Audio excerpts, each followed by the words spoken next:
not because of the ordering I did, but I now have the document on this flash drive along with Dan's proposal. So Can you email it over to me? That's what I gave you. Yes. Yeah, I just put the platform on it as well. Okay. Email. I don't have a, Oh, you don't have a flash? I'll email it. I'll email it to you. yeah, sorry. My laptop's just kind of Which email would you prefer it sent to? my personal one, The JSON? Okay. yeah. Coming from my person. Oh, there he is. We let him back in the room after all the commotion yesterday. We needed somebody to be raising dissent. Yeah.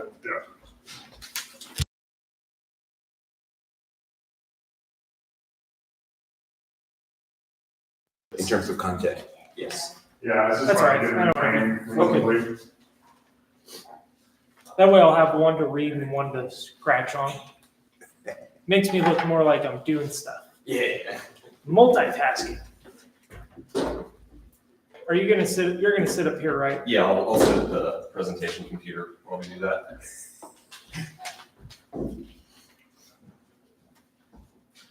Morning, Doc.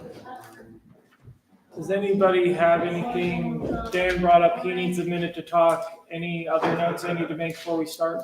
Before we start on the platform? Just anything in general. Or did they throw like a? Checking on the stream. Just making sure it's working. Good. Yeah, I don't have anything. Yeah. I don't know what that means. Oh, that's okay. You can mute the mic until we get started. Yeah, we did.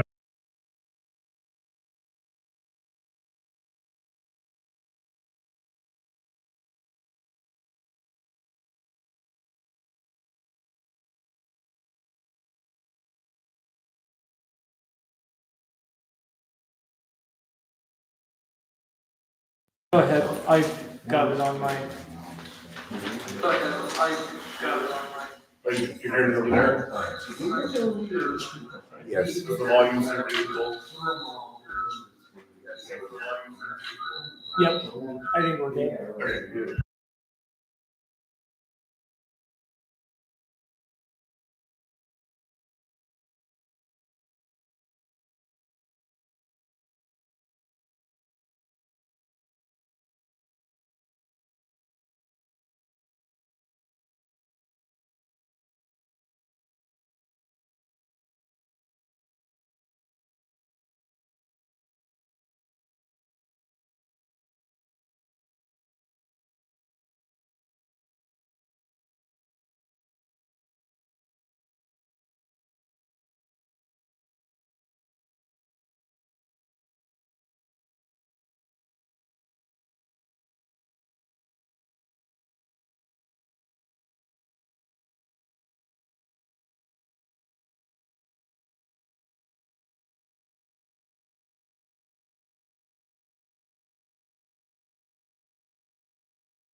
Computer.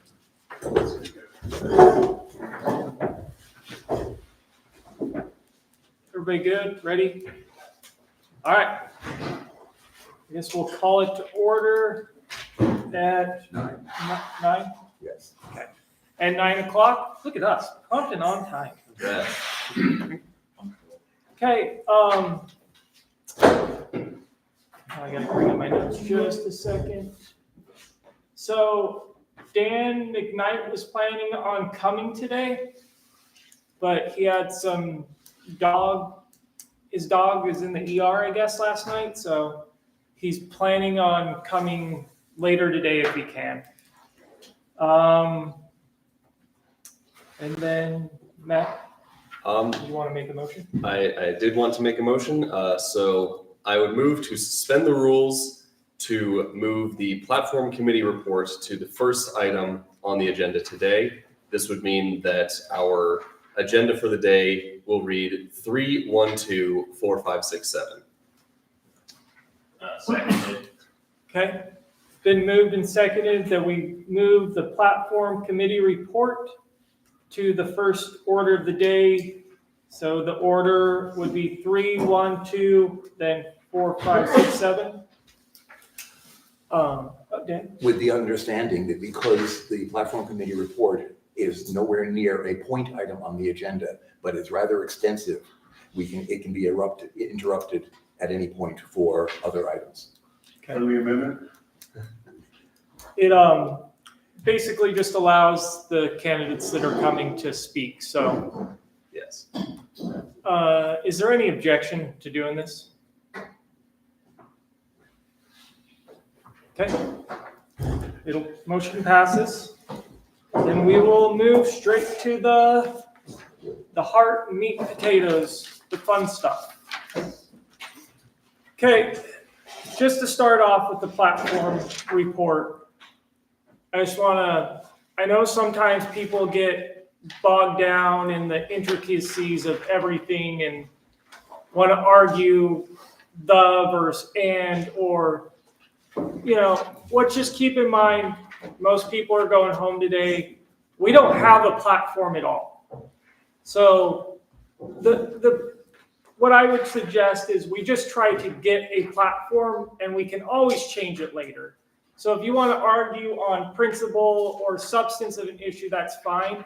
I would just suggest we don't get into a circular point of arguing the super intricacies of the platform. And I just want to remind people, let's not be, I know sometimes debate gets flowing, people start, just raise your hand. I'll call on you if you have, something you want to say, so we're not talking over each other. And This microphone is operational. Yes. yeah. And if you've made a point about something in the platform, sometimes last year with the bylaws, we kept going in a circular, just making the same points over and over again. Let's try not to do that. So we can get through this and not everybody gets bored to death. Okay. Or at all. Yeah. Okay, that's, does anybody have any questions, concerns with anything before we get going? Okay, so to start off with the platform committee report, if you look at your platform or at your planks, they're split into different sections. We have an issue, a principle, a solution, and a transition. And then, did you add notes? Yes, notes. There were notes on a couple. So there will also be notes on some of the platforms. The issue is mainly like what the issue of a certain topic is. I mean, it's pretty self-explanatory what libertarian or what the principle is that libertarians believe. And then we have the solution that we believe is best for fixing some of these problems. And then the transition, how would you explain it, Matt? It's, The transition is basically a set of particular policies that could be implemented right now to move us toward the solution. Or to blunt the worst of the current situation. Yes. and when we were doing this, we wanted to really hash these all out. That's why we set it up in these way. It was our hope that like the platform you'll see on the website will mainly probably just be the principles. So we don't have 10 pages worth of stuff on our website because no one's going to read that. But if you're a candidate, having all this stuff allows you to really be in tune with the party. So is there anything you guys want to add on that, or? I went into this with the belief that this format is candidate friendly. It walks a candidate through the process of developing the solution and then introduces the transition, which are the sort of things that a candidate might actually pick up on in order to get some resonance with his constituents or would-be constituents. Okay, anybody have any questions with that? Yeah, so at the bottom of page 1, there's a note that says, Plank should neither advocate in favor of establishing governments nor advocate entirely for abolition of the state as an unmitigated good. I'm presuming that's just a recommendation from the platform committee and not anything binding or that would go in the platform. It's our addressing the Dallas Accord. Yeah, it is not anything that is required, particularly by our bylaws. It is our hope that people will maintain the Dallas Accords. Okay. Sorry, what are the Dallas Accords? The Dallas Accord, Dan, you were probably there for this, right? No, I was not. In fact, that's one of the conventions I missed. It was 1984 in Dallas. And it brought together the anarchists and the minarchists to the point where the choice was tear the party apart or come to some consensus that would preserve the organization for the future. And they chose the latter course. And the agreement has been referred to as the Dallas Accord. Basically, it says that wherever possible, the platform and any other party stances, party positions, resolutions, press releases should make no indication of a preference between the anarchist and minarchist positions. Basically, it was an agreement to shut up. Apparently taxation is theft, missed the memo on that one. Actually, it's extortion, which is something different from theft. Okay, any other questions before we get going? Okay, I guess we'll start with proposal 0. Yes, computer people like to start with 0. Yes. Okay. So this is omissions. Basically says our silence on any particular government law or regulation doesn't imply that we agree or disagree or that we support it. It's basically saying that anything we didn't get doesn't mean that we approve it. Just because it's not here doesn't mean we approve it or disapprove. It'll go at the end of the platform as well. Any debate on this? I don't know if this is a semantic argument, but I don't know if I'd say silence, just I would just say like any topic not addressed does not imply approval. It's too semantic to start off. Those first 2 words are actually the same as in the national platform. Okay, we'll keep that. That's cool. I'm down. The only difference is that the national platform goes on for extensive detail about what government can do besides laws and regulations. And we decided that these 2 words were all that were necessary. Okay. Anyone have anything else? Vote. All in favor of adopting proposal 0? Aye. We can just do ayes. Yes. Aye. All in favor say aye. Aye. Any opposed? Awesome. Passes. We have part of a platform now. Wow. We're making history. Veritable 10th Amendment. No thanks to Will. Trying to start us out rough. It's gonna get rougher. Yeah. I just gave a whole speech, Will. With purpose. Okay, moving on to proposal 1, freedom and responsibility. Is there any, I guess, do you guys want me to go through these point by point, or can we just go straight to debate? It's up to you guys. Assuming you've actually read it. I think I'm good going straight to debate. Okay, all right. Maybe we'll just give everybody a minute to peruse, to refresh their memory, and then we'll go to debate.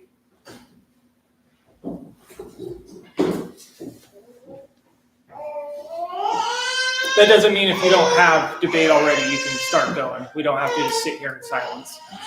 I'd like, sorry, No, I'd like to say less, actually. So keep the precept, but I don't want John Q. Grandma to go to our website and say, it sounds like you want to take away my Part D Medicare or whatever and sell my granddaughter into prostitution. So I think we can keep the principle without explicitly talking about abolishing schools, healthcare, and social safety nets right off the bat. Like it might be like maybe they read that and then they don't get any further, you know? So I do like this as like a guiding precept, like a freedom and responsibility as an axiom without mentioning prostitution and drug use and abolishing their health care, you know? I think that can be done by simply changing the first sentence to government has caused average people to lose sight of their responsibilities to themselves and their communities. Yeah. Yes. I like that better. Are you satisfied with that? Yeah, I'm sorry. Okay. It's a bit nitpicky, but government programs, are we just saying government in general? The state would be the best way. to Actually, phrase that. change government to state. Yes. Yeah. Okay, are people able to parse the proposed change as it is? And I'm cool just saying the government because, like, I think talking to average people, sometimes you mention the state, and they might think you're talking about the state of Idaho. Oh. Or, like, we know the state as the technical definition of the government, but. Well, I think you're raising hands to talk, but. Yeah, go ahead. The state Well, government. I don't even like it saying the government, because then which government are you talking about? It shouldn't have the definite article. It should just be government. Just government. Okay. Yeah, or if states plural. Who said that? That you like the government? Right. Okay. Ooh, then I see. Everybody, it's the new language of the issue. Or we could make it government by the state has caused. It's almost like we're workshopping this. There are no motions happening, but like, Well, yeah. we're live to everything, which is fine. It seems to work. Okay, that probably means we're gonna have to change everywhere we put the state. No, I think it'll be better to discover those individually. Okay. Anybody have any more they want to talk on this proposal? Well, the amendment so- is the subject for Yeah, debate so- right now. Oh, sorry, yeah. No one made a motion, so I gotta. Yeah. All right, so Sorry. we're, oh, go Yeah. ahead. So I know this is, autism day one or whatever, but people have been raised to fear the responsibility that comes as a necessary part of individual liberty. I think I don't know if I like that responsibility is a necessary part of individual liberty. It seems like it to be saying you can have liberty if you're willing to take responsibility. And what I'm saying is that you have liberty, period.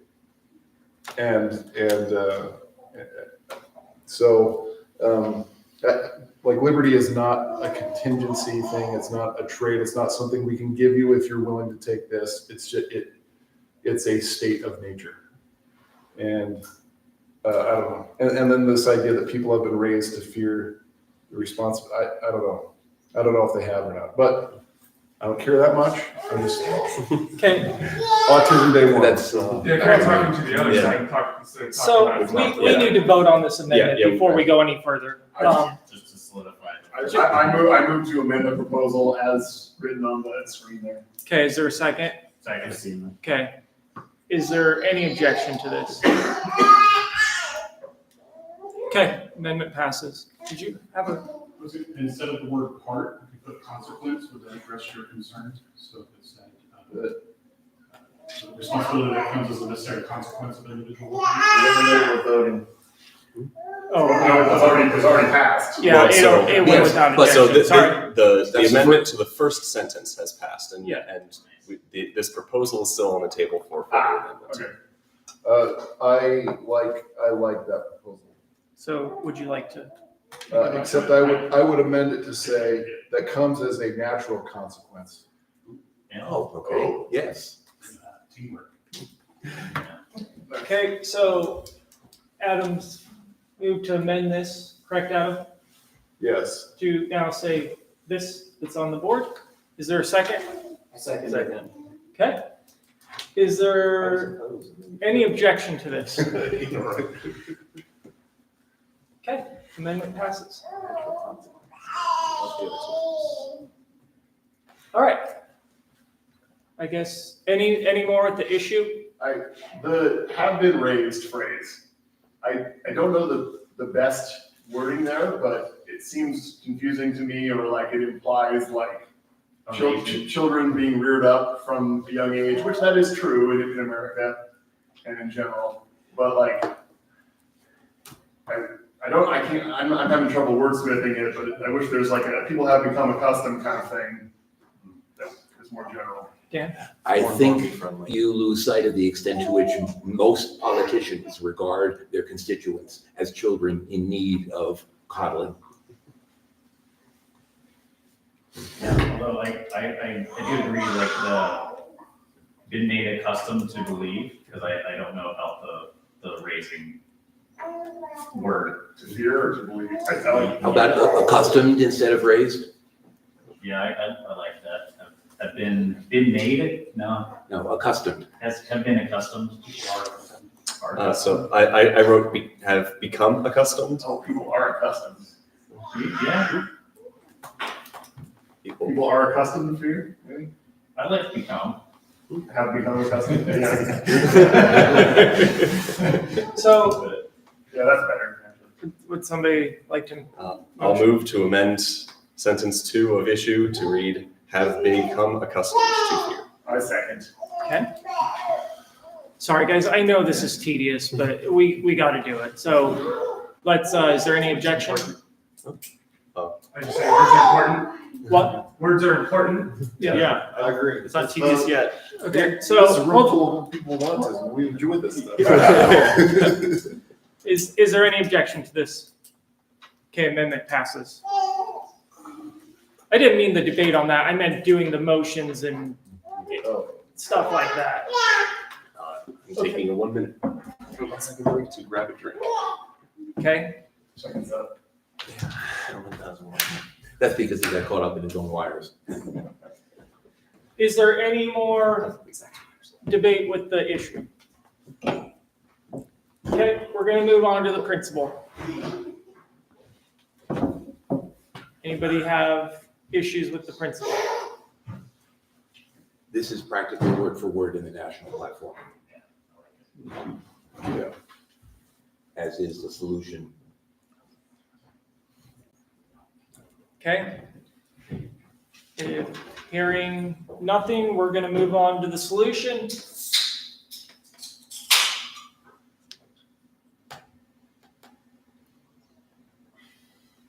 Okay, any debate, anything with the solution? We're good there?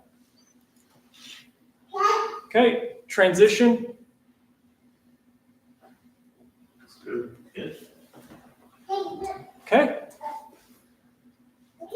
Nothing left to do with this. yeah, I guess oh, it has a note, but I guess that's not in the platform. I move to adopt proposal 1 as amended. I second. It's been moved and seconded. Is there any objection to that? Okay, passes. Proposal 2 gives everybody a second to read the issue. Proposal 2 is freedom of religion. Any debate on the issue?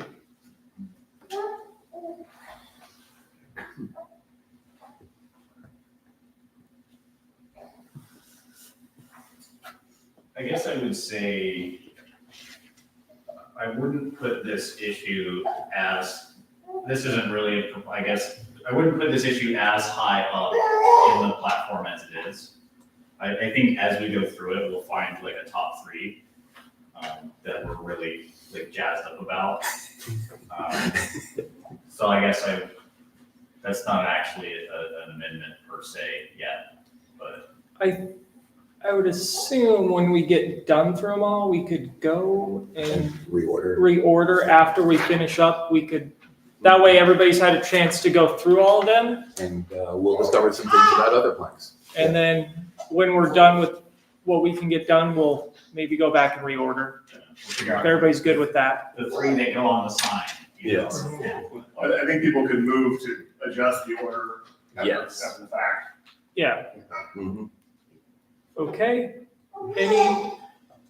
Zach. Oh, so this phrase natural rights doctrine occurs in the 3rd paragraph of the issue section, and it occurs twice in principle and maybe later on. I'm unclear. I know vaguely what natural rights doctrine would be. I don't like the word doctrine in the context of talking about religion because it confuses it. And I just think there needs to be more clarity in what it even means to be natural rights doctrine if we're going to use that phrase. Or It's a little insider.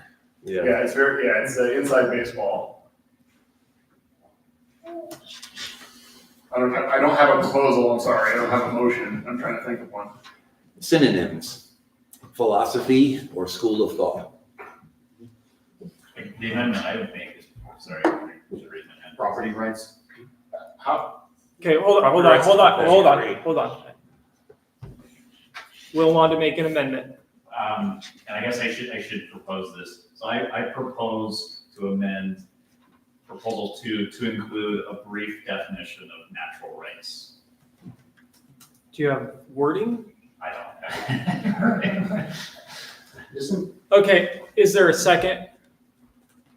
it's just related to that. I mean, isn't natural rights is a specific thing, doctrine seems like unnecessary word. I agree. Okay. Natural rights. So it's tied to his point about defining natural rights, Jason, so we gotta. I know, I'm just saying there's an order and we got to do things. So I need a second if we're going to even debate this. Because if there's no second, we're just going to, it's mute. Mr. Chair. Yep. I move to.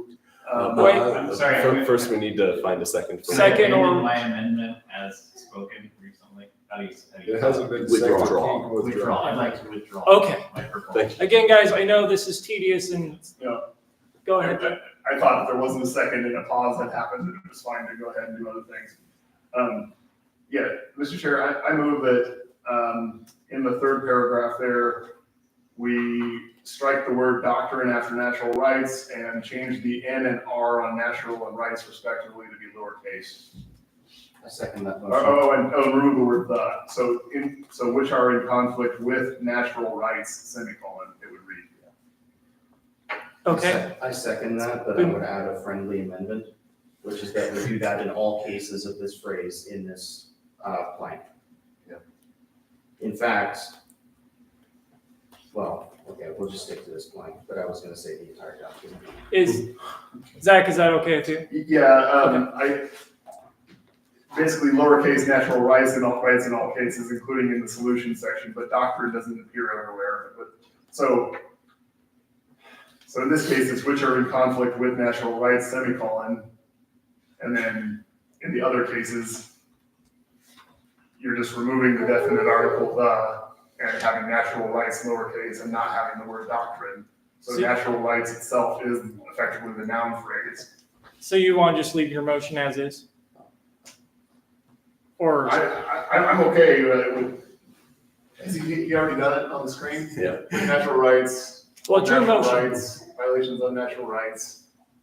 Does not violate natural rights. Yeah, as written on the screen, that's my new motion.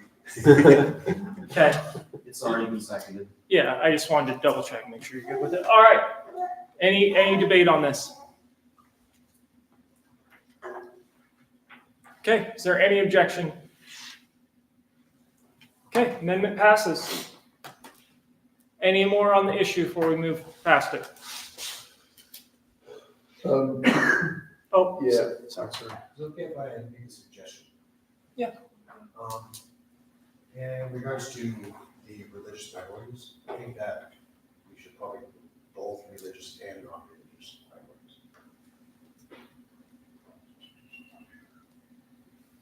Well, he can't make a motion because he's not a delegate, so. He said it was a suggestion. Yeah. Yes. Thank you, John. But everybody's kind of like, does anyone want to make a motion for that suggestion? Yeah, I'll make a motion to include the words "and non-religious minorities." Yeah. Needs a second. Second. Okay, it's been moved and seconded. Okay, I would offer debate. Yeah. In my opinion, the phrase religious minorities includes those who are non-religious, unless they're a majority, in which case you have the Soviet Union or something. But so that's just, I don't think it's necessary to include the phrasing in order to include atheists and agnostics. Mr. Chair. Mhm. I would debate in favor of the motion in that while I agree that it's mildly redundant to add and non-religious because atheism is a religious minority in my opinion, it's not for everybody, and it at least adds clarity that we definitely are including those that are explicitly, they consider themselves to be non-religious, even though I would call everybody religious personally. But I think the clarity is useful. I call the question. Okay, question's been called. We'll have a vote on this one. Nice. So all in favor of the amendment? Aye. Any opposed? Nay? I think the ayes have it. Okay, amendment passes. There's not a doubt. So we're in any more at the principal? Issue. Oh, issue, we're still in the issue. All right, any more at the issue? Okay, we're gonna move on to the principal. Any issue with this? Mr. Chair? Yep. Given the earlier discussion, I think this would be a right place to include a definition of natural rights. And so if the body will indulge, I'll write a short paragraph. Are you making a motion? Yes, this will be a motion to Okay. amend. It's pending. Paragraph or a sentence? I don't know yet. Okay. The treat is there. So I'm basically, friendly to a sentence. Matt's motion is gonna be whatever he writes up here.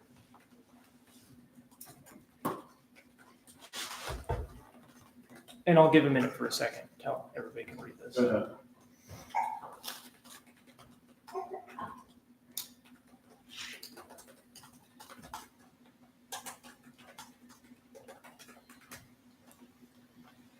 Okay, the sentence I propose is, natural rights are those liberties with which every person is born, including the right to life, liberty, property, and the pursuit of happiness. Is there a second to this? Yes, Oh, you're seconding? yes. Okay, Well, that also. all right. It's been moved and seconded. Dan? Add privacy in that list after property. I would accept that as a friendly amendment. Okay. Is there anybody want to debate this or have issue with it? We don't have a right to property. We have a right to property rights. They're two different things, like, oh, I'm born, so I get 10 acres. I don't. You only It's what That's how you interpret it. It's what lawyers refer to as a bundle of rights. Mhm. Property is a package, of different sub-rights. But, Okay. Yeah, it's just. Yeah, I am very much drawing on the Thomas Jefferson meaning and Well, that just is like Thomas Jefferson. Or Locke. well, yeah. Well, he was referencing Locke in the Declaration. He says life, liberty, and the pursuit of happiness. And Locke said life, liberty, and a state. And so I think the rhetorical flourish of Jefferson is sort of to say, that's not actually something you get. It's something you can pursue. And so I actually agree with Todd. Okay, any more Is it in debate? order to amend my own motion? yes, Okay, given Todd's feedback, I would amend my proposal to say protection of property, If we change the Security of. security of property, I would accept. See, like, if we change it to private property or personal property, does that resolve the? Well, then it doesn't include real property. Can I add something? The Yeah, very beginning of the sentence says natural rights, and then it lists a bundle of nouns. Mhm. So it is property rights by the grammar of the sentence, which property rights is,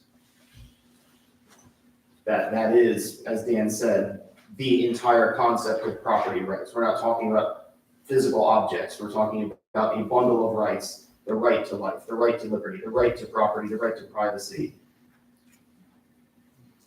This is, now we've gone way crazy because we're Well, keep amending.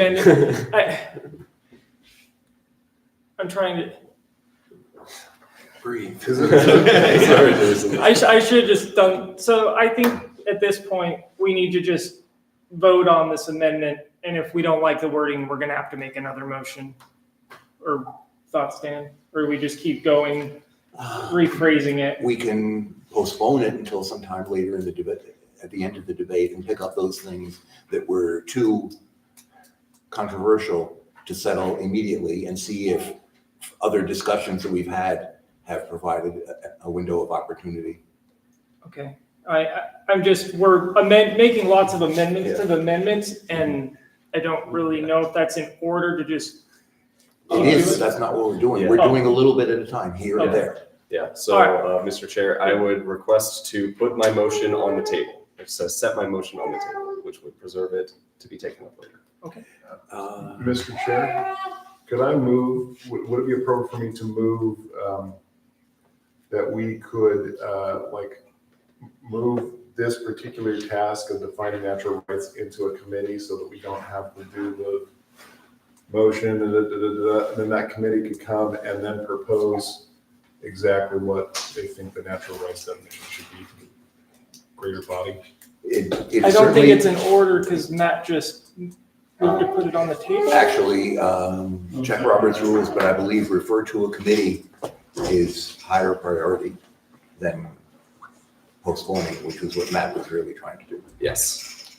And the committee, in my opinion, could include this entire body, which includes several of the libertarians in the state of Idaho. So the terminology looks like the committee of the whole, and it's where the entire room just agrees that we're not going to go through all of the individual minutia of Robert's rules. You're gonna try and edit something that's what we're doing right now. Motion ranking. But at the end, you come out of committee and you vote on the thing. That's exactly what I want. I would move that we move to a committee of the whole to discuss the natural rights definition. And fact period, end of statement. Natural rights definition, period.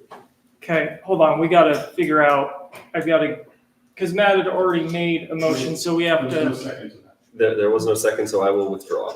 okay, you're just gonna withdraw. Yes. All right, I move that we go to a committee of the whole to come up with a definition for natural rights. Second. okay, it's been seconded. Is there any objection to this? I think this would move faster. My objection is I think this would move faster if we just voted yes or no and accept that we're gonna make imperfect platform changes. But then we can at least move on to the next thing rather than getting stuck in the minutia. So it might be that it's like 6-4 is like what the vote comes out or something like that. But at least we've made a decision, and we can come back, and if there's a better amendment later, then we can just, like, go through and amend, and then thumbs up as a body. Okay, is there any more debate? Request for information. What time is it, Mr. Chair? 9:35? I mean, I know I said we need to hurry, but don't feel like we just have to blow through this thing, so. But anyway, any more debate on this? The motion on the floor is to consider this as a question as a committee of the whole. Okay. So voting yes means that it's gonna go to committee, correct? Committee of the whole, Yeah. immediately. We immediately take on the mantle of a committee Oh, okay. for this one item. And when we have reached a Oh, okay, I see. consensus, we return. Yeah, I was a little confused. Yes. All right, so all in favor? Aye. Okay, any opposed? Okay. Motion passes. All right, welcome to the committee of the whole. Mr. Chair? Yep. I'd like to reference some previously proposed language that Mr. Mosby has already written on the screen. I think that including, so life, liberty, and property, and also life, liberty, and the pursuit of happiness are well-established phrases in Americana and in the Western world. I don't think that they require like a lot of additional adjectives or modifiers to them for people to recognize them as established phrases. And I also object to the word privacy being used at all because there's no absolute right to privacy. For example, if someone is, like, you don't have a right to not be videotaped when you don't have an expectation of privacy in a public setting, for example. I guess we do have a right to privacy, but A is like kind of included within property rights already. I don't see it as a necessary additional word. It's like, I don't know. If we're, the trouble is that libertarianism is built on what's called negative rights, which is that you have a right to not be attacked. You have a right to not have your property taken. And if we're going to build out a perfectly correct description of the rights that libertarians, very strictly speaking, believe in, it would have to be a list of negative rights. Okay, Dan? A Google search on natural rights turned up almost 3.5 million hits. The first one, natural rights are those that are not dependent on the laws, customs, or beliefs of any particular culture or government, and are therefore universal. Yeah, like for example, I really hate it when people say they took away my rights, or they,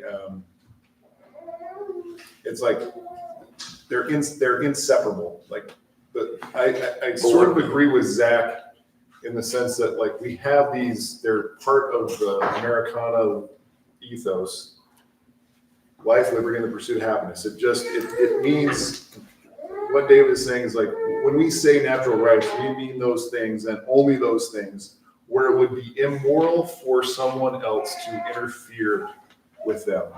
And so we tend to say that means life, liberty, pursuit of happiness, whatever, different rhetorical phrases and all these things. And we end up kind of getting in the minutia, but I think really what it means is that it is actually like a claim that it is immoral for you to interfere. It's not a claim that I have a right to this thing. And so rights can't be given, they can't be taken away, they can only be oppressed. They exist whether you like it or not. Could I, so I would say something like, ready? Natural rights are the freedom from, natural rights are the freedom from the imposition of, or something like that.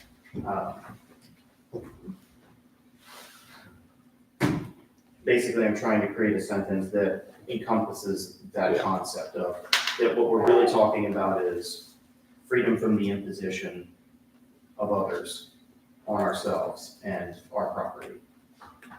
And that's obviously very, mushy language. It needs to be Yeah, I think it's important to kind of assert well what it is instead of talking in negatives to say, well, what is it? We can talk about what it's not, but to definitely identify what it is. So Libertarianism is very fundamentally negative rights. Mhm. The libertarianism does not contain positive rights. Well, that Positive right would mean like, I have a right to security. That would be a positive right. That means somebody has to provide security for me. Yeah, it would be immoral if for you to say, I have a right to security, this is why I don't like that phrase. It would mean that if security is not being provided for me, it is morally right for me to compel somebody to provide security for me. Yes. If I have a right to healthcare, it would be moral for me to compel someone to provide healthcare for me. So what it really is a moral framework to say this and only this, like it is immoral for you to interfere in these things. And so we say it is when we say natural rights, it's. I think what Matt just wrote is really good. To read it out, natural rights are the freedom from imposition by others on any person's life, liberty, property, or pursuit of happiness. I like Yes. Sorry, I was reading the first one. I had asked for the second sentence. I would suggest that we strike the first. Yeah, I just had them for comparison. Okay. I like the second as well, which, I wrote it, so. Mr. Chair. Yep. I like that the first version paid some, it mentions the with which every person is born. Maybe it's just implied that all have these freedoms, but natural rights are those liberties with which every person is born. Including. Among those, sorry. Choice of those liberties with which everyone is born, every person is born.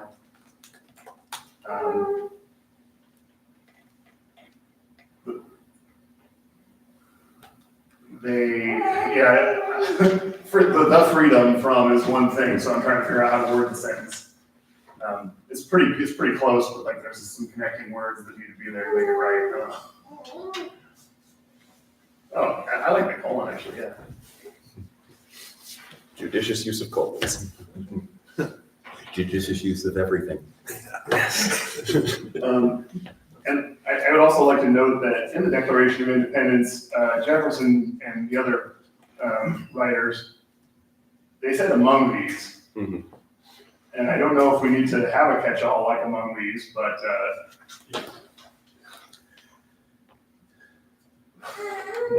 imposition by others on any person on. Well, see, in this case, since we've worded it as a negative, you don't need among these. Yeah, because it's freedom from imposition, and the rest is giving some detail on what can be imposed upon. Unless there are other things that would be under natural rights that are not part of those four categories. But I think that those four categories are exhaustive. Property just by itself is extremely Yes. broad. Yes. In the libertarian conception of it, it's very broad. Yes. The curious thing about the Declaration of Rights of Independence is the use of the term inalienable to refer to certain rights. For reasons that I'm not sure of. The inalienable simply means that no one else can take them away from you, even with your consent. Yeah, you can't sell your own rights. And in that case, property clearly doesn't belong. It is alienable. I, for one, But the support right lifelong slavery contracts, but that's the second point. Ladies and gentlemen, the Libertarian Party. Mr. Chair, I move that this paragraph become that wording as it is written in the second version of it there, and that we adopt that as in this proposal for this principal section. I second that. It's been moved and seconded. Yeah. So the way that would occur since you're in a committee of the whole is you would make a motion to move out of the committee of the whole because you've not done what you need to do Okay. vote on this. Yeah, it was a little confusing in the book. Like, we need to make a motion to, Get out of committee. To Yeah. I move that we end but our committee of the whole. Second. And I accept that as a friendly amendment and whatever needs to happen there. Okay. Yes, we So- are instantly back to platform It's- debate. It's been moved and seconded that we leave the committee of the whole. Is there any objection? Okay. The Now, motion on the floor is, or could be, yeah, I move that what Matt has written here on the screen, the sentence about natural rights be adopted into the principle of proposal 3. I second that. okay. Is there any more debate? Okay. Is there any objection? What? Oh, is there any objection? Okay. Amendment passes. All right. Mr. Chairman, point of personal privilege, I think this is the right kind of motion, or thing. I feel like that was a big waste of time going into the committee, and that I believe that we would have a more streamlined process if we did allow motions to happen and fail or succeed, and then allow further motions to then modify the effects of previous motions. And that's the natural flow, and I believe we're gonna have a much quicker day if we do it that way, but that's just my opinion. Okay. I'm not in disagreement. we're almost a small enough body that for practical considerations, we can pretend we are a committee of the whole when it is called for. We don't have to transition in and out. I think that makes sense. Okay. Let's get through this one, and then if you guys are good, we'll do a raffle or something. Sound good to everybody? Good. Sounds Okay, any more on the principle? All right, we're going to the solution. Mr. Chair? Yep. I move to strike the word "the" and change the first G on government to a capital G. Okay, is there a second? I'll second. Okay, it's been moved and seconded. Any objection? I object. Oh, okay, debate. Only on the basis that, I think the definite article is important because we're referring to the state. We're not referring to all forms of governance. Okay. Any more debate? If we're gonna do this, then let's do it. No, I'm not. If you want to debate, go ahead. Don't feel like.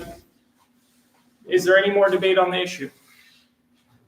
Mr. Chair, as I made the motion, I would like to, it's like, yes, words have multiple definitions if we were to consult Merriam-Webster or whatever, but in the context, I do believe that government is talking about the state already, and I think that that is in common parlance in the United States of America, what people would understand it to mean, and they wouldn't believe it to mean anything that is a governing actor in any way that causes things to have order, but rather it is synonymous with the state in the context.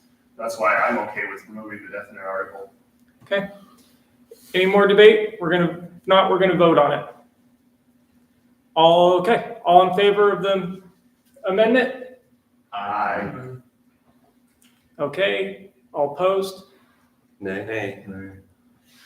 I Um, think we're gonna need to go to hands. Yeah, let's do a hand vote. All in favor? So 4. All right, all opposed? All right, Mr. Chair. Okay, Mr. Chair, break the tie. Who's arm please. wrestling You who? can break the tie or declare it fails. Oh, man. I feel like I Huh? don't know the proper time. Can we define this? We gotta finish the vote. Yeah, we gotta finish the vote. I am going to vote nay. Okay. All right. Any other amendments? Mr. Chair, I move to strike the comma after the word behavior, just for grammar reasons. Is there a second? Second. Okay. Any debate? I would say I agree with it, but I think there's a lot of commas before ands throughout the document. So I would say let's keep it consistent. In this, I would also. Hold on, Adam. in this instance, you use a comma and then a subordinating conjunction like and or but, when you're separating two independent clauses, in this case, you just have, this isn't an independent clause, but I think what maybe Chris's point is that there could be other grammatical issues throughout the document, and how would we deal with those on a case-by-case basis, or? Mr. Chair, I would, somebody already seconded it. I don't know if I can withdraw my motion. You can't if it's You been can't. seconded. All right, let's go ahead and vote. All in favor of the amendment? For the con. We have five. So 5, all opposed? A soft oppose. Okay, There needs to be someone on the passes. 5-2, correct? Yes. All right. Mr. Chair, point of personal privilege. I'd like to make a request to the body to constrain their grammatical urges unless it's extremely useful for the meaning of the sentence. Thank you. All right, any more in the solution? Just a question. Request for information? Request for. Correct. God help us. Should we just define government meaning the state, a simple sentence, or is that never simple? Just so, because we're gonna run into this again 29 times. There- 27. Perhaps what we should do is, at the very beginning, introduce the entire platform as being from the Libertarian Party of Idaho in regard to state-only issues, Idaho-only issues. That's different. Is it? I think it's different. I also think it's sort of debate rather than providing information. So sorry for that. But I think the average Idahoan reading this will know what we mean by the government and not have read a bunch of theory from our favorite authors about governance without a state. So I don't think the point is germane to its purpose. All right, any more on the solution? Okay, we're gonna move to the transition.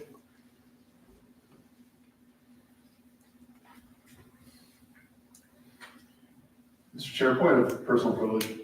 Okay. There's another comma that's bad. However, I'm not going to make a motion on it. Well, I guess I will make a motion, and that is that I move that we grant latitude, clerical latitude, to whoever compiles this final platform document to make non-substantive clerical changes to grammar, spelling, punctuation, etc., as they please. So, yeah. The same sort of thing that applied to the compiler's resolution. Yeah, this is like a compiler's resolution. Yes, and we did with the bylaws a year ago. Yes. Second. And this is for the whole document. Yeah, the whole completion of this published document. So everybody understand the motion?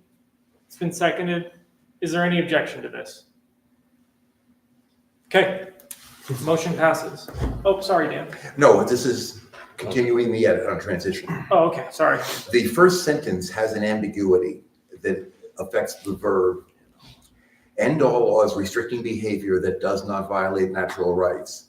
Behavior that does not violate natural rights, or do we call for end all laws that do not violate natural rights? Which one was the? The meaning intended is that behavior that does not violate natural rights is the object of the sentence. Okay. Okay, then the does is clear. Yes. I I mean, think we should, and then I think we should just say less by removing the entire first paragraph of the transition. So we don't have to comment on what religions might consider sinful or not. We don't have to talk about prostitution or porno in our platform yet. And we get straight to the point of here's what we want to do. Boom, like transition action, like repeal the article about temperance and morality. Okay. So by saying less, we keep it to the point. Did you move? Hold on, is that a I didn't make a motion? motion because I'm just Yeah. discussing. Because I agree with them. I moved to strike the first paragraph. Okay, it's been moved and seconded. Anybody want to debate? I want to offer something, Mr. Chair. So in my opinion, the second sentence, striking it, I fully agree. I think there is value in the first sentence because we do want to end those laws as well as repealing the article of the Constitution. And so I would offer an amendment to the proposed amendment to strike only the second sentence and leave the first. He's the, Yes. proposer. Let's see. Well, I second your, Well, It's a friendly amendment. is it just, Well, I hope it will be accepted as a friendly amendment. there's that. I'm trying to make sure that, just give me a second. If I may jump in, I think that makes sense because for the transition to happen, that there's been, people talk about use of government as it should be, which is the moral implication of socialist ideas. And so to say that we're first going to talk about it and identify, so to get engaged in voluntary organization activism, I think is important in that transition to identify, well, we're going to prioritize liberties. Let's talk about what that means and how people are using the government to implement their moral code on other people. And then in the end, to get rid of the laws that violate that. okay, Adam? I accept the friendly amendment. Okay, Okay. so everybody good with what's going on? Is there any objection to this? Okay, the amendment passes. Anything else in the transition? What is the difference between an advocate and an activist? What was the question? I have the word activist. I can't hear you. Activist versus Advocate. advocate. What's the difference? He's referring to the word activism in the third Yeah. paragraph. In my opinion, the distinction would be that an advocate is someone who merely says what should be done, where an activist goes about organizing things to make that thing happen. An advocate is people on Twitter. Activism is people out here doing stuff. Basically. Great way to define that. Okay, And the technical term is X. I refuse. I I refuse to. that name Twitter earlier. All right, Call the question. question's been called. Does that mean something? No. I don't think so. Okay, all right. All in favor? Or I guess I should claim we're voting on adopting the proposal, correct? I think we were. Because there was no You're other, going piece by piece through the proposal so far. You have been. that's just to do amendments. Yeah. We're through the whole Oh, amendment. transition to the end. So you're calling the Yeah. question correct on Yes. voting on the proposal? Correct. Okay, On the whole item. all right. All in favor of adopting proposal 2 as amended? Aye. Any opposed? All right, it's adopted. We're gonna take a. Let's do a draft first. Yeah. Oh, okay. I was gonna do it during the break. Congratulations, Libertarians. We're an hour in to platform proposal. I was wrong. You underestimate our power. Programmers do. I don't care, freaking love this stuff. Yeah. Oh, you know, I do. What's the point of doing, like, there's 11 of us here, what's the point of us even like being here if we're not gonna just Don't tell argue over the word people "the," that okay? they're only 11. This is why we had a day two. Okay, we're gonna raffle off this hatchet. The hatchet shall be drawn. Really hard for you to get on the plane. That's what I was thinking too. All right, we got 295. 295. 295.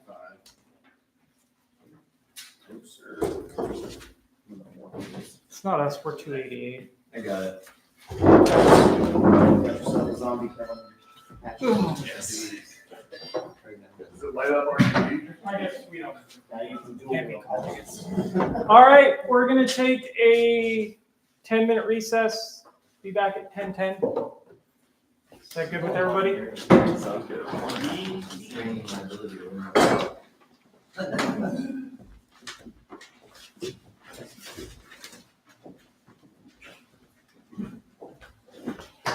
You've done.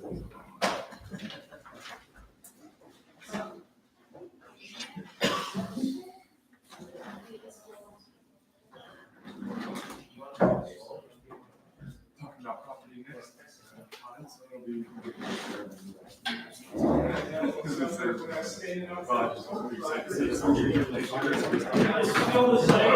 use this.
let's get rid of tax on formula, even though I'm anti-formula. The white Right? They heard that? Hot controversial takes, yeah. Hot mic. Mr. Chair, I know, Yes. right? we have credentialed a new delegate, Sterling Reese. The delegate count is now 16, the majority is 9.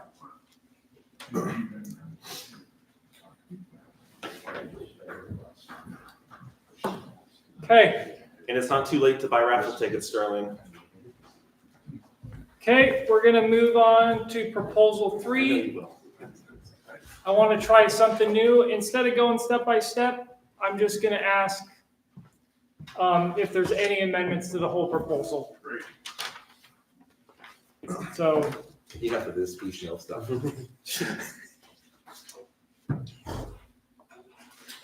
Is the way I would change, because I don't want to make an official motion here, but I kind of want to change proposal 3 to, instead of saying the right to property, the proposal or the plank is abolish civil asset forfeiture. And then our reasoning can be right to property. I know we didn't do this for the second proposal, but I feel like make the plank the particular issue we can address, rather than make it making the plank a precept or an idea. We should make the planks be particular goals that the party has in mind.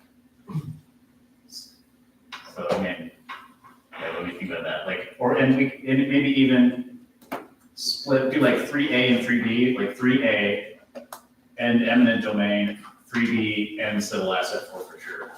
Because they're both the right to property ideas, but they're not necessarily the same thing. You want to turn that into a motion? I can. well, we can't really do anything. Well, like, we'll just figure we do discussion time. Yeah, I'm just saying we can't change anything without a motion. So is there any So other? I'll make the motion. Okay. I motion to amend proposal 3 to read abolish civil asset or end civil asset forfeiture and eminent domain.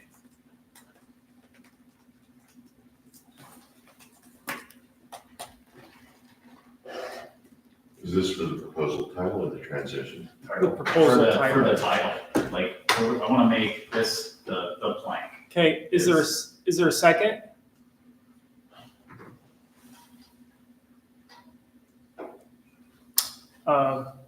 Hearing no second, the motion is dead?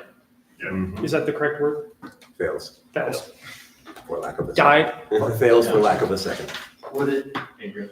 be appropriate to read, it's the same argument about the meaning of property, instead of the right of property, property rights? Under principles? Private property rights? For the title. Oh, Sorry. for the title. Right. Is this a motion to amend the title? I think I don't think is it a motion? Yeah, I'll make a motion to Okay. change the title of proposal 3 to, let's say, private property. Private property or property rights? Private property rights. Is that worded correctly? Rich? Okay, so the motion is to change the title in proposal 3 to private property rights? Private property rights. Okay, is there a second? I'll second. It's been seconded. Is there any discussion, objection?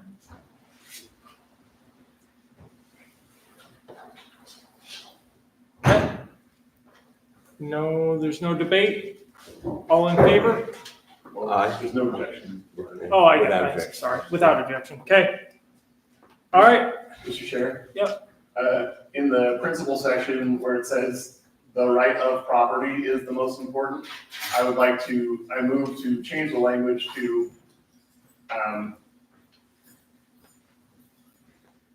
the right to defense and use of private property. Or of property, let's just. Yeah, that's my motion. Okay. Is there a Second? I'll second. Okay. Anybody want to debate? Is there objection? Is property the most important natural right? I mean, didn't we say earlier that like life was a natural right? Life is folded into property because you own your body. I understand the meat suit argument. Yeah. But, In Point of order. understanding the meat of the argument. Hold on, we got a point of order. A point of order, that is not germane to the amendment on the table. It would be germane to bring this up after we dispense with this amendment. All right. Any more debate? Joe, did you raise your hand? Yeah, one of my, right to life, liberty, and pursuit of happiness, the Declaration of Independence. Even though Thomas Jefferson went in and changed what was originally Locke's right to property to right to happiness, that would indicate that as the most important right to life and right to liberty, have higher priorities. So, That's not germane. yeah, I raised the same point of order. but that's to the issue of objecting to the proposed change. The proposed change does not touch the word most. He's talking about the proposal as a whole. Oh, So, so Matt's point of order. yeah, your point is that it's not, Yeah, it will Okay. become germane as soon as we We get dispense through the with this amendment. proposed amendment. Has this motion been seconded? Yes, Yes. I seconded it. Okay. okay. What? Somebody gonna say something? Mr. Chair, call the question. Okay. Oh, we don't need a second. So all in favor? Aye. Any opposed? Nay. Okay. Motion passes. Okay, now we can go back. Yep, now you can. I'd like to make a motion to remove the wording that says that property is the most important natural right. So we should say the right to defense and use of property. Paramount is important. Yeah, is an important. Essential. We'll start there and I'll invite friendly amendments on wording. Okay. Can I offer a friendly amendment? Yeah. The right to defense and use of property is an essential natural right. Yes, I like that. Are there any? Is there a second? I'll second. Been moved and seconded. Any objection? You did accept the friendly amendment, right? Yeah. Okay. If there's no objection, amendment passes. Okay. Mr. Chairman, I move to strike is an essential natural right and replace it with is paramount. And then the semicolon, it instead of which. So is paramount, semicolon, it allows. Okay, is there a second?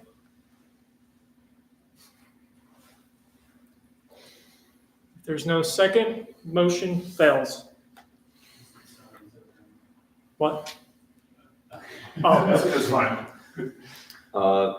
Mr. Chair, I would propose an amendment. In the spirit of the amendment to the prior sentence, I would propose to strike the final sentence of principle.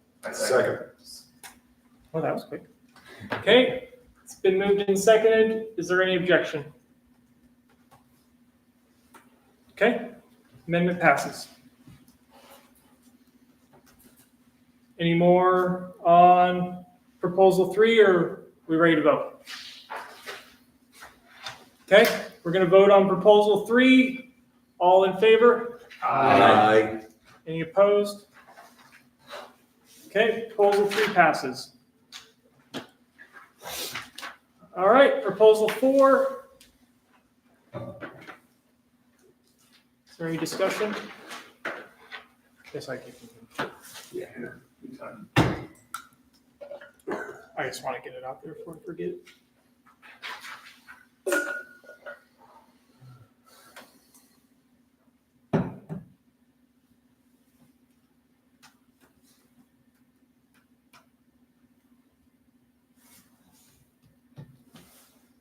This party really died. We'll get it started again.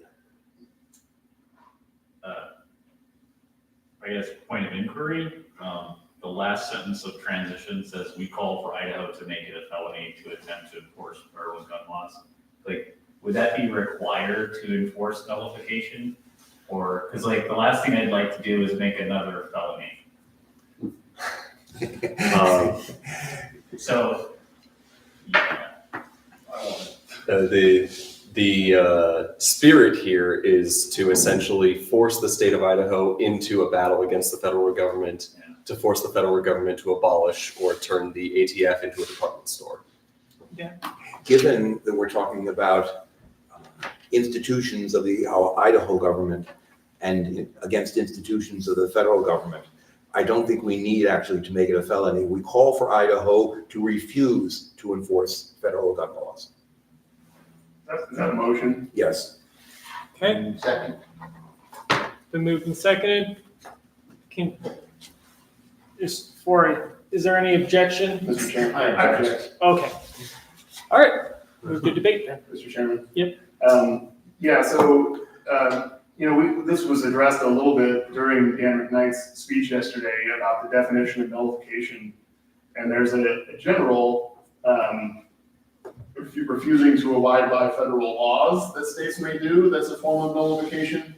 And then at the real heart of nullification is the criminalizing of state agents enforcing federal laws or assisting in the enforcement of federal laws.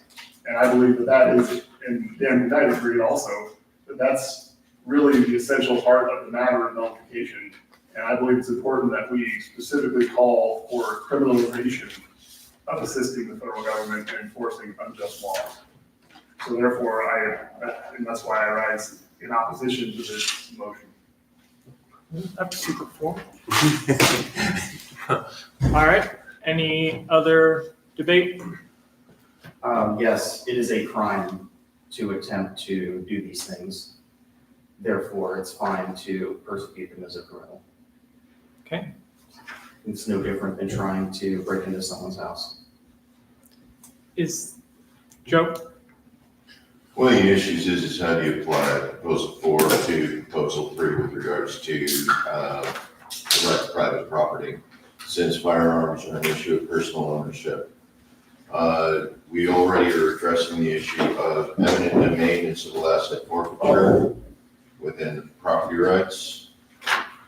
So I'm in agreement with Dan that replicating that under the right to keep and bear arms would be unnecessary and add an extra layer of confusion to the nature of our platform. Okay.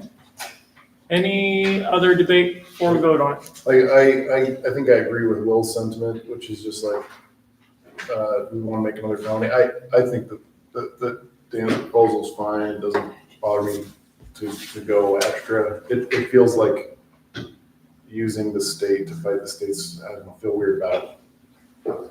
I would offer one more comment in regards to that.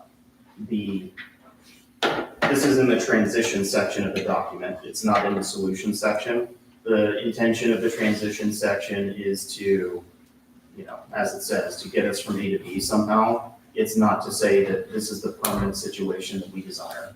That would be the solution.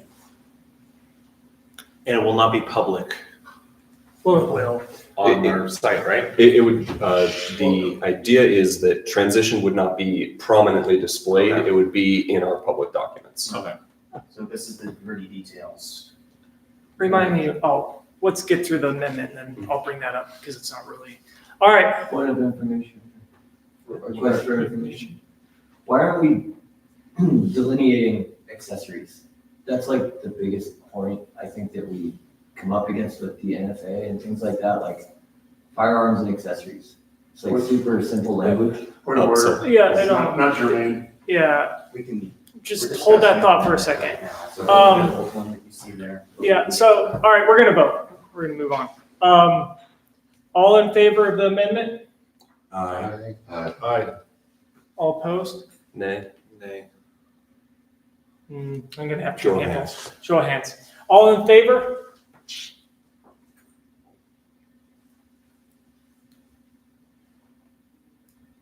Eight, is that what you I get? count 8. 8. All opposed? So I'm not voting. I count 5. 5. So, Do you need 9 to pass it?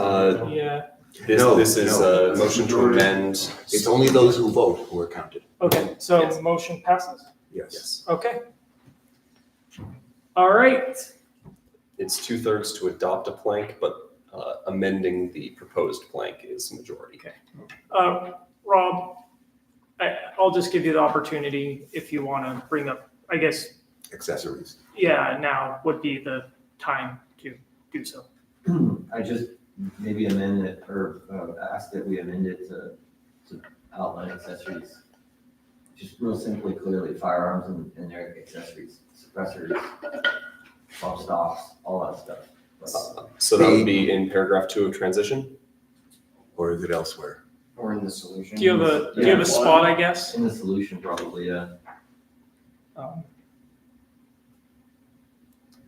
Firearms or ammunition, First sentence. yeah. Firearms, comma, ammunition, and any related accessories or attachments. Would, Or maybe or accessories.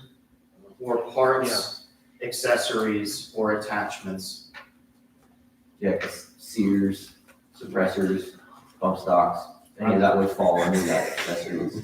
If we enumerate the accessories, we're always liable to omitting one. No, yeah, I don't want to enumerate them, I just, all of those things mentioned fall under accessories and attachments. Do you like the wording I've displayed? yeah, are you good with that? Is there a second? I second. Okay, is there any objection? Good catch. Okay, amendment passes.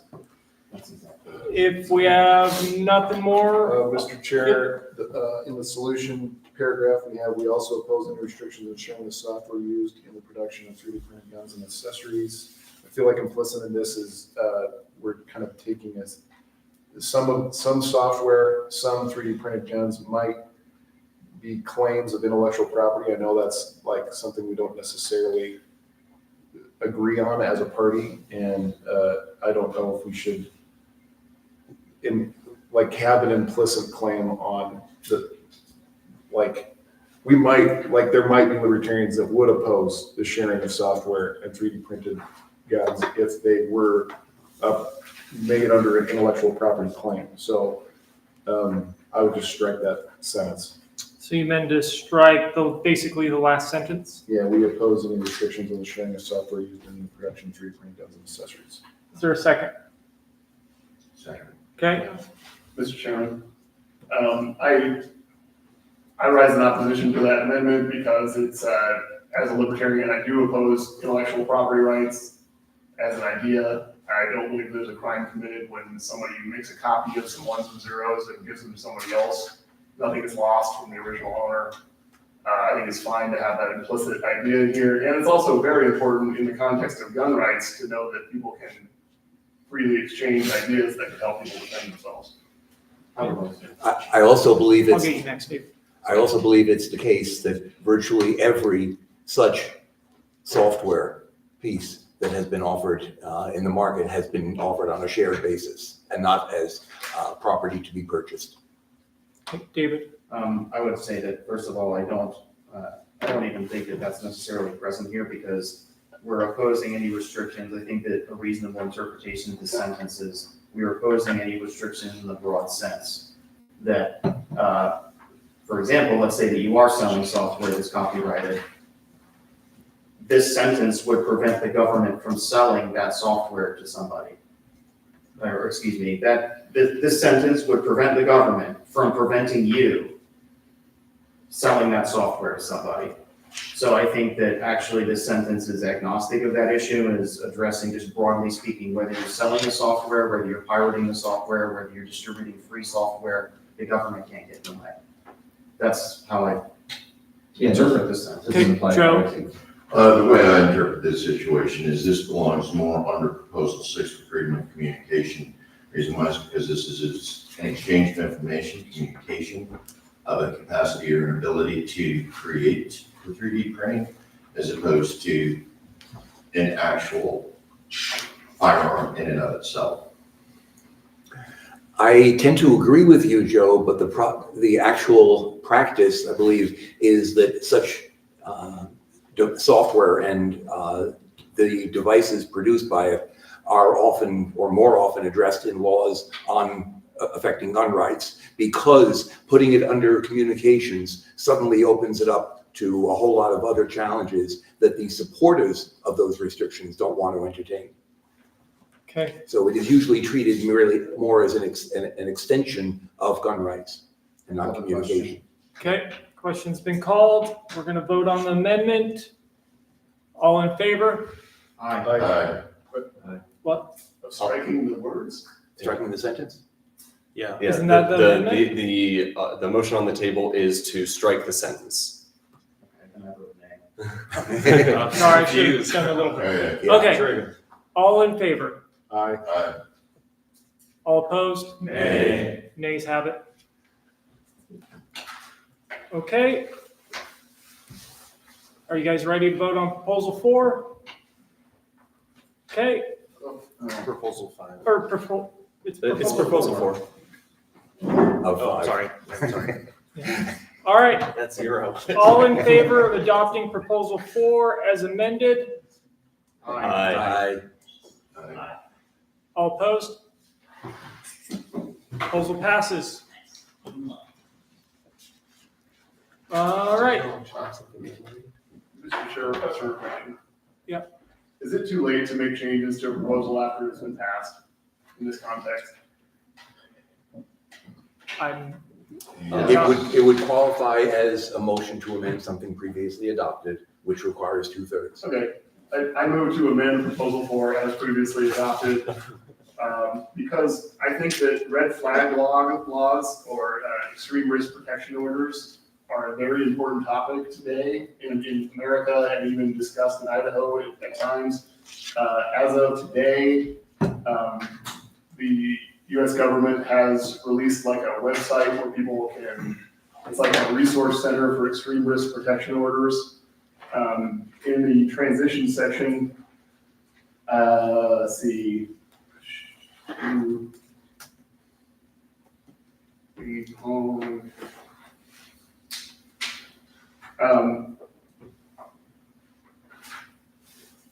In the transition section, I would like to add an additional sentence that we oppose so-called red flag laws, also known as extreme risk protection orders. okay, is there a second? Second.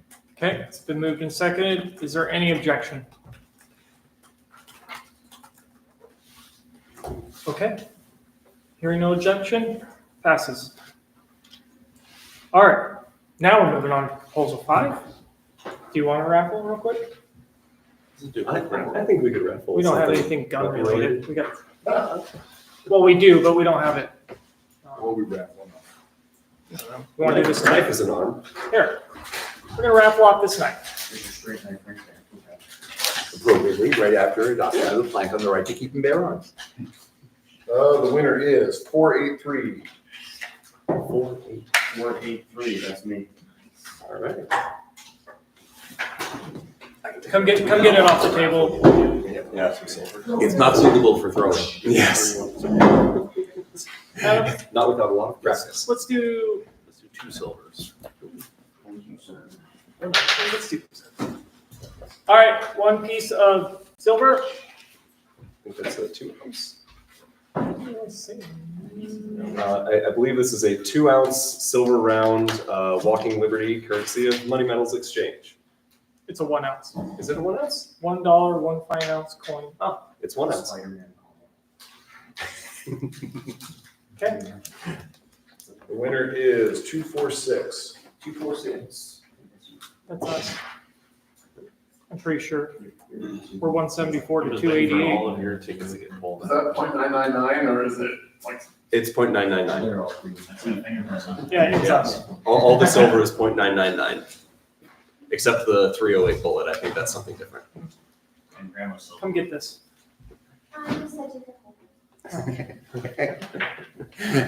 Usually you're all about the silver. All right, proposal 5. We'll open up for discussion.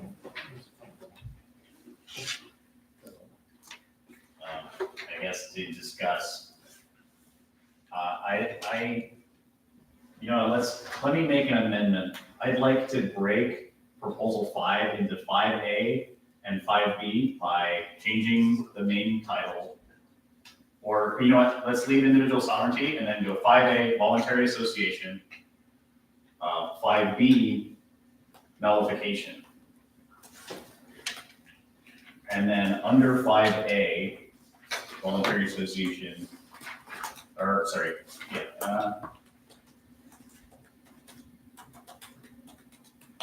under voluntary association, I want to put transition C and F.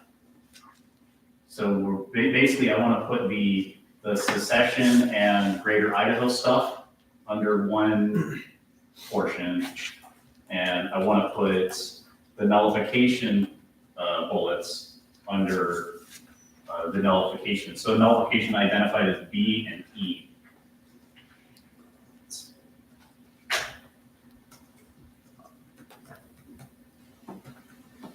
Is there a second? Yeah, or should I like? I'm a bit confused, but would it not be easier to make 5 and then just make a new one for 6? Yeah, is the idea that you're trying to split it into 2 separate proposals? Yeah, because I think they're two different issues, and I'm okay with it. So should I? Let's see. And we can either do it like 5A, 5B, or we can like, because I don't want to change. I don't want to make a new 6 because 6 is already a proposal, right? Yeah, So, we can make it. I wouldn't worry about that. The We can make proposals that are work. numbered, the result in the platform is not necessarily going to be numbered. So, yeah. So I'm okay with 5A, 5B as long as it's not confusing, too confusing for y'all. And actually, I would move, and then yeah, for nullification, I identified transition B and E as nullification issues. Because the word is in them. Because the word is in them. Okay. Okay. Is that all? Yeah, I think Okay. that's it. And I just didn't want to call for a second. Sorry, one more thing. I would move those points to below the rest of the text. Because I think everything else in proposal 5 applies to that stuff, but those are, I want to specifically call those out. So you just want this as the transition section. So yeah, I'd like them, okay. yeah, under that individual sovereignty subheading, but. Try this again. We're lucky to have Matt in this document manipulation skills. So I'm gonna let Matt before I call for a second. So everybody, I get that was kind of confusing. So we'll let, so we can see what you're even seconding. Yes, so.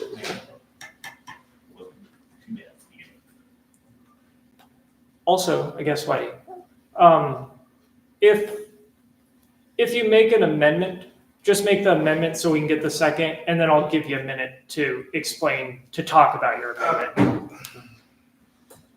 Okay. Just for future, when you make amendments, it's easier for me to keep track if you just make the amendment, we get the second, and then.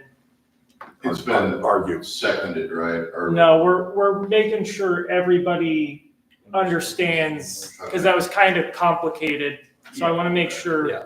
Unless somebody, if you want to second it, go ahead. I'm not gonna stop you. Except it's better to second when what you're seconding is Yeah, clear. I just, Yeah, well, I'm about to argue again, so wait for the debate portion. I just didn't want to rush into a second till we, is it all Okay, done? so Will, what I have done is I have moved the 2 items you identified as voluntary association into a separate we advocate under the subheading voluntary association, and then added the subheading nullification for the rest of the items. Is that in the spirit of your amendment? It's in the spirit, we'll say. Okay, I'll just get on the proposal committee next. is there a second to this? I'll second. Okay, it's been moved and seconded. Is there objection? Okay. Okay, lots of objection. All right, Joe, you go first. Did you guys want to talk on it too? I want to talk on it, but Joe should go first. Yeah, I just wanted to get a list. The idea behind code 633642 is under the sales tax specifically, which we've already discussed under the right to keep personal property and taxation, or will discuss soon. So the issue of Idaho code, and we've also already discussed Article 3, Section 24 as well. Now, Idaho is a Dillon rule state. In absence of that specific law, the state of Idaho cannot dictate what rules a city is, what regulations a city is empowered to exercise that it decides to exercise. That is, an individual city can choose not to enforce the powers that it's been granted by the state. It's already part and parcel of our Dillon rule status as the state of Idaho.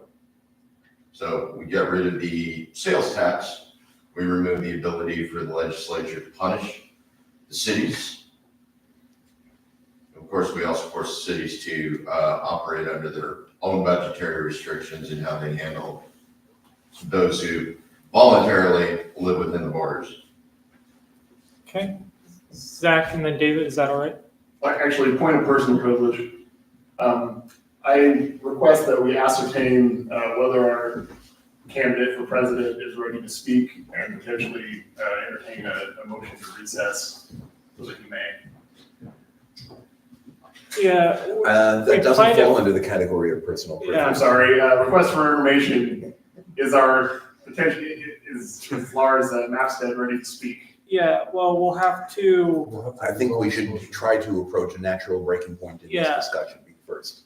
I would suggest that they kind of planned on 11, so if somewhere in that time we'll have to amend the agenda, correct? It will be an amendment to the Yeah. agenda. So let's get to a point and then we'll entertain that. Yeah, so Mr. Chair, I oppose this amendment to the proposal.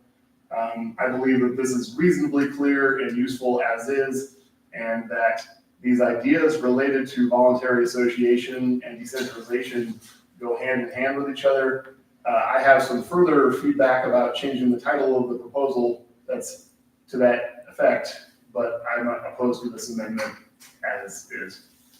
Okay, David? Did you want to speak on it? No. Okay. Any more debate? All right, we're gonna vote on the amendment. All in favor? I All opposed? Nay. Okay, amendment fails. Mr. Chair. Yeah. I move to change the title of proposal 5 to voluntary association and decentralization. Second. Okay, would you like to speak on that? Yeah, I just believe that that's really the issue at hand here that's described. There is kind of an intro sentence before it says it also organizes. But really, if you get into the principal, solution, and transition, everything is kind of under the umbrella of voluntary association and decentralization in this proposal.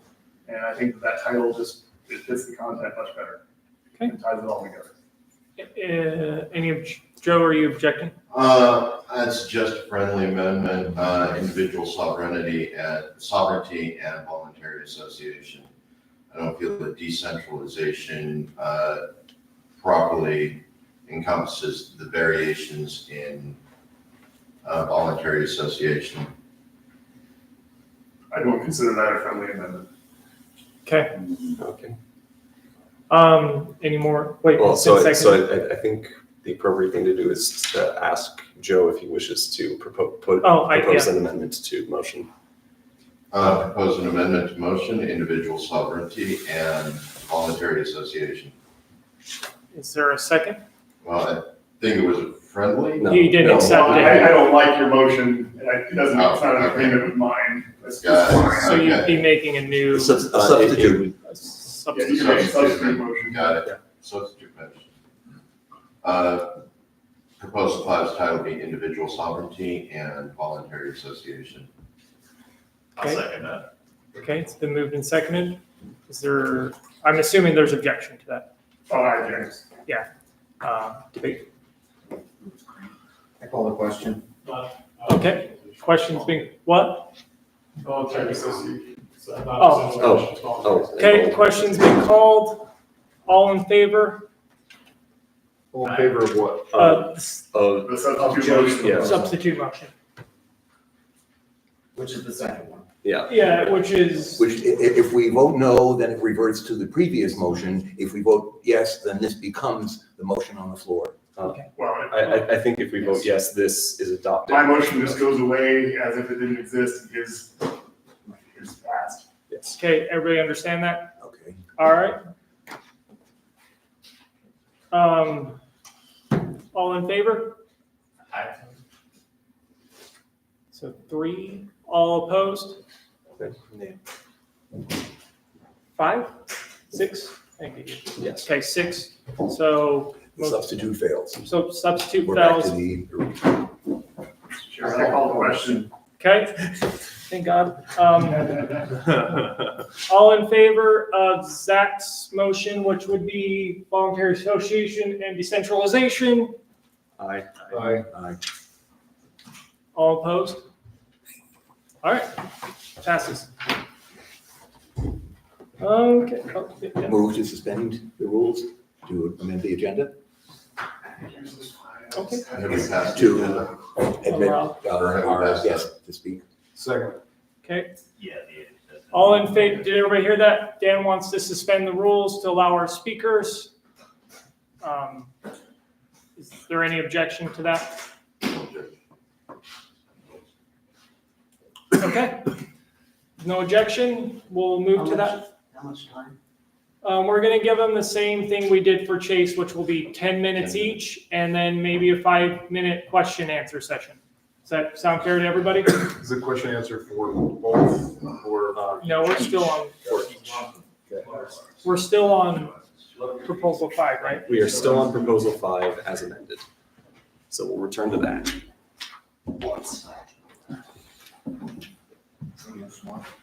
Do we want to take a few minutes break? Yes. Let's start at, well, it's 4:47. 13-minute break is a little bit much, I think, Yeah. but, Are you guys ready to go? Yep. All and right, I say, you guys want to right do, now, what's that, Dan? I say right now. All right, you guys want to do rock, paper, scissors for who goes first?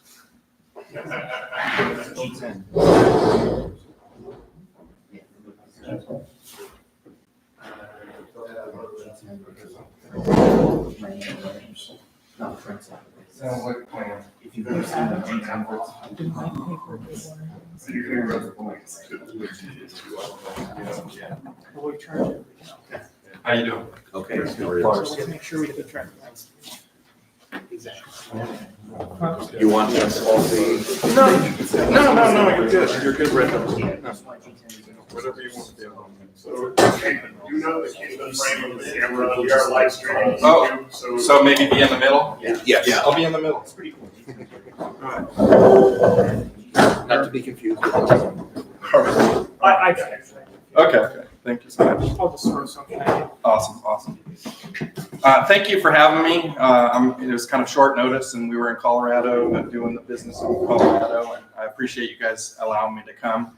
I don't have a whole lot of experience with Idaho other than my wife's grandmother was living in Pullman, Idaho, and so we'd go up there quite a bit. And my wife was born and raised in really eastern Washington, where her town was cut in half with Idaho, so she spent a lot of time there. I'm trying to do something different for the Libertarian Party right now. We have 60 days left before the convention, before we nominate who's going to be the presidential candidate to carry the torch for our party. And what I kind of see is that all the candidates have sort of the same plan. They're going to run a national campaign. They're going to try their best to, push the needle, and likely they're going to get 1 to 3%, which is the normal thing that libertarians get when they run for president. Without a real plan to do something different, that's going to be the result, right? So I grew up really poor. I grew up with no electricity in my house in a goat barn. But fortunately I lived in Santa Cruz, California, Big Sur area, grew up with hippie parents. My mom was a pot farmer. She got arrested in the 80s for growing marijuana. But fortunately, I was living next to Silicon Valley in the early 90s, and the internet came about, and I just happened to be in the right place at the right time, and I had found my knack, which was internet marketing, and I became a serial entrepreneur, starting a bunch of internet companies. Over the years, one of the companies was a company called MP3 Board, which was like a music search engine. I got sued by Sony and Time Warner and BMG around the time Napster got sued, and so that was like a 5-year hustle. But I just started a bunch of companies, and they were pretty successful. And the biggest one that I started was a company called Friend Finder Networks, which is dating websites. And in 2007, my partner and I, we had grown that company to 600 employees doing $350 million a year in sales. And in 2007, we sold that company for $500 million. And that kind of was a life-changing event for a guy that grew up with no electricity in that house, right? I couldn't believe that I was living the life that I lived, kind of the American dream, right, so to speak. So what I kind of learned when I started running for president, there's a lot of different reasons I ran for president, but I have always felt like I didn't belong to the Republicans or the Democrats. One of the first guys I voted for was Ross Perot.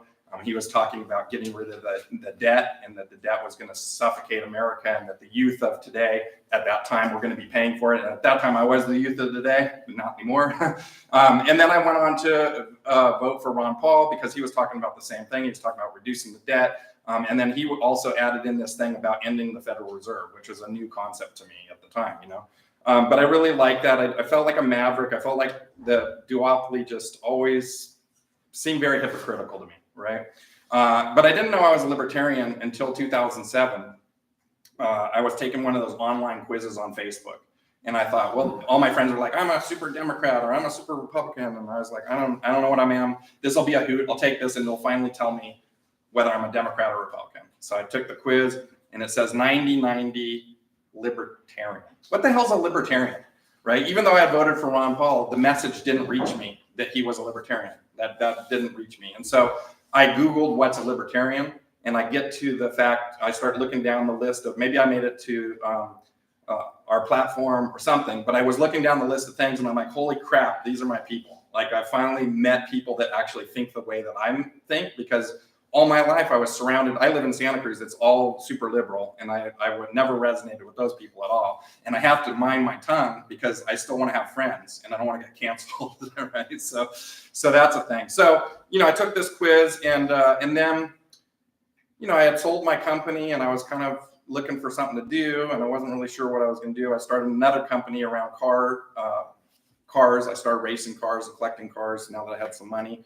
And that started a business called Legendary Speed on Facebook, which amassed 25 million fans. It was supposed to be just a hobby and for fun, but it turned into a 10-year business. And so I just have kind of a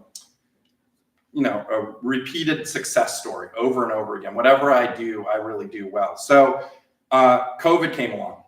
And in Santa Cruz, California, it was draconian. I remember I watch a lot of business news, and I remember watching China starting to lock down their citizens, right? And they were welding the doors shut on their citizens and making them stay inside. And I thought, thank God I live in America where that would never happen to us, right? No. 60 or 90 days later, they're rolling up people that are, watching the sunset in their car and telling them they need to go home. They can't be out because it's, curfew it seemed so ridiculous to me. It was almost shocking to me that the authoritarian regime just came down so hard, so fast, and that everybody bought it, right?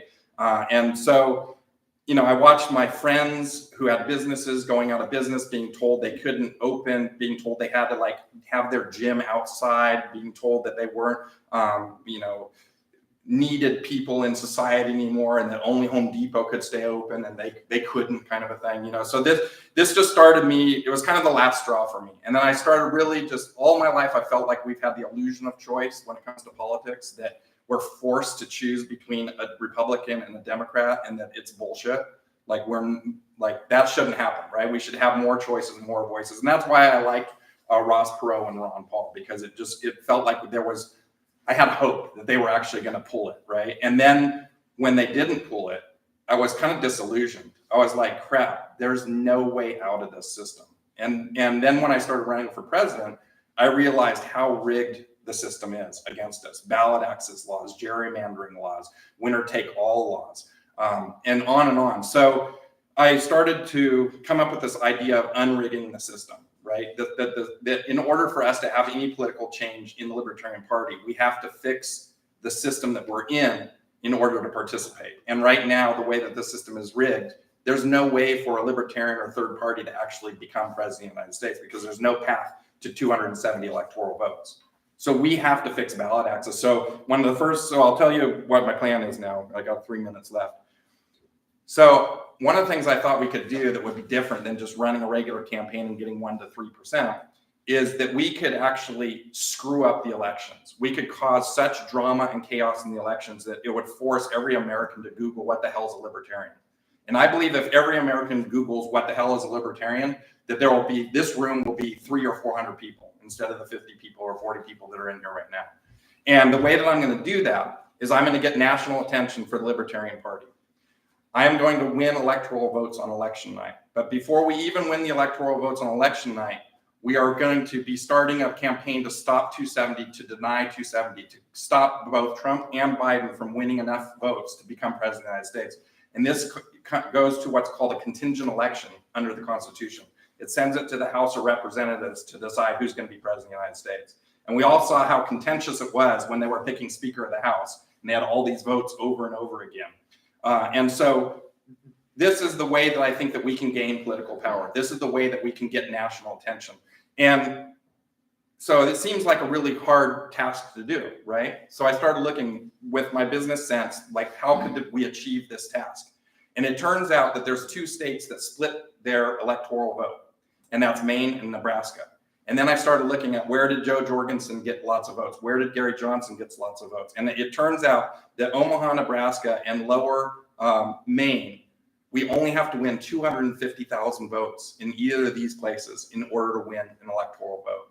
And I've been also pushing this idea. I have some ears in the Kennedy camp, and I've been pushing this idea to them that they should try to win some electoral votes as well. And if we could combine winning enough electoral votes to deny these guys, nobody in America wants Joe Biden or Donald Trump to be president. They don't. They're just voting against the other guy that he's bad. They don't really want these people. And there's a vast majority of people that don't want these people. And so that's what my plan is. I think it's achievable. And I have the resources to do it, and I have the business acumen to do it. I put $700,000 into my campaign so far. I've been running for 3 years. The money that I put in is more than all the other candidates combined. There's going to be a resource problem during this, after the nomination.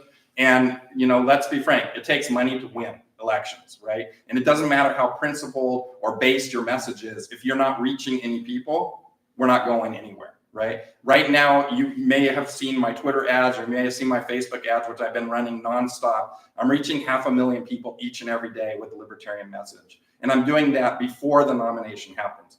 I'm putting boots on the ground in both Maine and Nebraska. I'm starting offices there, and we're starting field teams there because when I get the nomination, I want to hit the ground running and really achieve success for the Libertarian Party. Give us a win on election night. Put the Libertarians on the map. We can do this, but I need your help to do it. I have to have you nominate me at convention as the delegates in order to achieve this plan, and I hope that you do. Thank you.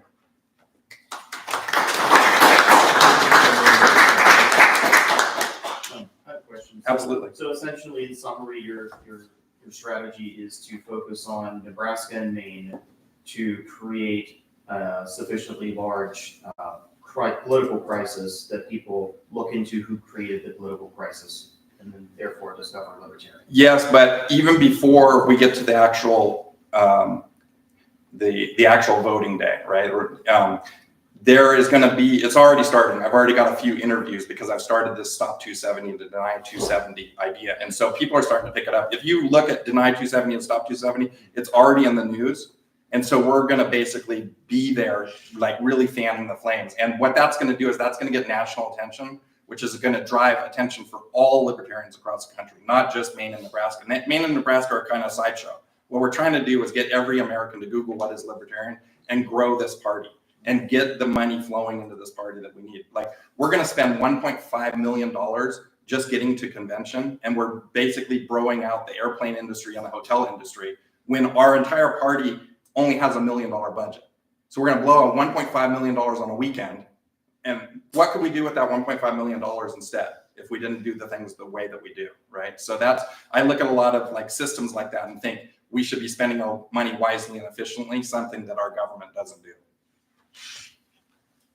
A lot of people have heard of libertarianism and have rejected it because the party is a joke or because they don't like any particular plank or they think that the government should be doing these things. How are you going to reach those people and change their minds? So one of the things, I have a big policy team. Larry Sharp's on my policy team, and I have like 10 other people that are on policy. And we met 2 times a week for almost 8 months. And we put together 37 pieces of policy to unrig the system. But what we're trying to do, and I think maybe you agree or disagree, I think Larry Sharp is one of the best messengers of this party to reach regular people with the message of liberty, right? And so I've been adopting a lot of those ideas and ways of messaging. That's what I hired him to do for me. And so as an example, instead of yelling "end the Fed," which I want to do, we say cancel the bank's credit cards. Because people can understand that. People can relate to that more than just end the Fed. Like, end the Fed sounds scary, but cancel the bank's credit cards. Everybody doesn't want bank bailouts anymore, right? Everybody doesn't want the banks to be broed out by the government constantly. And so that resonates with the people. So our messaging is more geared toward regular people. And I think that my background growing up really poor and then having success resonates with people. It's something they can latch onto and say, look, that guy did it, we can do it, right? And I want every American to have the same success that I did, or at least have the opportunity for that kind of success. I have a question.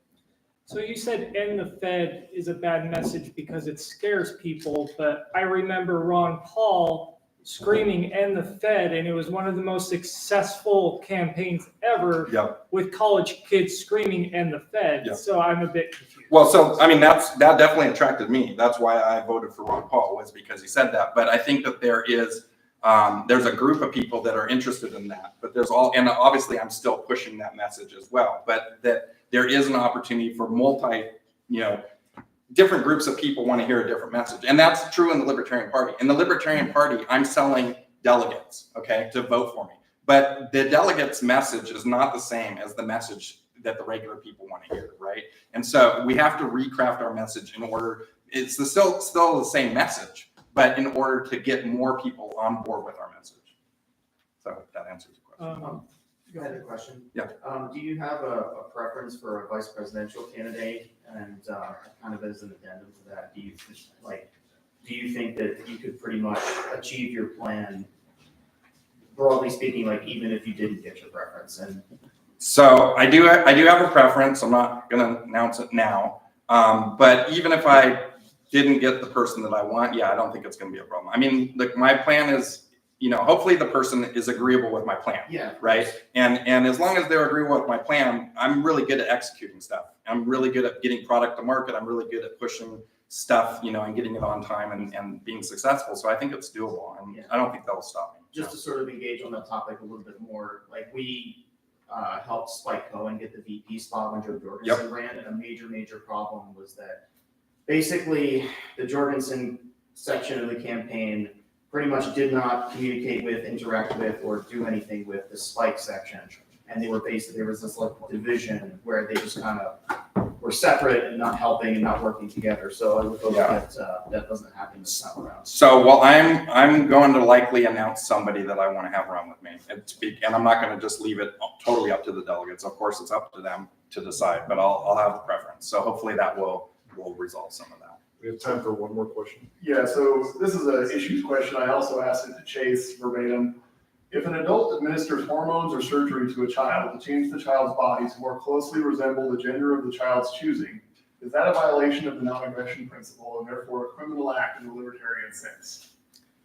Well, that's a crazy question, but okay. I think that as I'm a parent of two daughters, and I feel like I have the right to dictate what's going on with my kids over the government any day of the week. And so for any kind of things like that, any kind of surgery, whether it be gender affirming surgery or whether it be knee surgery or you want to get piercings or you want to get tattoos, I feel like that's up to the parents and their doctors to make that decision. And I don't think the government should be involved in making those decisions at all.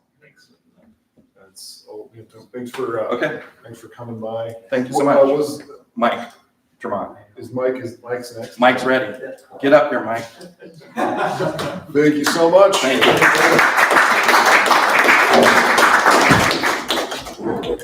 It's a bit of a tripping hazard back there. A tripping hazard.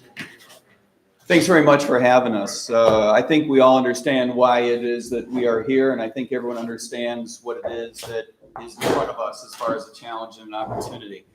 With your permission, I would like to assume that I can speak to everyone as though you are friends and adults and libertarians. And that means that we're going to say some things that maybe not everyone agrees with, but you'll see where I'm coming from.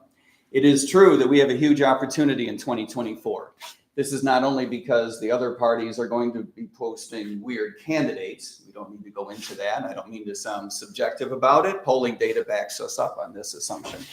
It is also true, however, that there is a growing sense of authoritarianism in the United States. Most Americans now believe that many of our most important and fundamental problems are the result of bad public policy. And I think that more Americans than ever before recognize that bad public policy doesn't just fall off of a tree. It is the result of parties that are pushing us in the wrong direction. Most Americans have heard of libertarianism, yes, but most Americans cannot spell libertarianism. Most Americans have no idea what the Libertarian Party stands for, but most Americans have a libertarian streak. And it is up to us to give them a chance to find us and identify that streak in us. Most Americans will find us if we completely cleave a very hard edge against Republicans and Democrats and leave no doubt that we are a very, very different choice. This is our task. What I want to argue today is that this is not merely an opportunity, but this is an obligation. Our government has gone completely off the rails, any way you look at it. Not just fiscally, and I would argue that the federal government of the United States is unlikely to remain fiscally solvent past the middle of this century. Never mind that, because fundamentally, I don't think you care about that any more than I do. You're not going to miss it. What I worry about, however, is that when the federal government of the United States goes under, it'll bring the dollar with it, because we still won't have fostered competitive currencies. And we'll be stuck with one reserve currency on this planet. And the federal government of the United States has taken to itself responsibility for it and will bring it down along with its own collapse. That's a problem. And that's not a problem that we should tolerate. Who is going to do something about this? If you are waiting for a Republican to lead the charge back toward fiscal or physical conservatism, you're waiting for something that's not going to happen. If you're waiting for a Democrat to lead an anti-war message, to stand up for your First Amendment rights, and this is, I don't see a lot of gray hair in the room today, so ask your parents. It used to be the case that you could find a Democrat who would stand up for your Second Amendment rights. That sounds weird. Wow. Things have changed. This is why it's an opportunity for us, but it is also why it is more than that. It is an obligation. No one else is going to do this for us. Remember that we are the philosophical descendants of the people that put together the Declaration of Independence and our Constitution, that created the federal government of the United States, and did so for only one legitimate reason. And that's to protect your civil liberties and mine. And the civil liberties of Americans all over the United States who can't spell libertarianism, don't give a damn to try to figure out how to spell libertarianism. These are people for whom we must stand up, including people that are least able to withstand the force of the federal government, least able to stand up with the stupid things that the state governments do and their local governments. It is for these people that we are in it. Of all the things that don't need to be said today, let this be at the top of the list. It's not about us. And I hope this doesn't hurt anyone's feelings. It's really not about you either. It is about a lot of people outside of these walls who will never have heard of libertarianism, who will never have heard of this meeting today, but need representation. This is the reason why I believe that we need to launch a very different campaign that has represented the party in the past. Lars mentioned Gary Johnson and Joe Jorgensen. This is not personal, right? A lot of us really liked Joe, really liked, what's his name? Really liked Gary. I don't know where he is today. So this is, he might be in Aleppo, if he could find it. This is not personal, right? But the reason Gary's campaign imploded was not because he forgot the name of a city in Syria, as dumb as that may be. The second thing that probably doesn't need to be said today, in addition to the fact that it's not about us, I'm going to make a mistake. If anyone doubts that, you can ask my wife. I will make a mistake. And she will probably tell you it's likely to be dumber than forgetting what Aleppo is, okay? The reason the Gary Johnson campaign imploded was because when he eventually did make that mistake that all of us make, he had not given his constituents a reason to hang on to him.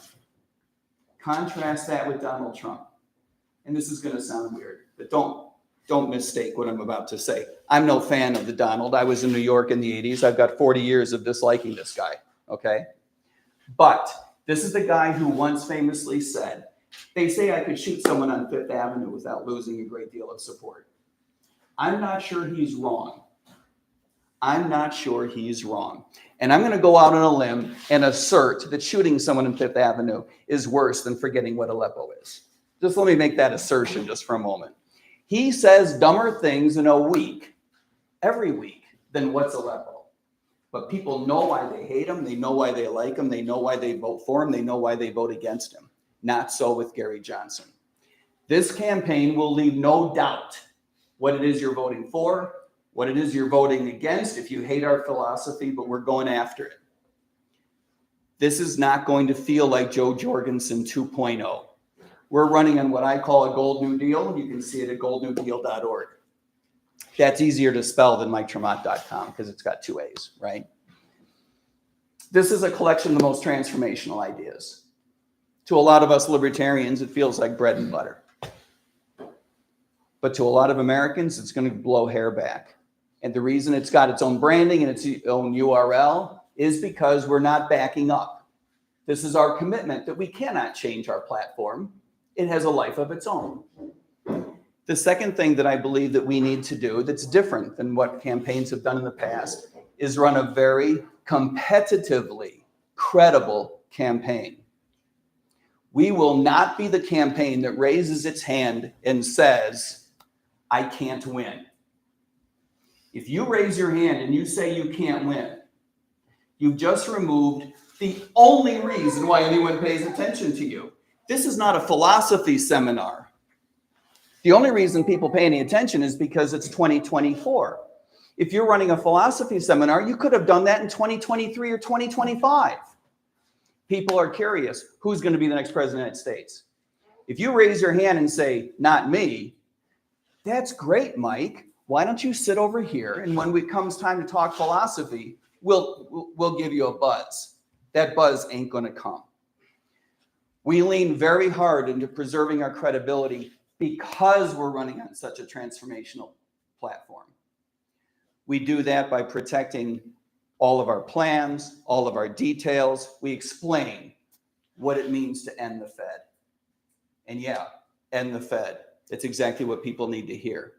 We lean very hard into my personal background in public service and public policy.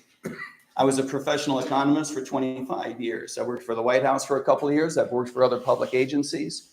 I had my own business, educating financial services executives for almost a decade.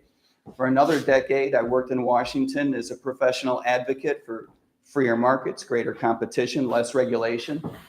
I've taught economics at 3 different universities. As a second career from the age of 49 to 60, which is to say until a couple of years ago, I was on the road in South Florida as a police officer.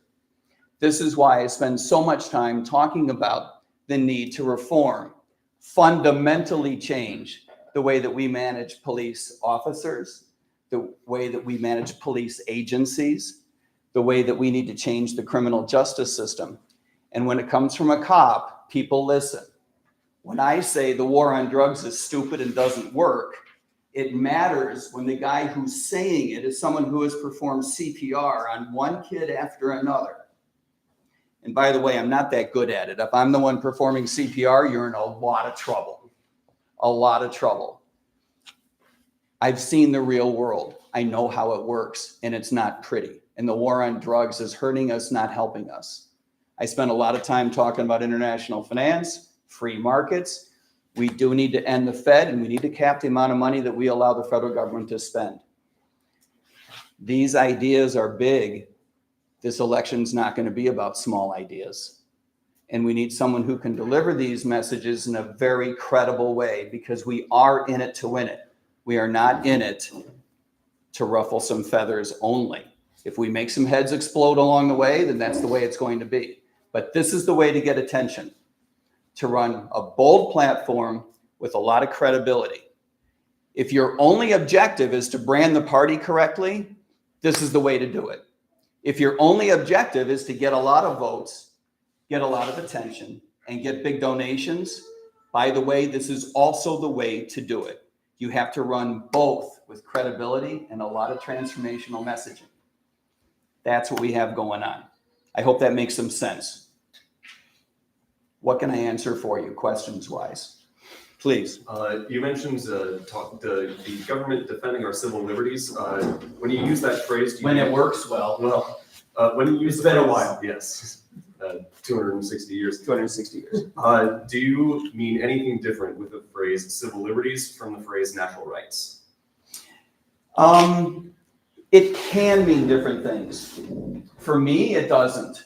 But I think for a lot of other people, it does. And that's one of the things I think that we need to communicate to people, is that the liberties that we want the federal government to protect, this is a stretch, just like you and I. It's hard for even us to say it without smiling, right? Mm-hmm. Those liberties don't come from the federal government. They don't come from any government, right? They come from fill in the blank. For me, my faith says it comes from a higher authority, right? And we ask the federal government to protect them, not to give them to us. I don't know if that's exactly what the page you're on. Yes, sir. I'm gonna ask you the same question. It's criminal. It's criminal. The surgery or the hormone? It's criminal. No, it's criminal. And I'll explain why. For you to undertake a surgery like this, which is both discretionary and life-changing, and there are not too many things in that category that are both discretionary and life-changing, right? But this is one of the few. I'm going to say it's a little bit different than a tattoo. Okay? Some similarities, I get it, but a little bit different than a tattoo. You have to participate in that decision. You have to participate in that decision. If you cannot participate in that decision shouldn't be made until you can participate. Think about how complicated the decision is. Is this a good idea for me now? Is this a good idea for me in 10 years? Is this a good idea for me in 70 years? When you're 17, you don't know what the word 70 years mean. Is my doctor an idiot? Is my mom an idiot? Is my dad an idiot? What are my alternatives? What are the costs? What are the benefits? Let me lay on you one more thing a 17-year-old boy doesn't understand. What is a boy? What is a girl? 17-year-olds don't know how to answer that. They'll give you an answer. I love the bumper sticker that says, hire a teenager while they still know everything. It is for this reason that I believe that an age of consent must be reached. We're not suggesting don't do it. We're suggesting you can't decide until you've reached an age of consent. I'm no expert in what the age of consent should be, right? But think of all the numbers it's not. See where I'm going? It's not 11. I don't know what the right number is, but cultures have to make that decision. And the decision about making a discretionary, life-changing operation has to be made by the person who is being subjected to it. And they cannot fully participate in that until they've reached a certain age. Please. Mike, as a former police officer, Idaho recently did a raid on a harm reduction clinic. Harm reduction? Harm reduction clinic, voluntary, all voluntary harm reduction clinic, because it was participating in best practices that were currently illegal in the state of Idaho. In addition to that, our Idaho legislature has also criminalized one of the things they were doing that was legal. How do you feel about voluntary harm reduction in conjunction with? I assumed the voluntary harm reduction had something to do with drugs that the state of Idaho decided were illegal. They were providing. Not that it matters, I'm just curious. The distribution of paraphernalia Yep. associated with certain drugs rather than the drugs themselves. I understand. Good one. Look, there's a whole category of bullshit that I believe should not be criminalized. Okay, this is a very difficult situation. I appreciate the fact that it's a difficult situation for police departments and sheriff's offices, right? I have a hard time forgiving sheriff's offices and police departments for enforcing everything that they're asked to enforce. But I also recognize that the problem is with the state legislature at its core, right? That's a problem. There are plenty of problems with police tactics as well, and that's a separate conversation. Because even if we all agree that's what's going on and the inside needs to be stopped, that doesn't mean a no-knock warrant is acceptable. That doesn't mean that you can skip the process of getting a warrant. Those are tactical issues. But it is at the legislature level that we need to stop the bullshit of criminalizing things that don't have a victim as a general proposition. That covers a lot more things than the war on drugs, right? In my view, the war on drugs actually makes you a victim if you are addicted to something, because now the state is coming after you. Now you got two problems. You got a medical problem, you got a legal problem. By the way, you got a legal problem because you have a medical, that's weird. I don't think it's fair for the state to turn you into a victim in order to justify kicking in your door. Actually, I think we're out of time for questions. Okay, I'm sorry. Yeah. Well, thank you. I appreciate taking the time. I'll hang around the back for a few minutes. I've got really fancy brochures, and they're beautiful, and they're paid for. So I'm going to hand them out to you. Thanks. Thank Mr. Chair, I move that we take a recess in case any folks want to ask these folks questions. Is everybody good with taking a 8-minute break? And put us back here 11:30? Can we take a 15-minute break? I don't care. 15 minutes. Why don't we do 11:35? 11:35. 11:35. Okay, and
so. I'll leave this up to you guys. Do you want to do them now or later? Now. That's good. Well, yeah, somebody will have to. I'll make a motion to suspend the rules, to amend the agenda, to allow for state candidates to seek the endorsements of the party. Second. Okay, is there any objection? Are we missing anybody? Besides my wife? Where's Rob? I don't know. Well, it's usually we're three minutes late anyway. All right, then if there's no objection, we'll go ahead with that. How long do you guys want? 2-3 minutes? Yeah, 5 minutes. 5 minutes? Fine. Okay. Who wants to? So 3? 3, let's see. Okay, who wants to go first? I guess I will. Okay, so hello everyone. I think at this point we all know each other. I'm Matt Losby, and I'm running for the United States House in District 1 of Idaho. That is everything west of everything west of Boise, all the way up north to Canada. My opponent in this race is Russ Fulcher and also 2 other people. And the interesting thing about this race is that in the past several elections, Russ Fulcher has won with more than double of the second place candidates' vote count. Now that's very interesting because it means that I can credibly go to anyone who votes Republican by default because they're an Idahoan and say, okay, you've got Russ Fulcher as your representative. He's fine. He sometimes votes well. He's advancing Defend the Guard. He sometimes votes against spending our money. And then the rest of the time, he votes to do what Republicans usually do, which is wear away our rights a little more slowly than the Democrats. And so what you can do is you can vote for me, where I will go to Congress and I will do everything I can to put a wrench in their works. Because one congressman can't do a lot positively, but he can definitely stop people from doing evil.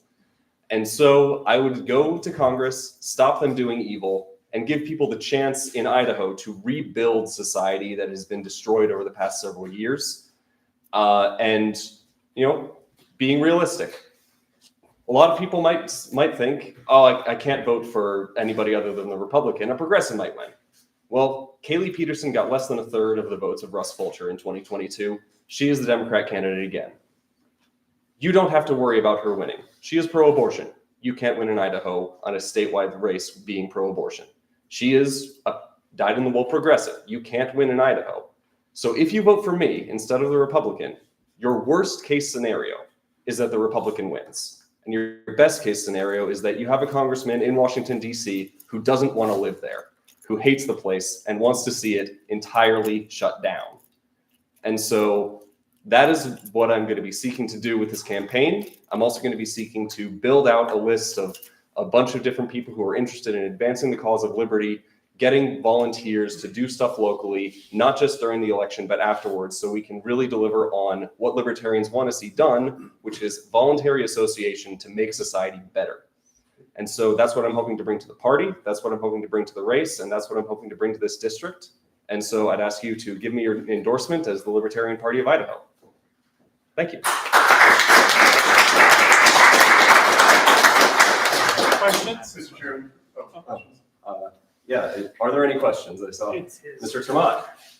Lars and I want to know if you want to run for DP. You're really good at this. Well, thank you very much. I'm terrified at the prospect, and I'm also 32 years old. Let's talk in 4 years. Sounds good. Mr. Chairman. It's max 4. Okay. Unless you want to make a motion or something. Yeah, I do. Okay. I ask that by the body's unanimous consent, we endorse the candidacy of Matthew Losby for U.S. House of Representatives as a party. Is there any? That is technically not in order. Unanimous consent can't be asked for in the motion itself. It may be a process, the result of the process, but to make it part of the motion imposes on the body the silencing of the Okay, opposition. I move that the Libertarian Party of Idaho officially endorse the candidacy of Matthew Losby for U.S. House of Representatives. Okay, seconded. Is there any objection? Work down the end. Congratulations, Matt. Todd, we don't need your. You can't say. You can go to losby.us to volunteer and help me out with things like getting a bank account set up. Hello, everyone. Todd Corsetti. I think most of you know me. I'm going to give a little background on me. So I have a degree in mechanical engineering from the University of Utah. I worked in the semiconductor industry for 30 years. That was enough. Retired in 2018. A little bit of my transition as a libertarian. Interesting, I'm old enough that Ross Perot, let me back up another step. My dad always despised the government. His mantra was never trust the government. So that was kind of instilled in me as a kid. So I was always kind of an independent. They leaned conservative to the right, or Republican. But then more and more disasters and wars and stuff happened. So Ross Perot came on my radar, and I'm like, oh, there are alternatives. That was interesting to watch, and then interesting how the rules changed to basically try to kill a third party for debates, et cetera. And then Ron Paul came along, and I'm like, oh, that's my guy. So that got me to a small L, was supportive of that.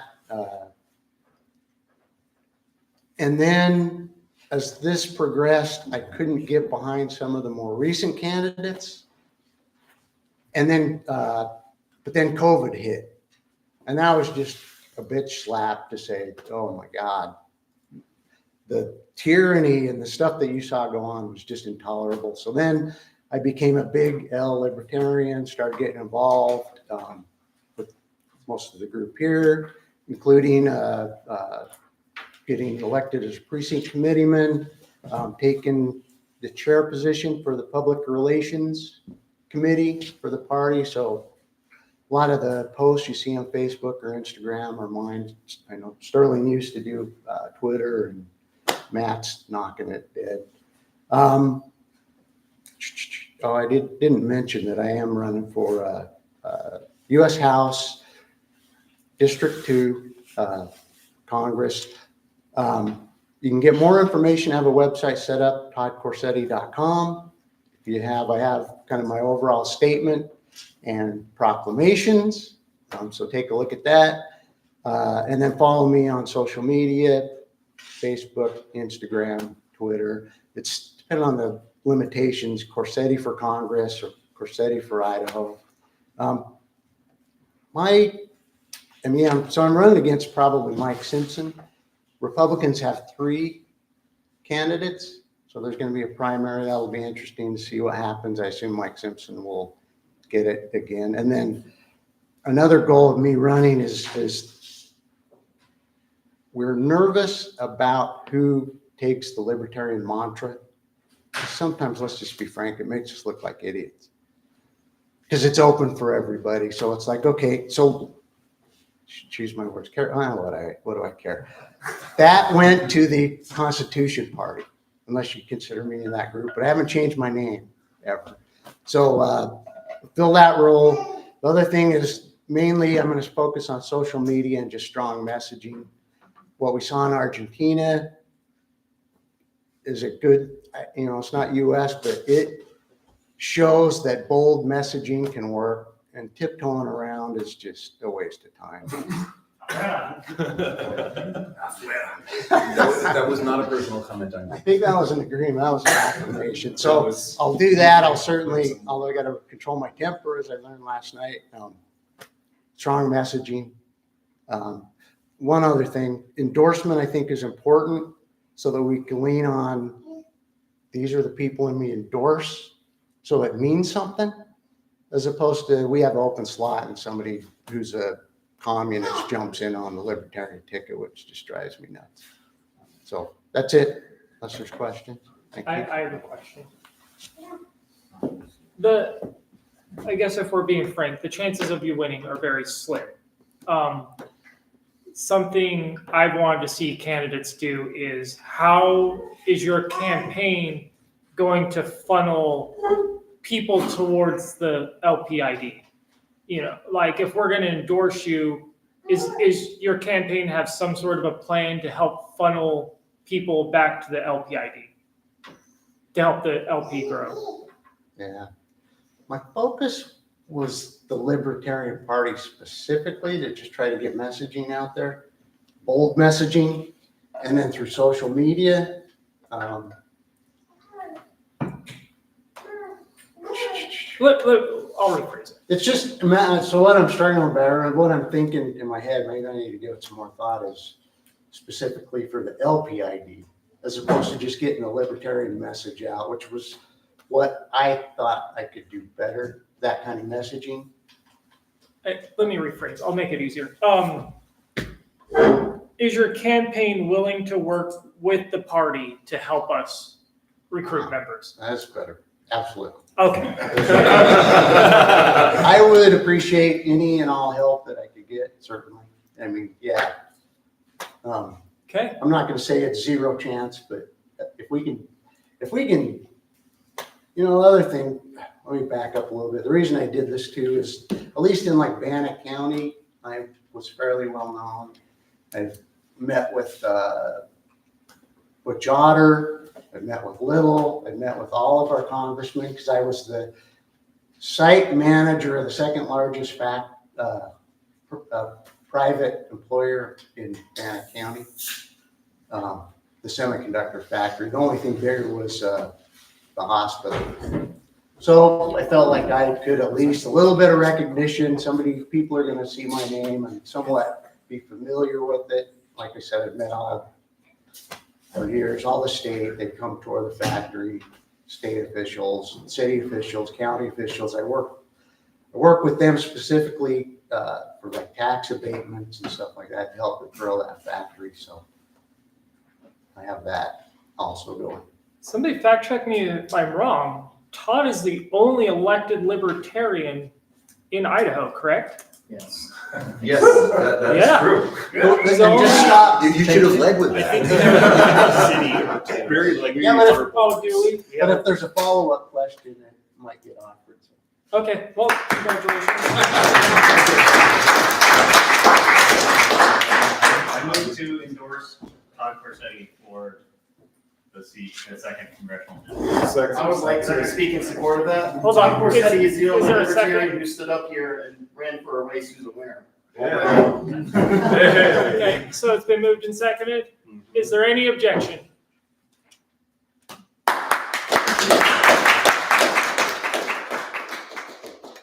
All right, Sterling.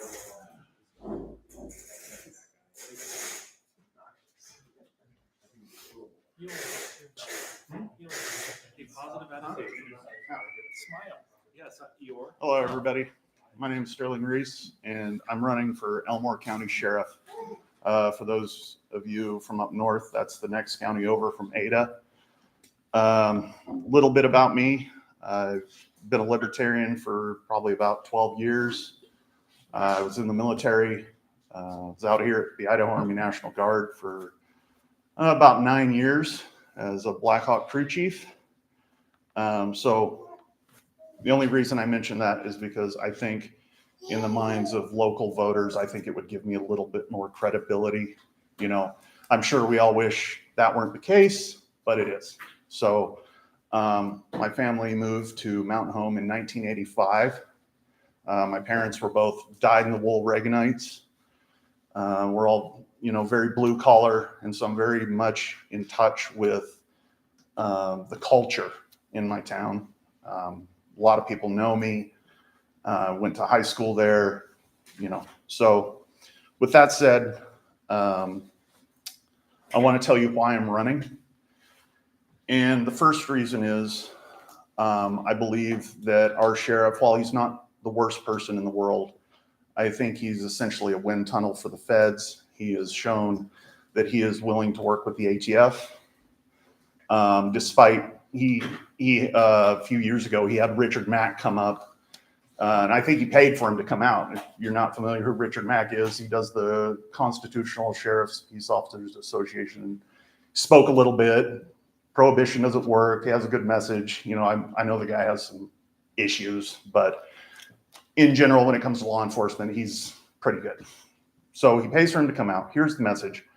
And then not even a year later, he's working with the ATF to raid people's homes.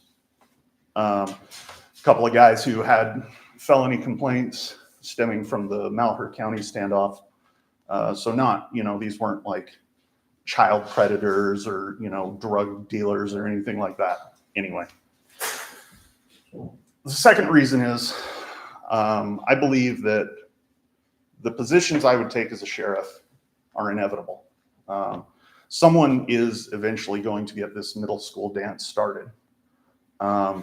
It's just a question of how far down into the abyss we are going to slide before someone picks up that mantle.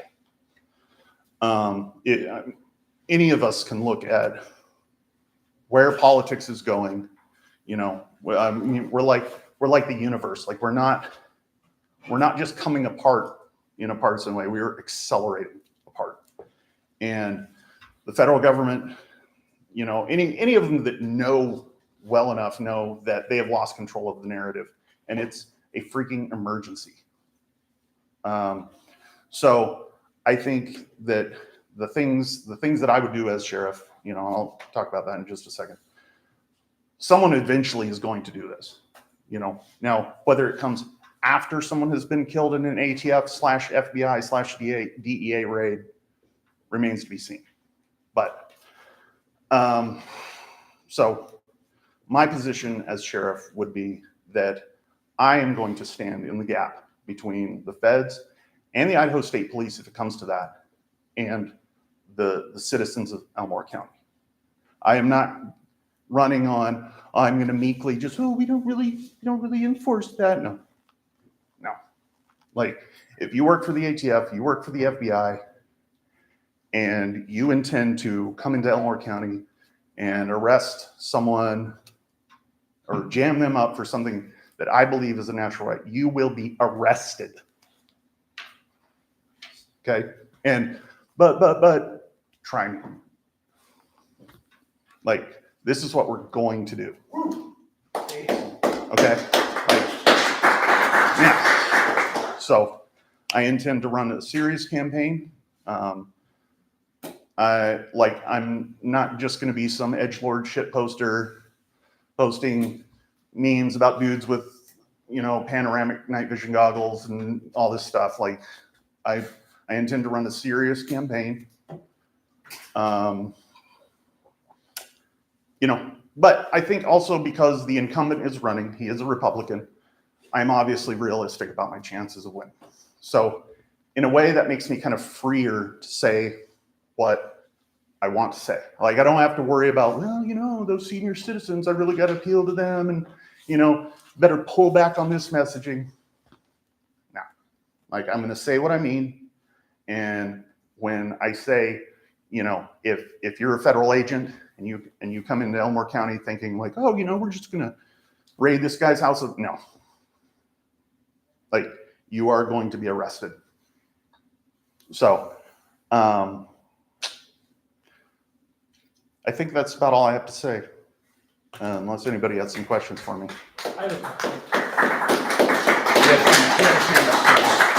How would you know? What'd you say? I want to see if you'd move to Van County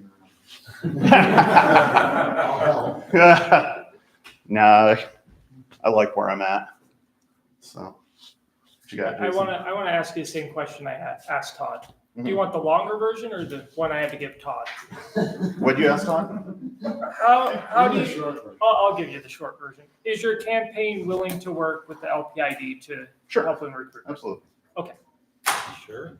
I don't view recruitment as even like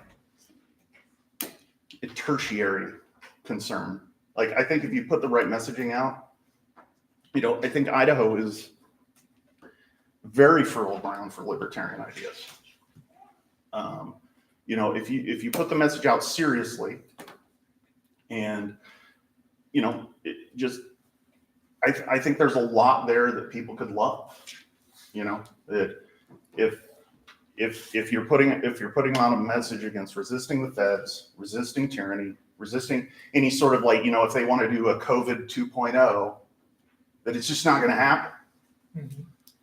I think, and that was actually the other thing I wanted to say was that, if I don't win, I can at least challenge the incumbent and at least come at him from the right and basically, put him on the spot and be like, because nobody in Elmore County loves the ATF or the FBI. So okay, a few people probably do, but but I can be the one saying, no, they're not going to do those things. Whereas he's going to be over there we'll work with our federal partners and, give him that option. Look at this guy, even if he wins, people are going to be like, what's up with that? So. Excellent. Yeah. Yes, the Idaho is fertile ground, and the Republicans are doing their part to add their fertilizer. Yeah.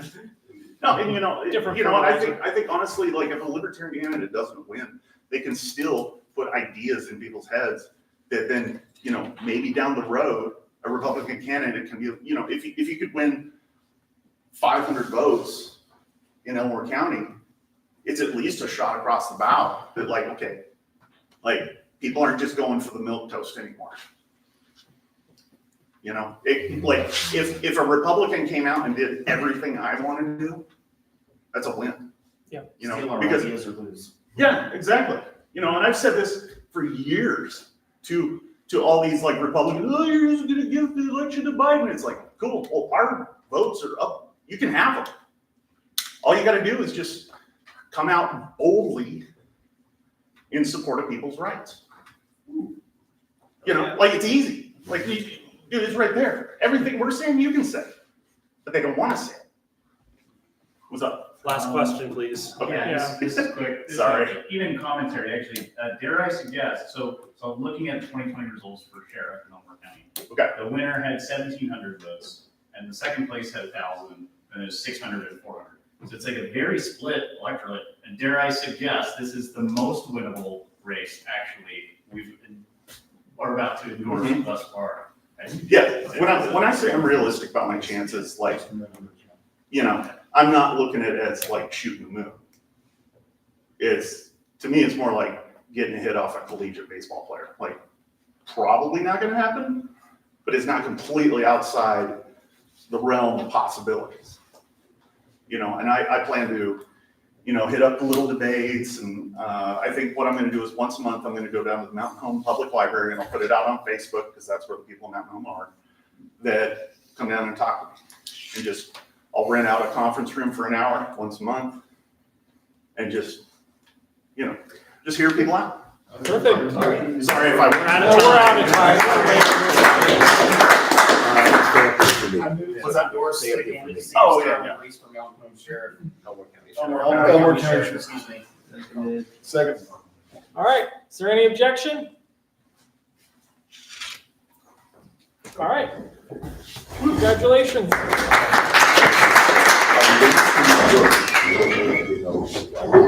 Just on a little side note, if you'll indulge me, something I want to really move towards is people like Sterling.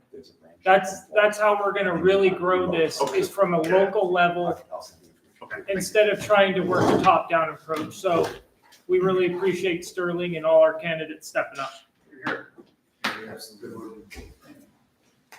Oh, we want to do one more? All right. I have a point of inquiry or information regarding ballot access for the Libertarian Party of Idaho for presidential candidates. We need 3 statewide races. Have we satisfied that requirement in 2024? Yes, because of president, correct? So technically, we have not yet satisfied it because we have not yet informed the Secretary of State of the Libertarian nominee for president. We will be able to do so once there is a nominee, and then we will have satisfied our requirements to retain ballot access. I have a request for information. Is it possible for the Libertarian Party of Idaho to submit a dummy candidate that can be altered later? Stand-in. A stand-in. Like, for example, the National Party, when it requests a list of delegates from the state parties, a lot of state parties that have conventions close to national will just submit the chair's name as their delegate, and then they alter the list later. No, we can't do that. Okay. I don't know, I'm just kidding. If you're gonna put my name To my in, knowledge, it's not available. what's that? It's not available to my knowledge. I believe it's just, once we have the convention, we have the party's nominee, we inform the Secretary of State and they're listed. Is there any other endorsements or anything people want to do while we're here? What time is it? Hey, oh, you can't see them. What, oh, I was wondering if it'd be okay if I registered for a precinct committee in District 23. well, we can't stop you. So, It's too late. yeah, so, Oh, great. great. I just wanna know if Oh, it's with you. Whatever. Are you asking for our endorsement? No. Oh, okay. Yeah, yes, how's that then? I don't know how to answer that. All right, Can I have 5 minutes yep, for the? Dan wants to talk a little bit about the awards and recognition, correct? Is that Yes. all right with everybody? 5 minutes is enough. All right, I'm gonna clap you off at 5 minutes. Thank you. I knew I should have written down what I was going to say yesterday. The reasons why the committee selected Matt as Libertarian of the Year. And I'm going to take the time now because I want to set the stage for what I'm going to ask of you afterward. Matt first came to my recognition when he was selected as the delegation chair of the attendees to the Reno Convention. And he terribly impressed me with his diligence and open-mindedness and his willingness to bridge gaps between dissenting delegates. Then he was the first chair of the party's judicial committee, which was beset immediately with important matters of business. And I believe he and the committee dealt with them quite admirably. Subsequently, he included becoming the recording secretary of the Bylaws and Rules Committee, in which capacity everybody remembers the effectiveness of the presentation last year. And he became the recording secretary of the Platform Committee, and we're witnessing the accomplishment there. Those were some of the reasons why. The reason I'm presenting that now is this is my folder for the Awards and Commission and Recognition Committee. I need your help. I would like other people who are interested in participating in this. I would like suggestions for categories of achievement or recognition that should be recognized by the party a year from now. And I would like any other suggestions you might have, for example, for the people who should be recognized. How much more time do I have? 3 minutes. That's it. Thanks, Dan. Hey. Actually, tell you that I usually have for awards, just email you. Email me, yes. Or I guess me too. I guess I'm also on that committee. If you're interested in working on the committee, say so right up front. Okay, then we are back to proposal 5. It's noon, so I just want to reiterate what I said to start this off. Just try and do the best we can to get through these. We've got 28 of these, and it'd be nice to get them done. So, What time are we thinking for lunch? 1? 5 or 6 o'clock. I would suggest 1 o'clock, and let's just do, is an hour enough time? Not for the length of lunch we had yesterday, but, I think we should be able to get through 5, 6, and 7 by then. All right, we'll just plan on 1 then. All right. Do we want to raffle before we start, or? We can certainly do that. Yes, hit a quick raffle. Do a quick raffle, raffling off. You don't get to decide. Who do you think you are? The heckler's veto. What do we got? Oh, You want to do the More so. We're gonna do this one. Is this a 5X? Is that the 2X? This is the 5 ounce, right? Yes, that's the 5X. We'll do this one and then this one. Okay, Okay, so we're doing this one and then this one next, and then we'll do the ninth. We'll do three. Okay, so for the 2 ounce silver, we've got ticket number 215. 215. All right. Good Lord, you silver hoarder. Oh my God.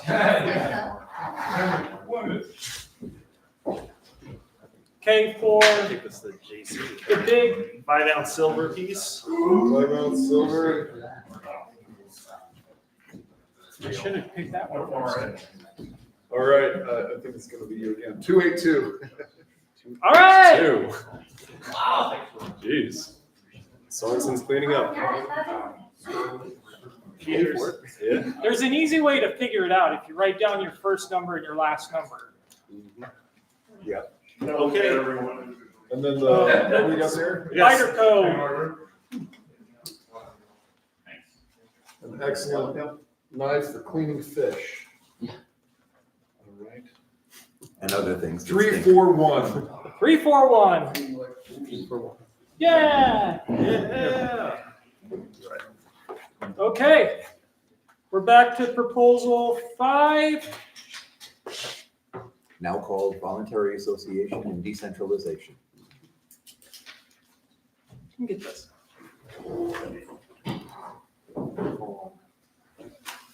Is there any more discussion on 5? Mr. Chair? Yep. I move to strike the word also where it says it also organizes. So just strike the word also. Is there a second? I will second. Okay. Any objection? Okay. Also is gone.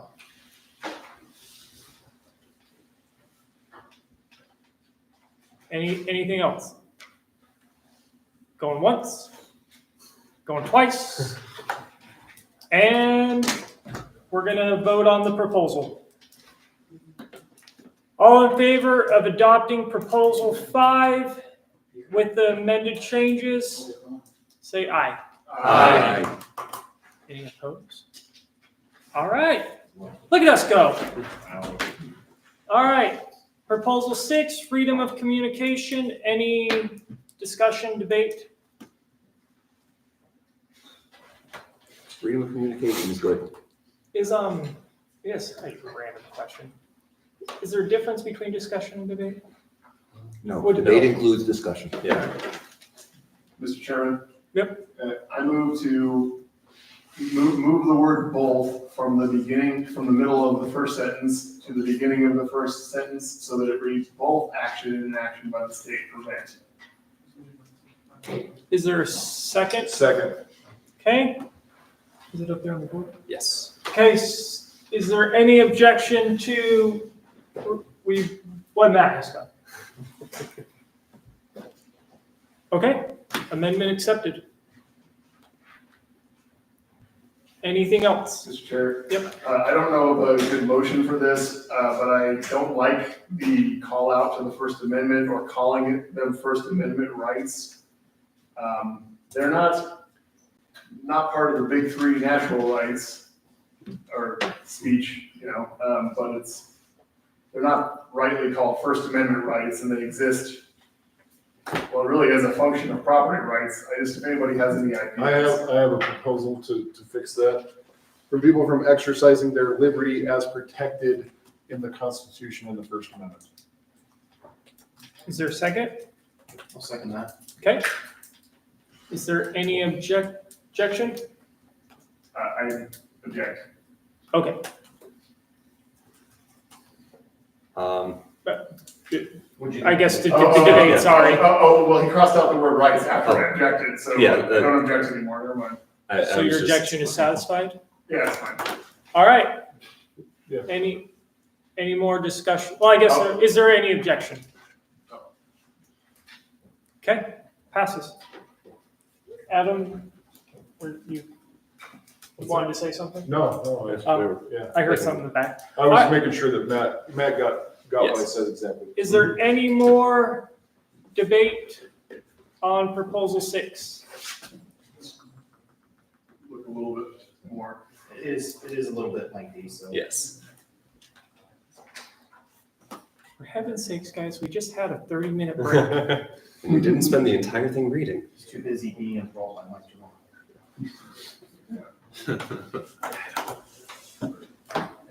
Since Mike didn't use a table to do that, it was a body motion for him to speak.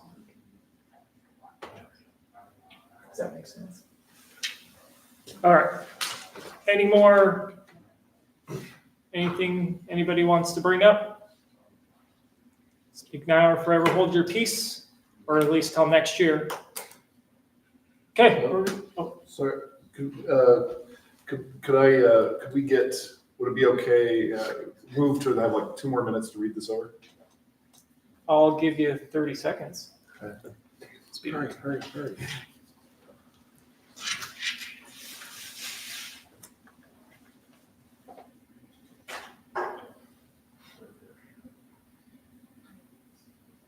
Need some like elevator music. Do, do, do, do, do, do. Don't worry, you're only on a live stream. You'll find that in the public domain realm on the web. Just look up Jeopardy theme. Point of inquiry, so it seems like we're kind of like doubling up on a lot of like the national planks. Like, are we saying anything in our Idaho platform that, this is obviously too broad a question, that isn't already covered by the national platform? Like, because I'm a fan of like, and I've expressed this, shorter and punchy set of planks, set of ideas that are specific to Idaho. Yeah. I would say that yes, there is the view of this was specifically, like if you'll see there's issues that are more national that we didn't even put in. Yeah. Yes, I would like to extend that. Throughout the country, there are proposals for states to interfere with the freedom of speech of their citizens. And this anticipates that Idaho might very likely become one of them if it isn't already. And therefore, freedom of communication mostly is a federal issue because of the First Amendment. However, it is also a state issue. Okay. I would also just add to that the National Party may change its platform, and the National Party may even cease to exist, although it's very unlikely. So it's not a bad idea for Idaho to have its own platform as well, even if it's maybe a little bit more exhaustive than necessary. Okay. Changing one. Any? Yeah, that makes sense. Did we lose like half of our body? We are still quarried. Okay, anyway, is any more discussion on proposal 6? All right, we're gonna vote on it. Is there any objection to proposal 6 as amended? Okay, we'll adopt proposal 6 then. Proposal 7.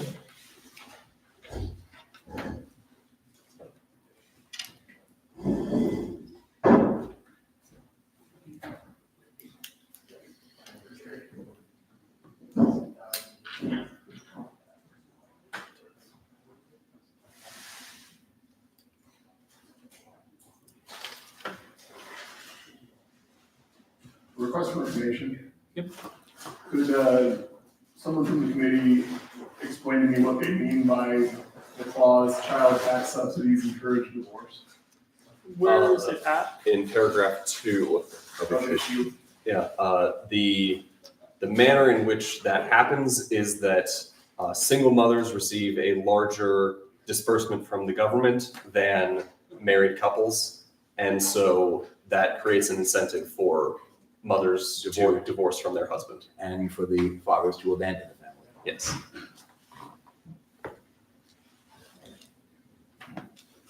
Does anybody need a few more seconds, or are we good with? A little bit more, please.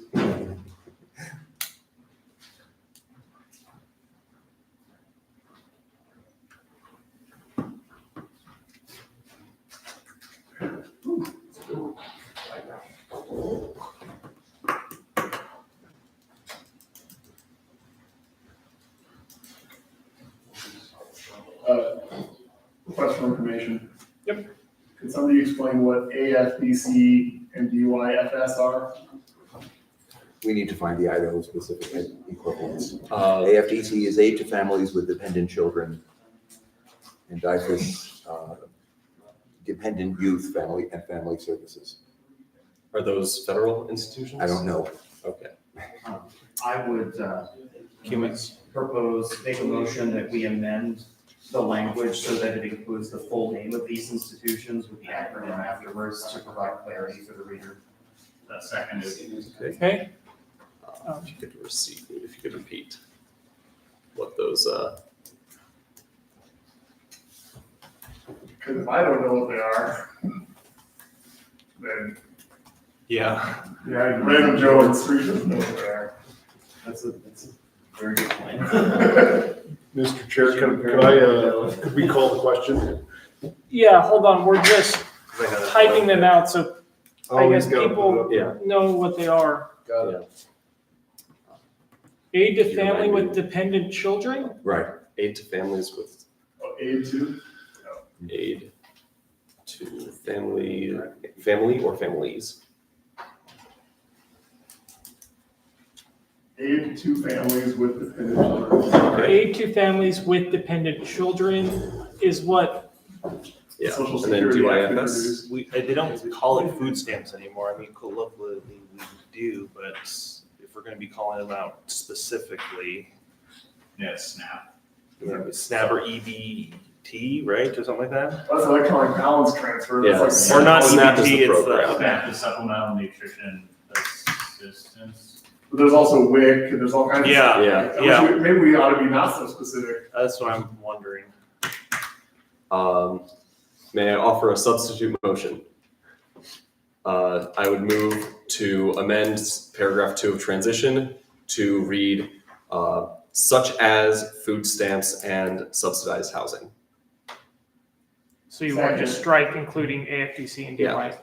Is there a second? Second. Okay. Okay, is there any objection to this? Okay, we'll do that. Where'd David go? I guess his motion They say is, including food stamps. his motion is now void because Uh, we changed yeah. everything. My phrasing was such as. Oh, yeah, okay. If people want to change to including, we can make that motion. Is this a point of order or inquiry? Are we at quorum right now? We are now. We are now with David, or if David leaves, are we in quorum?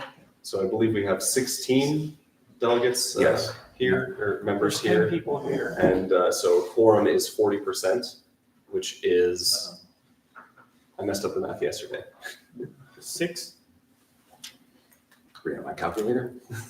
It's 1.6 times 4. 50 would be 7. It's so- 6.4, 50 so would be- 6 or yeah. 7. 7 would be quorum. Okay, What do you guys think about paragraph 2 in the issue? The second sentence, striking it altogether. I was gonna move for that. I moved to just strike the second sentence. And I think, yeah, not only is, I think it gets in the weeds, I think it's backwards. I think it encourages lack of marriage. all right, hold on. Is there a second to this motion? I'll second. No, sorry, now continue. Or was that it? That's it. All right, Just to delete the text. yep, so strike the entire second sentence in, what one was it again? Issue paragraph 2. Okay. Is there any objection to that? And so it shall be. I like that better than motion passes. All right. What? I like that better than motion passes. I tried to I'd like change call it the up. question on the proposal. All right. All in favor? Aye. Any opposed? Okay, proposal 7 passes. Proposal 8, the war on drugs.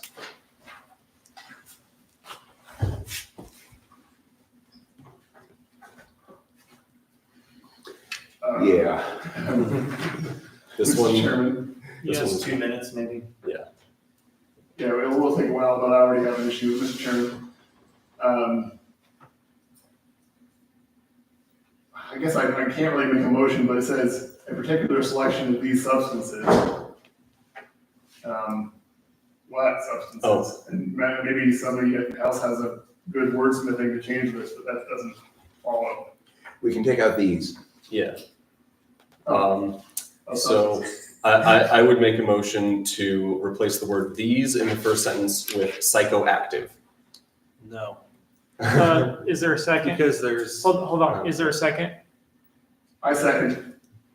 Okay, now you can go, Chris. There's a lot of drugs on the market that are not psychoactive. Steroids, for instance. Well, depressants like fentanyl, for example, are not psychoactive. It's not psychoactive? No, I thought even nicotine is psychoactive. Anyway. no. Yes. Nutmeg is a What do we have psychoactive. again? It didn't work for Scott Grow, so. Okay. Okay. Sorry. So I would gladly entertain amendments. Substitute motion Okay. to delete just the word "these." Okay, A second. is there any objection? Okay. So that means the original amendment. The Well, we have to original vote. is We now. have to or vote. Oh, okay, we're back to the proposal is original now on the amendment now. table. No, The proposal Oh. is on the table. So we're back to the main proposal. Yes. That's what, didn't you make an amendment? So he offered a substitute. Yeah, that's, I just Yeah, was so- talking to make sure. Yeah, substitute motion replaces the proposed amendment. Yeah, If it passes. If it Which is passes. a vote. Which it did. Oh, did I didn't see that? Yes, without objection. yeah, I just wanted to make sure that I was correct in where we were, so. Is there anything else in proposal 8? I think people need some time. It's long. And very upsetting. Mr. Chairman, I move to change or possess a particular selection of these substances to or possess various substances In, in the very first sentence. okay. Is there a second? I'll second. Is there objection? Okay, passes. So we've actually deleted. Yes. That's So right. possess various substances is the phrasing.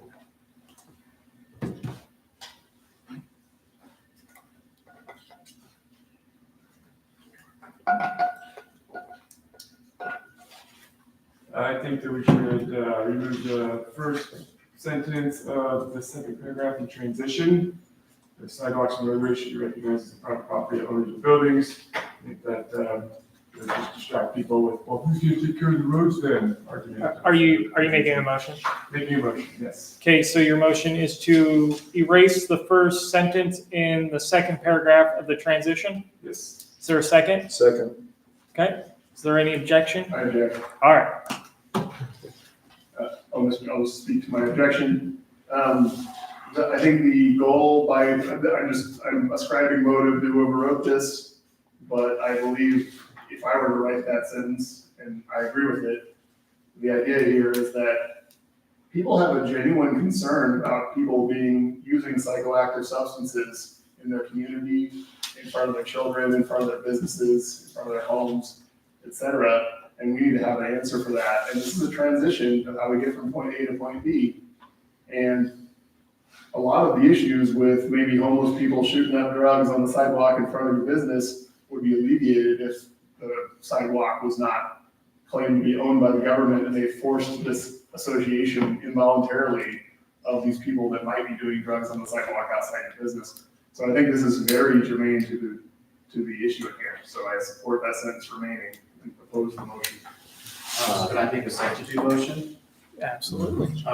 Could we add to the end of that sentence with regards to loitering? And the reason why I would suggest that is because we do not want a situation where a private business can just assert that you can't drive down the road. But the spirit of the Oh, sentence. sorry, to cut you off. Is there a second to the substitute? I will second the substitute motion. Sorry, David, No, continue. it's okay. Just the spirit of the sentence is, we do not want people who are, just kind of laying around in the street, I suppose, in front of the business or property. And that is a reasonable concern, but we don't want to create a weird situation where, it's applied in a weird way where it can't stop normal behavior. So that's the intent behind my substitute motion. In support of that, I guess, is there any objection to it? Yeah. So it is a substitute motion, so perhaps Mr. Pope might object to it. Yeah. Well, Dan, or let's go Rob, Dan, Ben, do you want to talk? All right. I like that, how that was changed. That's- Okay. in support of, if you're abutting it, to the person's property, let's just say that person's fairly unreasonable and we're walking down the street. Get off my property. No trespassing type of deal, you'd have a check mark, so in regards to loitering, as David pointed out, it's gonna keep you from just sort of being an a-hole to passersby and people walking their dogs and moms walking their kids. Dan? I think the discussion indicates that addressing this issue in this way with the platform is a tangent. And I'd like to suggest that if we instead emphasize that ending the war on drugs will give people alternative options, including places where they're free to use safely under the control of or under the jurisdiction of a private individual who wants to assure these people that such safety. Anything else just brings in irrelevancies. I think I tend to agree with Dan. Because I think that there's some implicit things in like, hey, these sidewalks and roads that are adjacent are now the private property of those that have abutted it. And I realize that we've made this qualification, but the owners themselves might not want this responsibility. It's weird when they bought their property, it wasn't part of it. I think it just creates a set of complications that are tangential to let's end the war on drugs. And though I think that there is something here that is important, and I think I would probably agree 100% with almost everybody on that is concerned about that. I just feel like it is tangential. Can I make another substitute motion then? I don't believe so. You can't stack motions. You can't double Maybe it's stack a triple friendly- stack.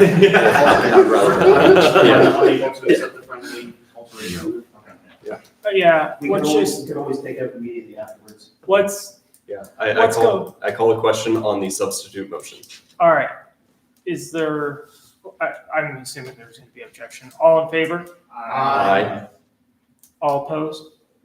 What, this is a vote to accept the substitute. Okay. To accept The wording as written on the screen to accept it. Let's redo that then, if everybody wasn't.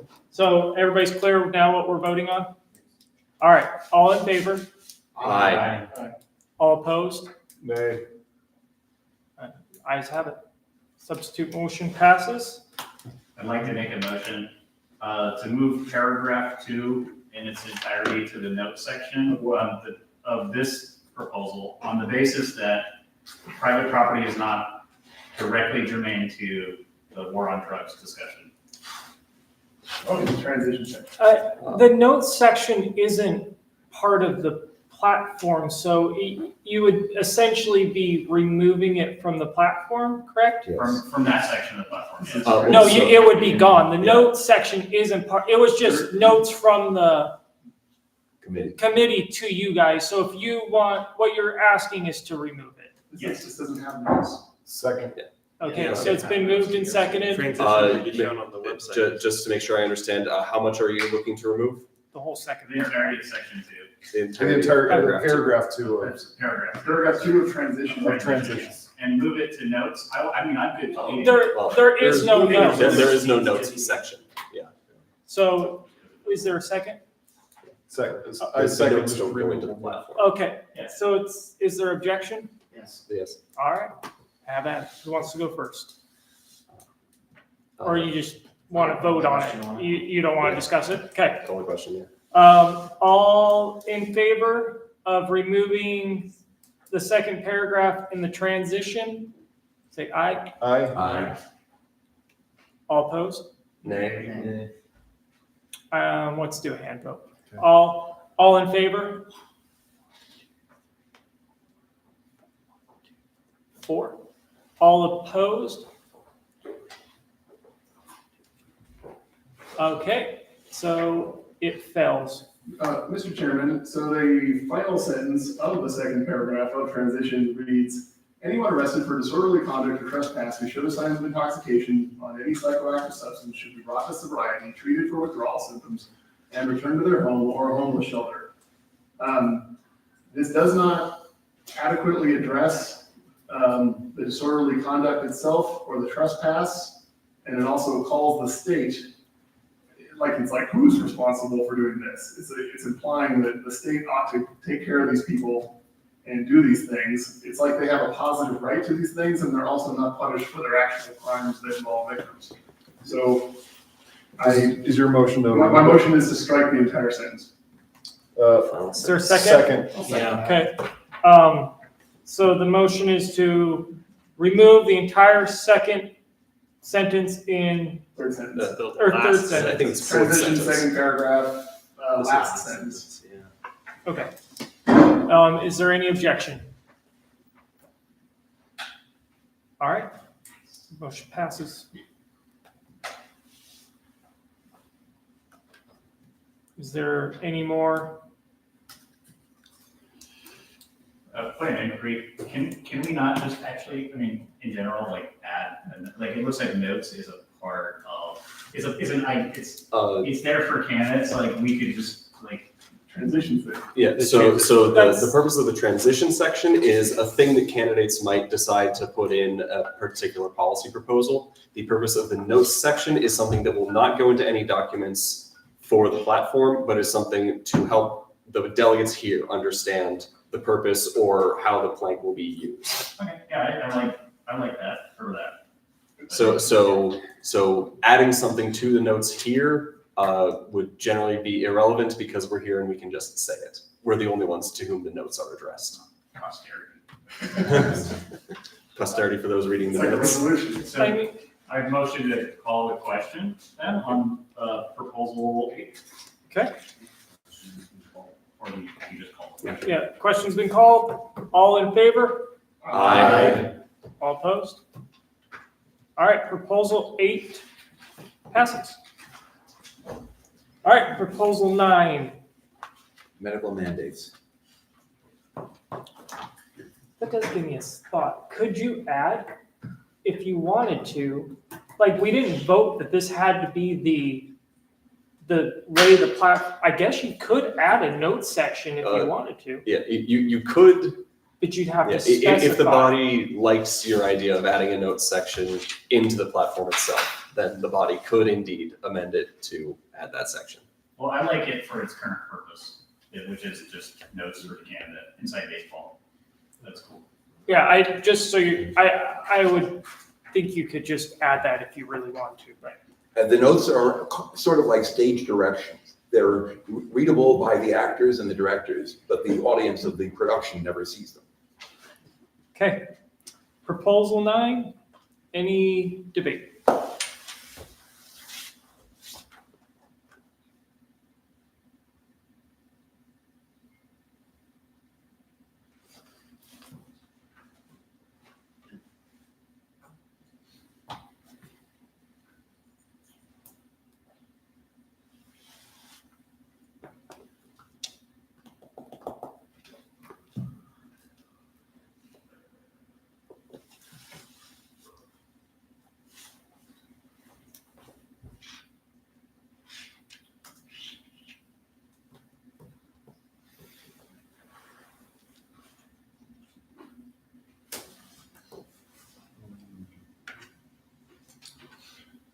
Mr. Chair, Yes.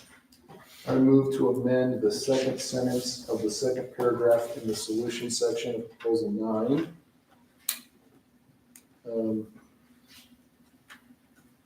And replace the word "they" with governments may share their expertise as best they are able. Sorry, replace "they" with governments may. Okay. Sorry, replace "they should" with governments may. Share there. Share there. I second. Okay. Is there any objection? Okay. So it shall be. I would object to that. Oh, Oh, Yeah, I'm thinking about it. I would object to that. Yeah, I would actually. Yeah, I would object to it because the spirit of the sentence prior is that They what bundle. we're really talking about is private organizations and individuals being able to discuss things. We don't really necessarily care what the government says about it one way or the other, but we do care that people, private institutions and individuals have the ability to discuss solutions and problems. You know what I think he's. Hold on a sec, guys. I gotta ask Dan something. I already called it, right? That it had already passed. No, I don't think so. When? Did I not? You did about a half a second before David spoke up. So do we all just want to forget I did that? I think that's. Yeah. Is everybody fine with that? Yes. Okay. Okay. You jumped the Control gun. I think we should call the He jumped the question shark a though, little because I think that, like, that would help us debate afterwards. We should just call it. Which question are you calling? My proposal, my amendment, let's just call it and vote on it, and then I think we can Okay, deal with these edits. So Adam's calling the question on the amendment. Is So we're there, now voting on whether or not to pass this amendment. yes. Okay. All in favor? Aye. All opposed? Nay. Okay. Amendment fails. I think that David is right. And I realize my mistake. My concern was, and so I'm hoping someone would come up with a good motion here. My concern was that we were lumping in private actors like corporate and academic elites with the government in terms of whether or not they should be restricted in some way. And I think that occurs in the third sentence. Any efforts by these elites to suppress disagreement or enforce compliance with their proposed solutions are violations of the natural rights of self-ownership, speech, and association. I don't think that's true of a corporation or of an academic elite. I move to amend that second sentence to strike may and replace it with private organizations and individuals should Share. There? Yes, should share, well, that expertise also, Okay. but it's okay, their expertise. You want that or there? I think there's, okay. That's Either or, but I think that works just fine. So Any efforts by these private organizations and individuals, I suppose, would have to also go in there.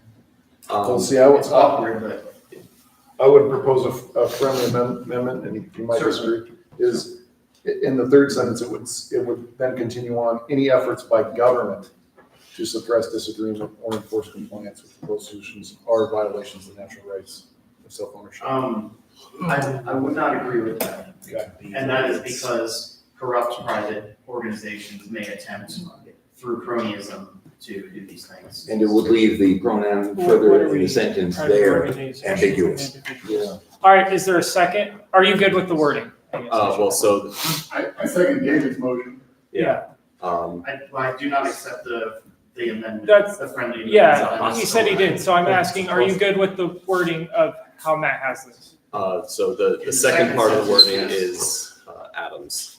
The second sentence is David's, the third sentence is Adam's proposed. But he didn't accept, It wasn't friendly, see, yeah. Okay. so you're making another amendment? No, I'm just saying. He was attempting a friendly amendment. Yeah, which okay. Okay. All right, So, David, hold on. David, are you good with the wording? yes, All right, is there a second? I already seconded it. Okay. Now do what you want to do. Is there any objection to it? All right. Is there any, does anybody object? Okay. Excellent.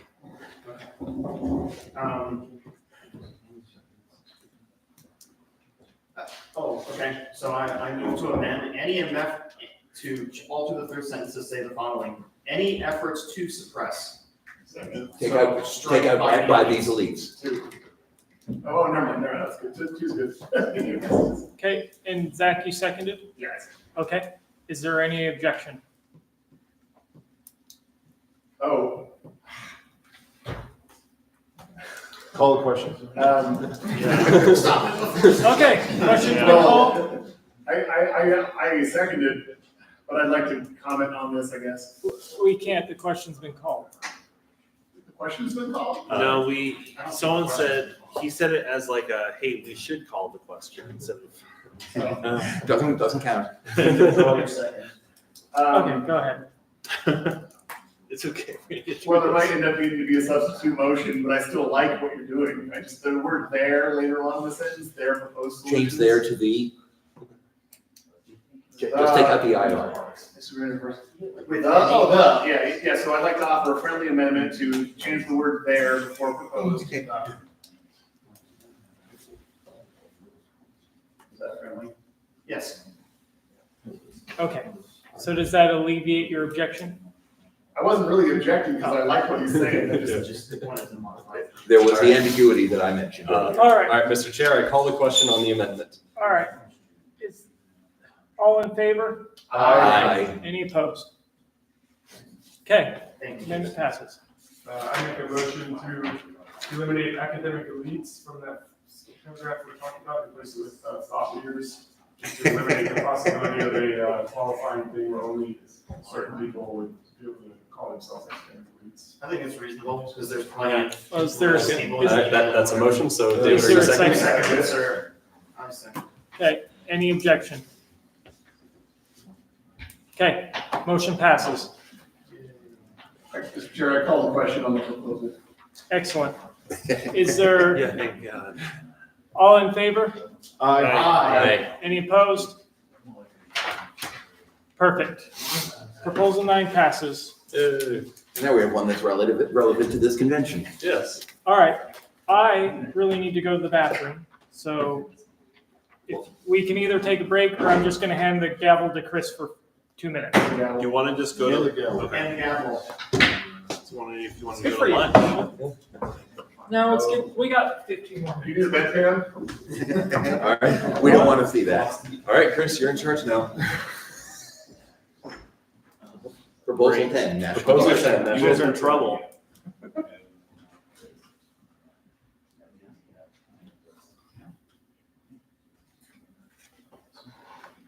There are 2 on the page, don't forget that.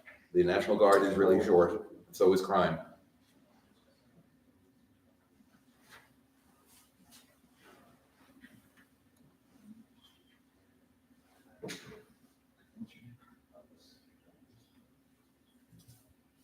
Okay, any amendments? I move to amend the first word in the principal section, military. I move to change it to militaries, or perhaps the military. Which would you prefer? Whichever would be more grammatically appropriate, I suppose. Militaries. Or military branches. Is there a second? I will second to militaries. That's fine. It's militaries. Military. Any objections? Any objections? Okay, passes. Motion passes. Woo. Oh, that's short. Any other amendments? Any debate? I would move to amend the second question, the second sentence in the issue section. This creates 2 problems. I'm going to ask 2 questions. I think that we should rephrase these as statements. This creates 2 problems. Funding and maintaining the military, and preventing the military from engaging in invasions of its own. A second. Any objection? Motion passes. I think you got it still as a question. Oh, yes. I call the question. It's your proposal, you No, I'm just you saying. finish it. I just heard I the didn't question realize he called left. on the I proposal. call the question with regards to proposal 10. Okay. Ayes? Aye. Any objections? Motion passes. Proposal 10 passes. Well done, Mr. Chair. I barely did it. You want to do another one? This one will probably be enough to take us to lunch. Yeah, this will be the last one, then we'll do lunch. Is everybody good with that? Yes. Okay. I'll open, what? note that that's there as well. All right. So it's just longer. I'll open the floor for discussion. Ooh, I like that. That sounds good. Everyone take note that proposal 11, crime, goes on to the next page for the transition. And it has a note. Yes.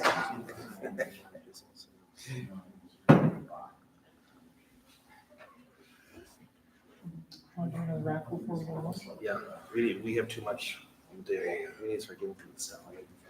Let's try to get through that. First of all, this, it's some working stuff there too, I think even. I think it was just go on. Mr. Chair. We can What do do we have up there? not much. Yeah. I don't have a motion, but I'd like to point out a problem. It's not a complete sentence, the sentence in solutions. Unless I'm misreading it, it's a very long phrase. You are correct. That is not grammatically correct. Or that is a fragment, not a sentence. I don't know We if that- propose a legal system. Second. I would like to offer a substitute motion, if I may. So Dan, were you serious about, now I gotta be careful. That was a real motion? Yes. Okay. And it's been seconded, but now we have a substitute motion. yeah. So I would offer a substitute motion so that the sentence would read, a legal system must focus on, etc. So add must after that. Must focus. Second. On the substitute. Okay. Is there any objection to? Okay. Then substitute motion passes. I would move to amend proposal 11 in the principle, that we change the word individual in individual rights to natural to fit the rest of the platform. There you go. I will second. Okay. Is there any objection to this? Okay. Passes. What? I just need it, I don't know if it's privilege or what's going on, but you left the word bad in there before focuses. I think this is a clerical error, but you can probably correct that. Yes, I will do so.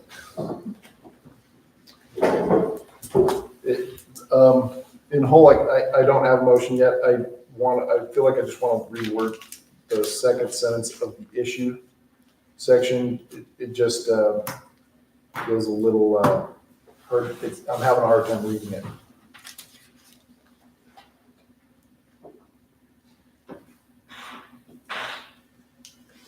At the same time, governments demonstrating ability to deal with government's demonstrated ability undermines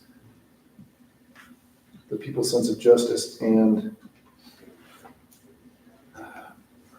like what is it to deal with it? What is it? I guess the question is a point of inquiry. What was the it referring to? It refers to crime. The first sentence, the first word in that sentence. Yes. At the same time, government's demonstrating ability to deal with crime undermines the people's sense of justice. Could I make a motion to amend the second sentence of the issue section to read, at the same time, the government's demonstrated inability to deal with crime undermines the people's sense of justice. Is there a second? Second. Okay. Anybody object to it? All right. Mr. Chairman, request for information. Yes. The end of the last sentence of issue, it says, and no concern for the creation of a victim where none already exists. Could someone speak to that language? Explain it. No concern for the creation of victim where none are.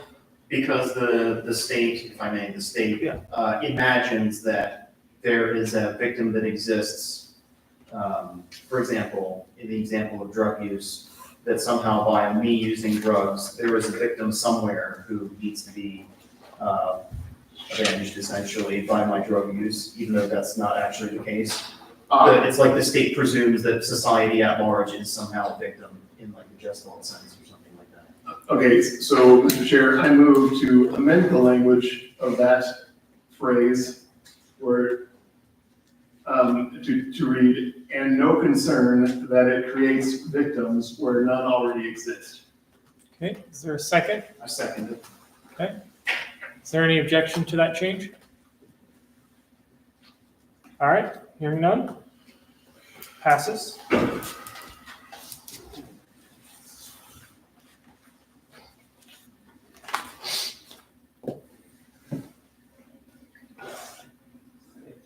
I move to strike bullet F from transition, because isn't racketeering fraudulent? Oh, there's a transition? There's a transition on the next page, yes. A whole lot. Is there a second to removing F from the transition? Like, I would object, and I'll speak to my objection. as soon as we get a second. Yeah, Oh, yeah. no one, did somebody second it? I second it because I want to hear that. Yeah, that's what I was thinking. All right. Everybody's waiting for somebody else to do it, and then it Okay. just doesn't happen?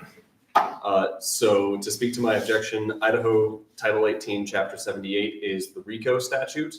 And RICO is the structure of RICO generally takes people doing legal actions in concert who happen to be associated with someone who takes an allegedly illegal action and attempts to bring all of them under the umbrella of that illegal action. It was done particularly to take out the mob, and it is used much more than that. And generally speaking, there will be people with no criminal intent nor action who fall under RICO, and that is why I think it needs to be abolished. I would also speak to that essentially what RICO is doing is it's creating guilt by association. Okay. Is there any more? I guess I didn't really give you a. Yeah, we just more value and get rid of it. So it doesn't say RICO in the platform. So like my understanding is racketeering in general, not specifically related, is a form of fraudulent activity. I mean, like if you're like literally running a racket, that's what we would consider, like fraudulent, like anti-contractual kind of. You can get, in fact, I know someone who's gotten a racketeering charge in Idaho from hosting a poker night at their home. It's the Racketeer, actually, the cigar bar in Post Falls. That's why he named it Racketeer, because he had a $20 buy-in poker night after hours. Mr. Chairman, if I might add, I think there's a genuine concern here that we don't want to, like, go into businesses and offering them protection, so to speak, or lack of hurting them in exchange for their money, we regard as a knack crime, and we don't want to speak against considering that a crime as a whole in a general sense. I don't know the proper wording, but. Could I make Can we make it more specific? a friendly amendment? Sure. So could we amend the language, because the trouble is, the reader does not know what Idaho Code Title 8, Chapter 78 contains. So perhaps we could add, I don't have the exact language, but basically the elements of that law that do not concern actual acts of fraud. Yeah, the elements that are ripe for abuse.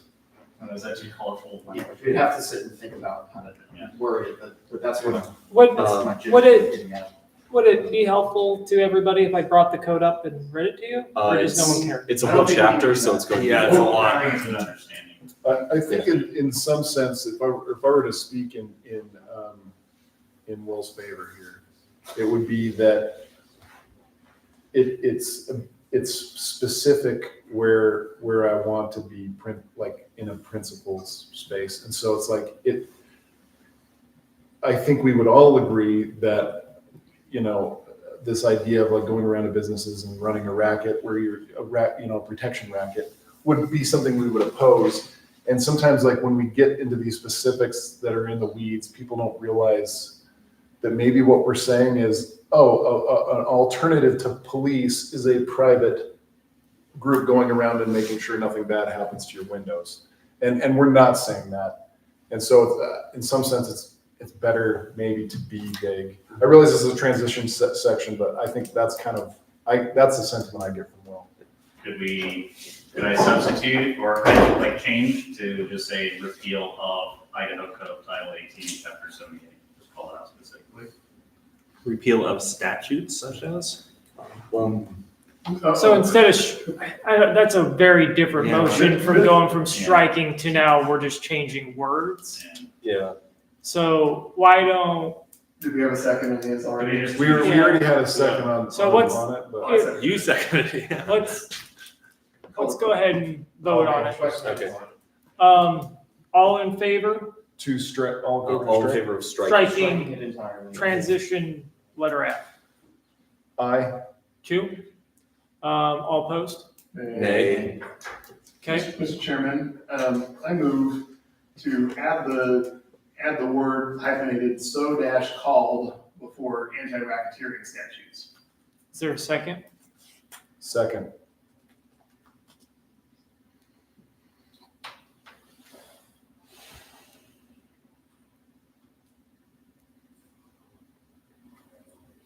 Can I make a friendly amendment to add quotes around anti-racketeering? Ooh.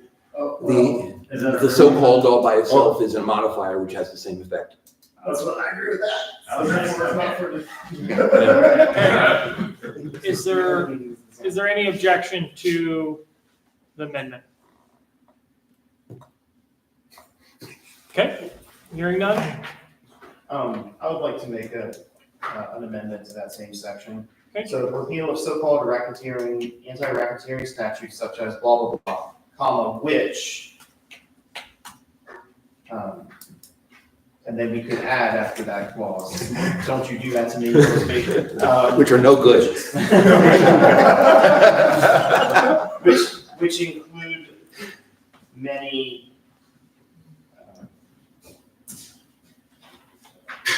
Innocuous, victimless behavior.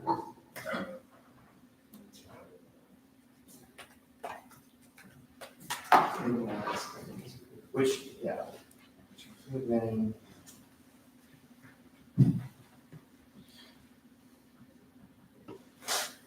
Inappropriate assumptions. I'm just trying to think of how to word this, because I want to address the spirit of it. I like That people have been getting at, which is that the laws are deeply flawed at best. However, we don't want, like Adam said, people running around threatening people, so. David, if we give you a minute to wordsmith that, does anybody else have anything else they want to discuss, and we'll let David, is that all right? Yeah. Unless no one has anything else, we'll. Ponder away. I move that we lay this on the table, or. He doesn't like the parliamentary wording of laying on the table. Place on the table is what's. No, no. We're The taking language, quite some time if we lay it it's on not the in table. Robert's rules, but where it is, the motion to table is essentially a motion to kill. Mr. Chair, Fails without a second motion. I would move for a recess for 1 hour for lunch, and we could return to this proposal on return from lunch. Second. Well, it's already 1 o'clock, so we decided, so I will. Call for the orders of the day then. Yeah, call orders of the day. We'd already decided 1 o'clock, and it's exactly, so we will come back at 2:15, and we will pick up on. I can. Guys want An hour to- to allow us.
I just heard. You have permission, can you?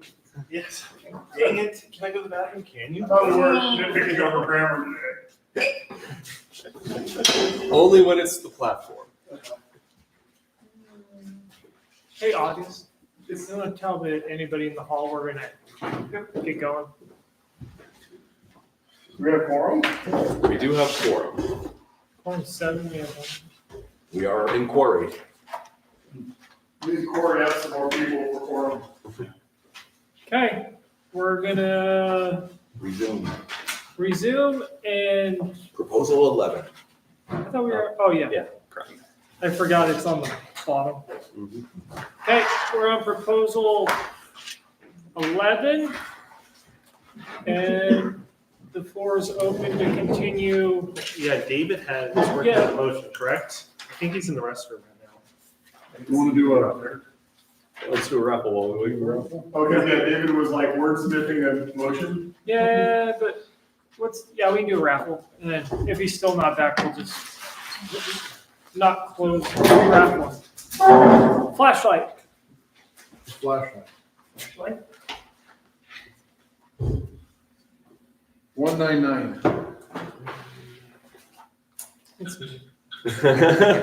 That's what you get when you buy a lot of tickets. Yeah, but I'm running out of all the ones I want for the things I want. Right? We have 199? Cheaters. Spending lots of money to have a lot of chances. Yeah, I like to call the JC to investigate this. This wonderful 2 troy ounces of silver. You can read what it is when you get it. I don't think anybody's going to turn it down. Walking Liberty Round.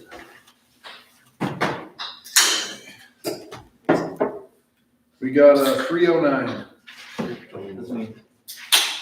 Who? Dude, you've been so lucky today. You bought 35 tickets? I don't know. I'm not getting, all I want is a pistol. I can afford it, so I figured it was worth the investment in tickets. Yeah, you've got your money's worth. One more. Let's do one of these Yetis. All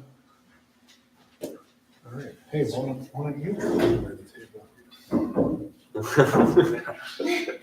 You want to fiddle with my bowl under the table? I know, I was hoping you wouldn't say that. 368. Yes, All that's right. us. You got That's mine. nice Yeti. All right. I seen her turn to you and say, I want that. She told me that That's why I didn't buy, right I didn't buy one. Yeah. I love Shelby and I these. bought one, and it's awesome. I love them. Just kind of uncomfortable. She's gonna take that. Oh, look, cool. Okay. I don't know where David is. We're gonna Proceed without him. proceed. He says he's. He's exercising his natural right. Is there any other things that anybody wants to discuss on proposal 11? Oh, that's proposal 11, sure. Mr. Chair, I move to adjust the language of the transition section D, where it says prohibiting the possession, use, sale, or distribution of sexually explicit material involving adults.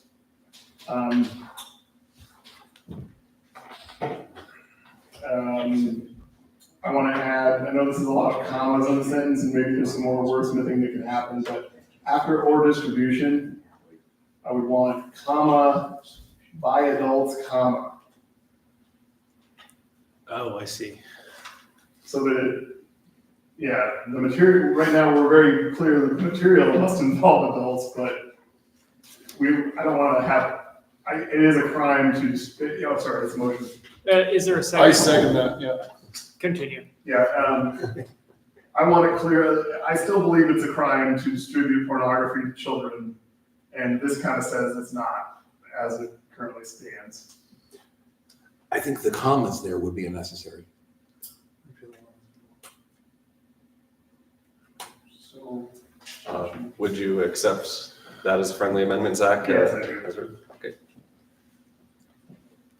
Is there any more debate on Zach's amendment? Okay, we're gonna vote on Zach's language of or distribution by adults. Yes, as written there. yeah. Is there any objection? Great, amendment passes. Back to discussion on the full proposal. Call the question. Did you ever have anything you wanted to do, David? Okay. I actually have a. The question's been called, but He just did. Okay, I thought you were telling us. no, I think this, how bad do you want to, I really don't care. Oh, okay. All right, then we're going to vote on proposal 11. All in favor? Aye. Any opposed? Okay, proposal 11 as amended passes. On to 12.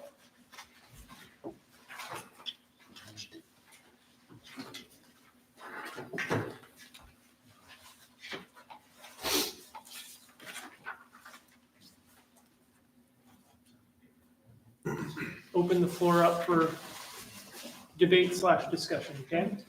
The transition first paragraph, we limit ourselves to being explicit with only one alternative, homeschooling.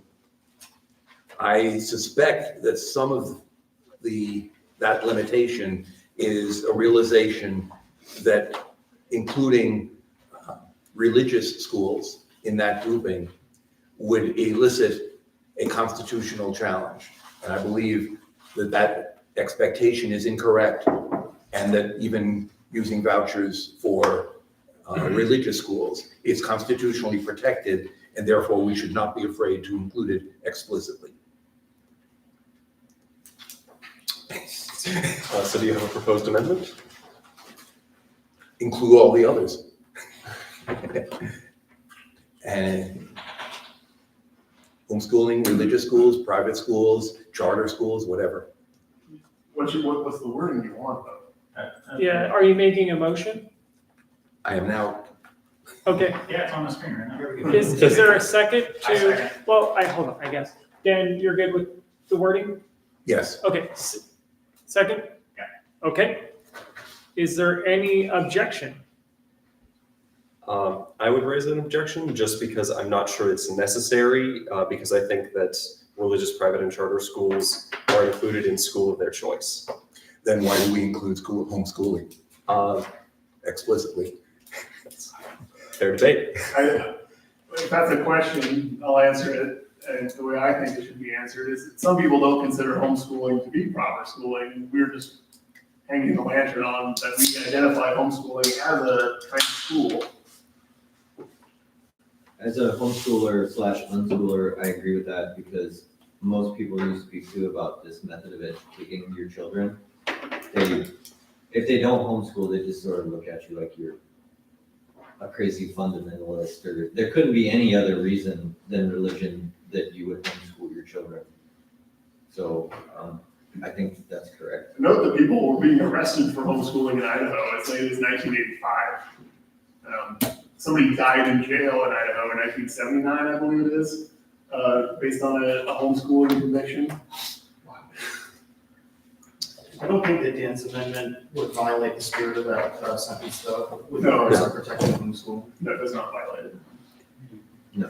In fact, if people are inspired to raise the problem with religious schools being included in that list and indicate their concern about using government money for a religious establishment, then we can use the true constitutional argument that it is not the government's money, it is the taxpayers.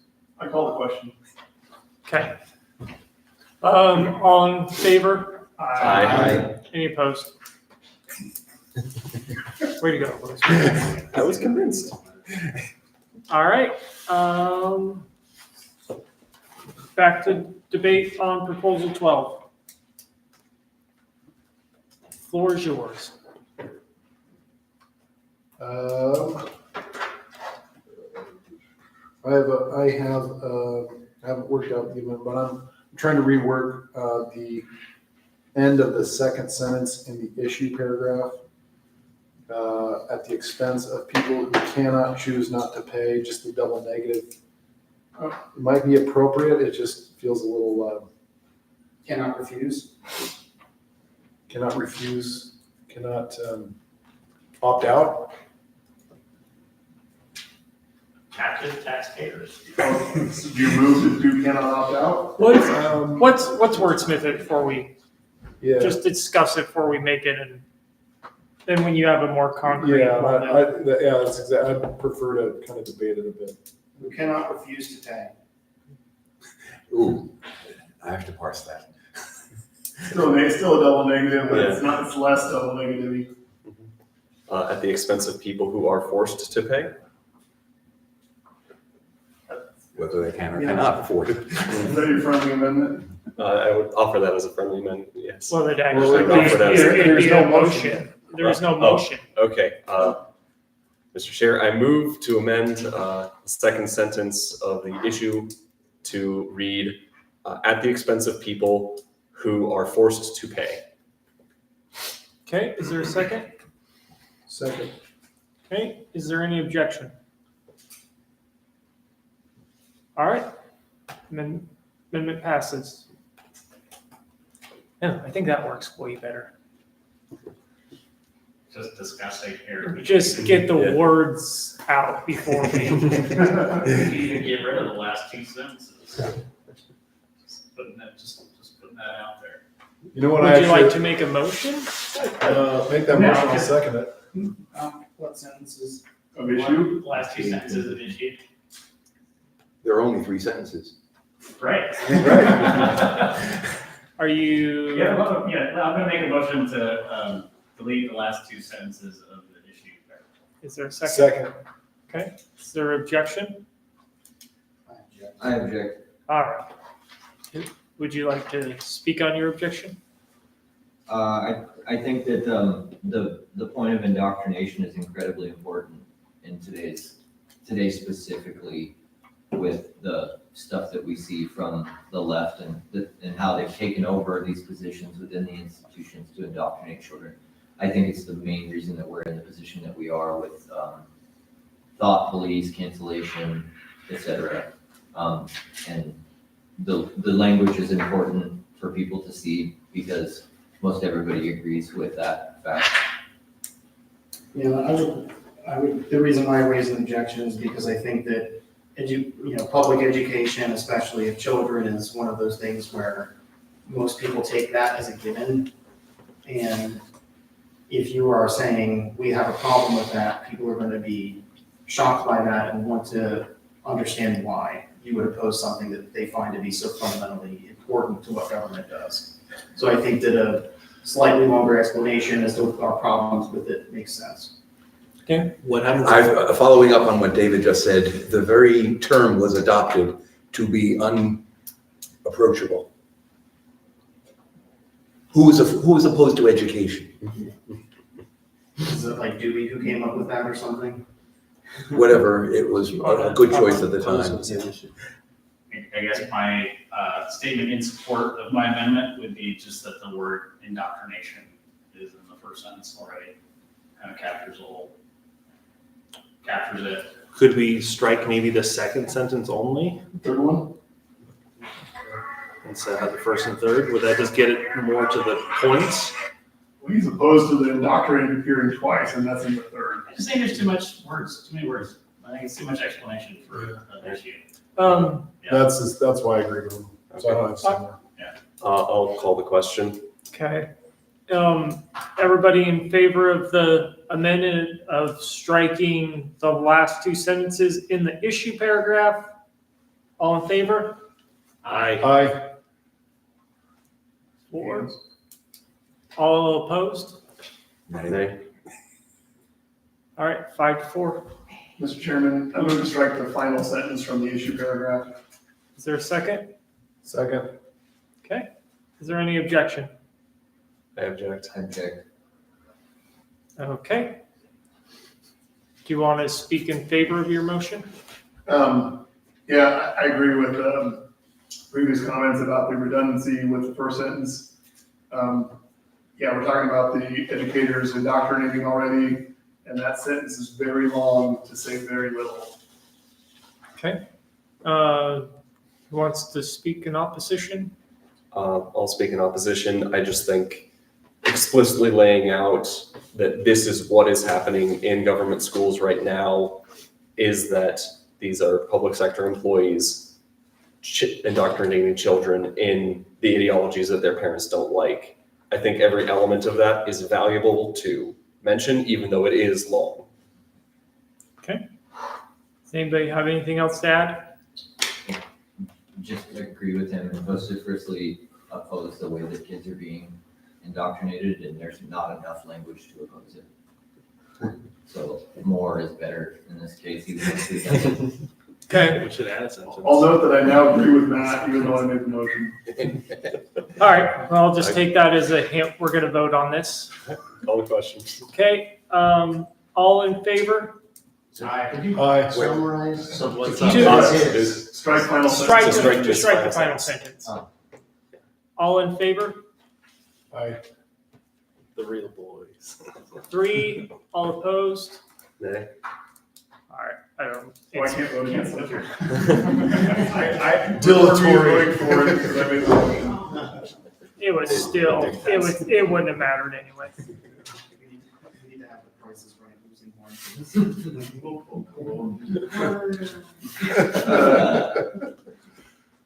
All right, we're back to debating the proposal as a whole. Mr. Chairman, I propose that an additional sentence in paragraph effectively of transition be added to say consistently enforce existing rules against use of taxpayer money for campaigning and electioneering. Okay, did everybody hear that? Is there a second? One more time, I'm sorry. Consistently enforce existing rules against the use of taxpayer money for campaigning and electioneering. Is there a second? Second. Okay, is there any objection? I object because I don't think it's germane to the Okay. proposal. Okay. This can be rescued from non-germanity by adding 4 school board positions. Well, okay, so can I just speak for my motion because somebody seconded it? Yep. I agree that I maybe need to add some more words to this. I'm just kind of making up the sentence as I make the motion. But this is a major problem in Idaho. Schools send home election-related material to children to show to their parents in the districts. They talk about if your parents don't vote yes on Prop 8 or whatever it is, you're going to lose out on your ability to do these extracurriculars or these, you know, we already don't make enough money. They give sob stories to the kids, let them know how terrible the funding for teachers is and supplies and all these things. There was like a situation in CUNA a few years ago where like the captive audience of all the parents were there for like a school program, but they like made them sit through a thing where they let them know they needed to vote a certain way on a particular ballot thing. This is important that we have some language like this. I don't necessarily like that I didn't clarify here. Hold on. Is everybody all right if I maybe make a little friendly suggestion? Sure. I feel like this should maybe be in the solution, that it better fits in the solution than it does the issue. Because you're saying what you. It's transition. It's where Oh, it's in yeah. transition? Yes. Oh, okay, never mind. I was lost. Okay, so How about my suggestion of adding for school board elections and school bond issues? Maybe for school-related ballot measures. Okay. For school-related ballot measures. With this text, I withdraw my objection. All right, is there any other, is there any other objection? I object. Coming from a state, I think we should make it just as he had it before, where, because public workers unions, they inject their vitriol into not just school and election bonds, but everywhere, like the clearer your language is on it, like they're on elections or any kind of political. Dan? This plank is on education specifically. Sure. I withdraw my. I'll call the question. Okay. All in favor of the Zach's amendment? Aye. Any opposed? Okay. Back to the proposal. I call the question. Okay. All right. All in favor? Aye. Any opposed? Motion passes. All right. Proposal 13.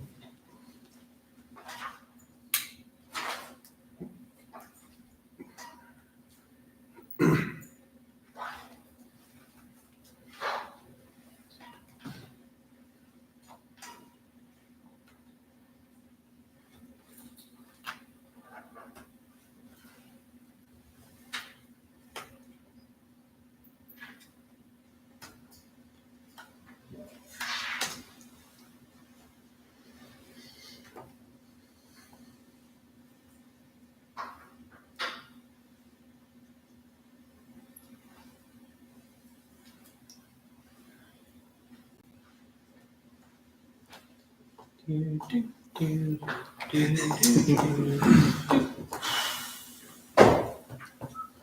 don't think I have a motion, but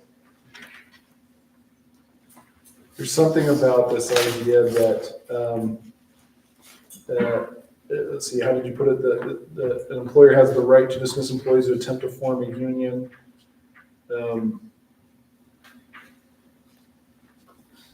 I don't think I'm moving to change anything, just to put something in everybody's head that I don't think we like, even though I realize it isn't to do collectively bargaining, but to join some sort of organization would result in dismissal from an employer.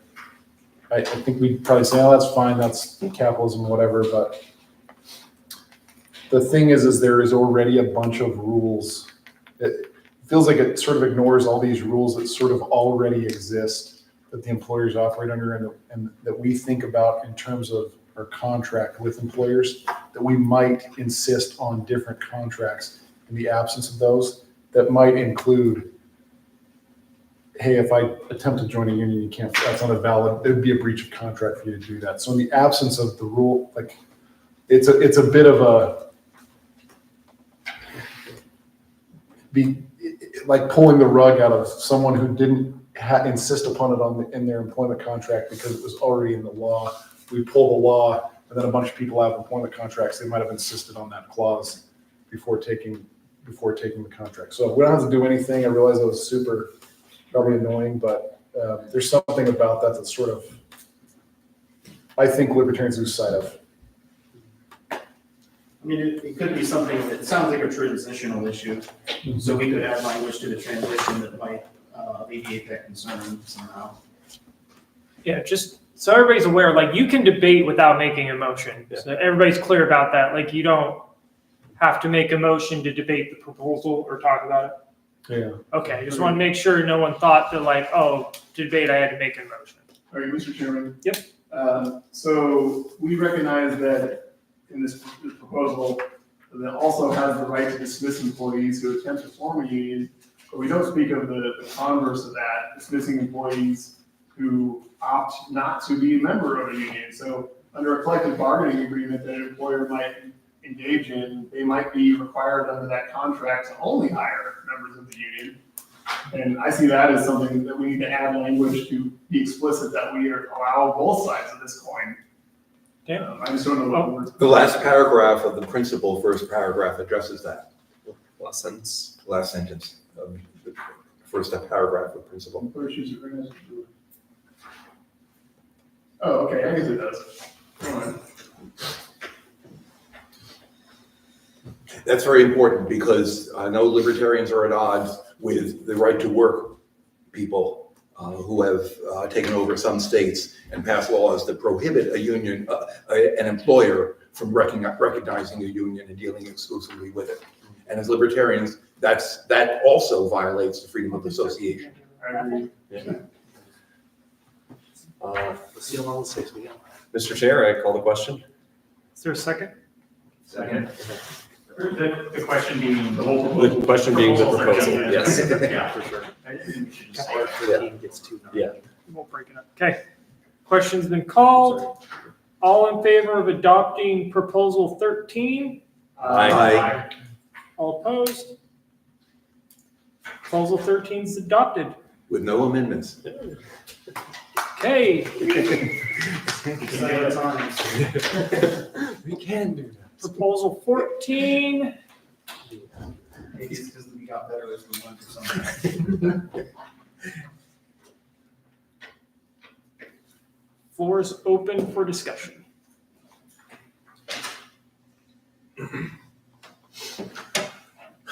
Yeah. I believe one of the reasons why we haven't seen the goldbacks issued with Idaho references is that Idaho is not one of those states that has declared goldbacks are acceptable in transactions. And if we determine that that is the case, then it definitely should be included that we call for Idaho legislature to legalize goldbacks. I'm looking up the legal tender statute now.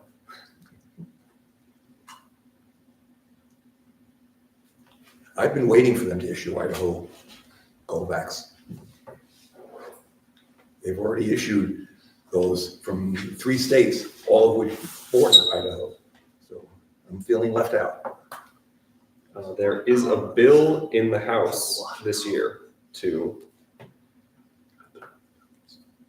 define gold and silver as legal tender. So it is not currently. Okay, so that should be added to the transition. Last item, or is that the code that is mentioned in that last sentence? Back up. 63201.13. It's a different statute that this bill seeks to amend. Okay, then we need a new one. Well, so I would say that allow for payment of taxes in precious metal specie or in cryptocurrencies includes that to a certain degree, but allow for payment of everything. Yeah. Request for information. Yep. I've just now learned the definition of the word species by looking it up. I thought it was some sort of strange, singularization of species that I wasn't aware of. Do you think that that's a common enough, whoever wrote that word, I'm guessing Matt, do you think that's a common enough term that somebody reading this would know what it's talking about? It is really common, but it's also probably you're right. Isn't it in the Constitution? Yes. Well, no one reads that thing. We're going to teach them they should. Yeah. Mr. Chair, I would make a motion to amend the third item in transition to read, allow for payment including of taxes in precious metal specie or in other crypto or in currency. The rest. Is there a second? Okay. Is there any objection? All right. Oh, you. On the end of that same statement, I wonder whether we should simply delete the last 3 words. I'm cautious about taking the side or singling out one cryptocurrency for mention in our platform. Might it be seen to be bias that we actually favor that over other cryptocurrencies? I don't favor any cryptocurrencies, but I like where you're going with that. I second that. And just maybe just Friendly amendment? Yes. Would you accept that? Matt? I think it would be a separate motion because I think we just adopted the other. Yeah, we did. No, because I asked if objection, somebody said they objected. Well, Dan, were you objecting or? No, I wasn't objecting. Oh, you raised your hand, so we haven't voted on the motion yet. Right. Those deletion of those 3 words is my motion. Yeah, so. Oh, so you're making a new understood- motion, it's not a friendly Yes, I amendment. understood that mine had passed. No, we And had, Dan raised his hand. I had No, called. I thought Adam, Matt's had passed as well. No, I hadn't. I said, did Okay. anybody object? And then I looked over and see you raise your Oh, hand. I sort of tried to hold it Yeah, down, okay. waiting for the vote. Okay, So let's vote Okay. on, The including. so, Matt's motion. yeah, the motion including of taxes. Yep, is any objection to that? Okay, that passes. Dan, you wanted to make a new motion? Yes. I seconded that motion, I'll second it again if I need to. Well, it turns out there actually are two places where Bitcoin is mentioned. And yes, and let's start with the first one, remove the last three words of allow for payment including taxes. Just take out the last three words. Okay. And you're still good with that, David? Second? Okay. Is there any objection? All right, In the other location. motion passes. Now, Dan. Yes, and now going back to the last word of the plan, change Bitcoin to cryptocurrency. Same argument. Okay, seconded. Any objection? Okay, that also passes. Now we're back to proposal 14 as the whole. I'd like to bring something up and ask what you guys think about it. If you spend any time buying precious metals, you pay a premium. There's a spot price plus premium. Depending upon supply and demand, it can be fairly low. Since COVID, it's been pretty damn high. Money metals themselves outline why you probably shouldn't buy American Eagles. I have a concern that in the coming volatility that we're going to experience with the breakdown of fiat, dealers who sell metals aren't required to buy back from you. They often, in my opinion, rip us off with the high premiums when we're purchasing these actual currencies. I have a concern for people out there who are holding precious metals, and this isn't just motivated by my own personal feelings on the subject. I've talked to a number of people about it, that if you are a dealer of precious metals, you should be required to buy back from people regardless of the price. Let's say silver goes to $600 tomorrow. If you're in this for the grift and collecting that premium off of people, should people be protected from not being able to move their specie in a market that has become volatile? Does this become a form of protectionism? Or should there be an understanding that if you're going to take up a position as a quote unquote dealer, that you have a responsibility to be able to provide liquidity? Dan? I can't imagine there is anyone who has even dipped a foot in the water of gold and silver and probably platinum and copper and others, that there is no expectation that the market is other than highly volatile. It has been that way for centuries, probably millennia, and I don't think it's going to change. And it would certainly be contrary to most consumers to limit the offerings available on the market. If we insist that the offerers buy back, then I think we're going to find many fewer offerers, and the premium will in fact go higher, period. The consumers will be damaged. I do want to throw in a comment. I guess a concern that I have with this is something that just occurred to me is, should we include language that makes it so that the government cannot demand taxes in one thing, knowing that that thing is particularly expensive at the moment? Like, is the language that we've written here able to be interpreted such that the state could manipulate its taxation in that manner? Do you see what I mean? I'll speak to that. The text here does already mention delineating the taxes in the coinage on hand or something. In the currency at hand, the phrasing. Yeah. Where was that at? So that is the last short sentence in transition. Allow for calculation of taxes in the currency at hand rather than entirely in US dollars. I feel like that covers that potential objection. But it doesn't necessarily say they couldn't pick the most expensive currency at hand. I suppose I'm not sure that I like that language, because if they got it's all about value, right? So the government is attempting to extract a certain amount of value from you. If they're able to, instead of itemizing on the basis, determining a value number and instead giving you a number in Bitcoin or giving you a number in USD or silver or whatever it may be, then they're able to extract more value from you because they're not actually talking about a specific amount of value. So it's almost like if they were only able to issue taxes, let's say in USD, and say, give us $75 in USD, then you can liquidate whatever you have that's worth that amount of USD, and it doesn't necessarily hurt you. But if they're able to say, hey, instead of giving us 75 USD, give us 4 1-ounce silver coins, they're actually taxing you more, because currently 4 1-ounce silver coins would be over $100 value. So that's my only criticism, if that makes sense. My understanding of the way this is worded with the currency at hand, let's say I have 1,000 silver coins and 1,000, I have 3 Bitcoin and I have some other holdings in cash, etc.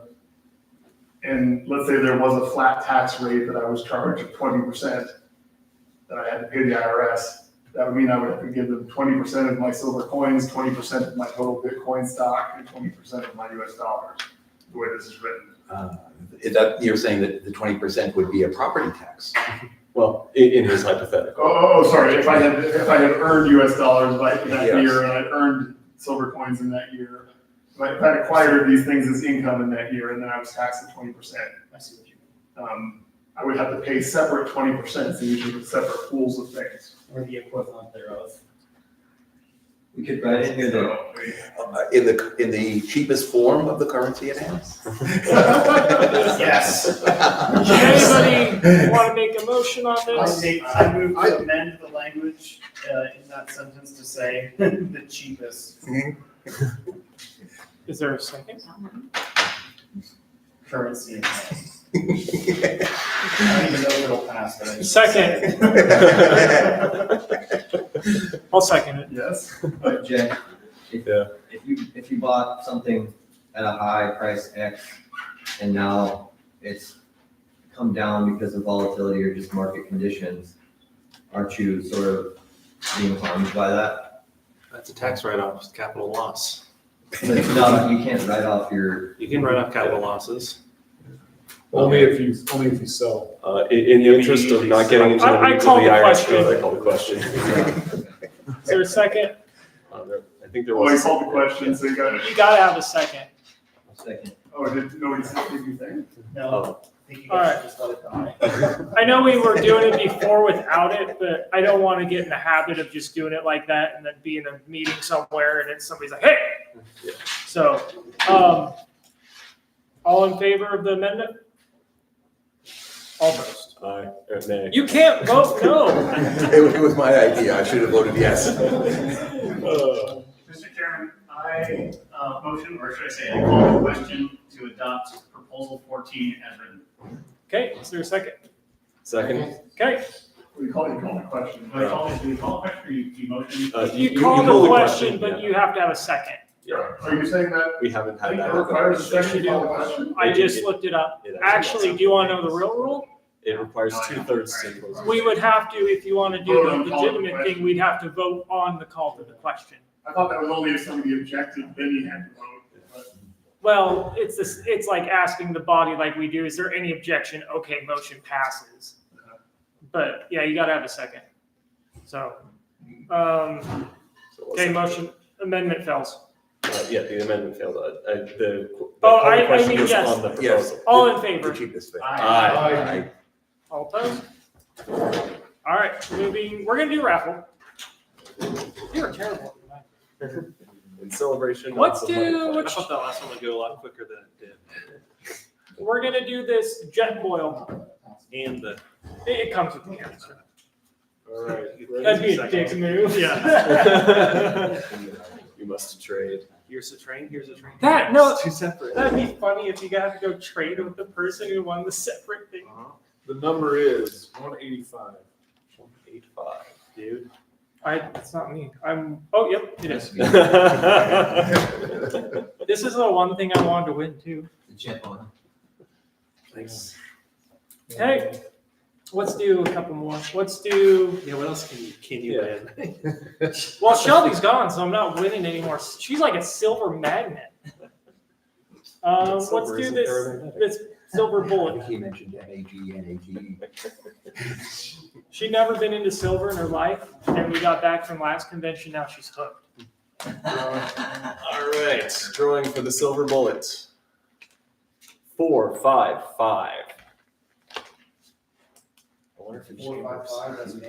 All right. I mean, don't do it because. Ready to kill some worms. Go ahead. No. Can I grab that? The extractor just in I case. don't. Is it a 5.56? It is a 308 round. Who was it, David? Excellent. Yes. Shove it into your gun. Silver Bullet, my favorite movie with Gary Busey in it. I put my purity. Talking about buttery sauce. Good, thanks.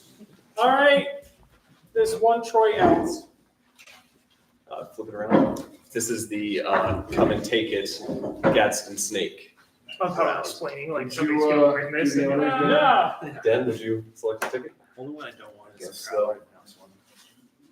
That is actually very cool. Do not want that. Are these both yours, Todd? 441.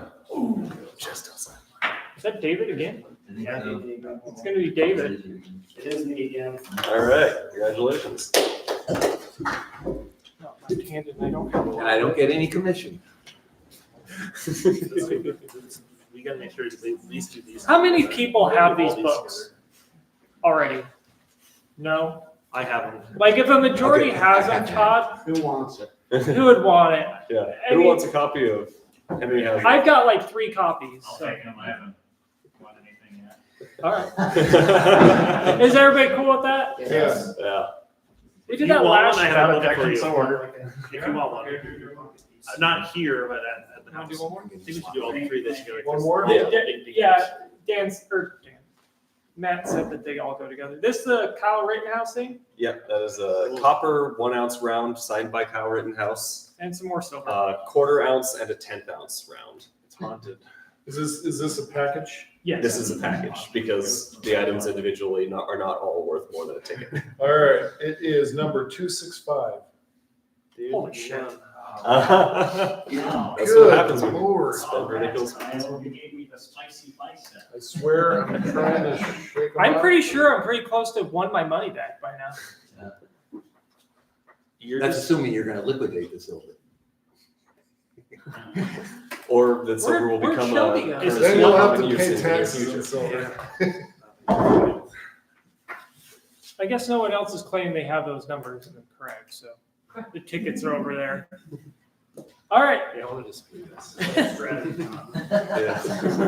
Speak now, forever hold yourself. I'm just up here like, oh, that's me. And somebody's like, I'm pretty sure that's my ticket. Just over there in the corner. Autistic meter was She wanted to go feed the ducks. See? That's a chick thing. to Yeah, do. I'm not sure whether that's more or less autistic than this. Just, It's way less. yeah. Normies do that. Yeah, I was gonna Alright. say, yeah, don't lie to yourself. Just say this. Proposal 15, finance and capital investment. Request for information, what's the point of this one? Finance and capital investment. The point is basically to say that the government needs to get its grubby paws out of banking. And financial investment and so forth, it doesn't involve fraud. I call the question and propose we adopt proposal 15 of them. Thank you. Is there a second? All right. No, question's been called. We're not even second. reading them anymore. I guess we could vote on the call to the question if you really want to debate it. Does he have a second? Yeah, I He guess. does have a second, but if someone has, well, if someone has an issue they wish to debate, then they will vote no on whether to call the question. So Yeah. we should first vote on calling the question. Yeah, so you want to vote on calling the question? It's not debatable, so you have to have people vote on whether. Well, my point is we haven't been doing the vote for it, so. All right, all in favor of calling the question? Aye. All opposed? Aye. Ayes have it. Proposal 15 Well, is, or well, no, now now we we gotta vote. vote on it. Proposal 15, all in favor, what? I do have a point, question. I don't know how to. Request for information. Is it a request for information A about? request for information, yes. So, in proposal 2, freedom of religion, we said that the government should be removed from the arena of regulating moral and immoral behavior. And then for this solution, it says that the finance that do not have to do with fraud, moral hazard, and breach of fiduciary duty. Do those items conflict with saying that, I think that's more debate, so Yeah. we're just gonna vote on the proposal. I don't, If you think it conflicts, vote no. yeah, you're not really, I'm just gonna say it's debate, so we're just gonna, all in favor of proposal 15? Aye. All opposed? Nay. Nay. Right, I'm We- gonna we say need the ayes two-thirds. have it. Well, we need 2/3 to So adopt. you wanna do a hand vote? All right. All in favor, raise your hand. 5, all opposed?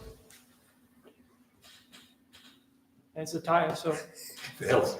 Debate's open. Yeah, well, no, we already called the question. This was the vote on the proposal. Oh, I thought it was a vote on calling the question. So that means proposal, That means the proposal. no, the call the question vote passed. Yeah, so it's not adopted, but we can, that just means we can go back. Wait, to- so adopting the plank isn't 2/3, right?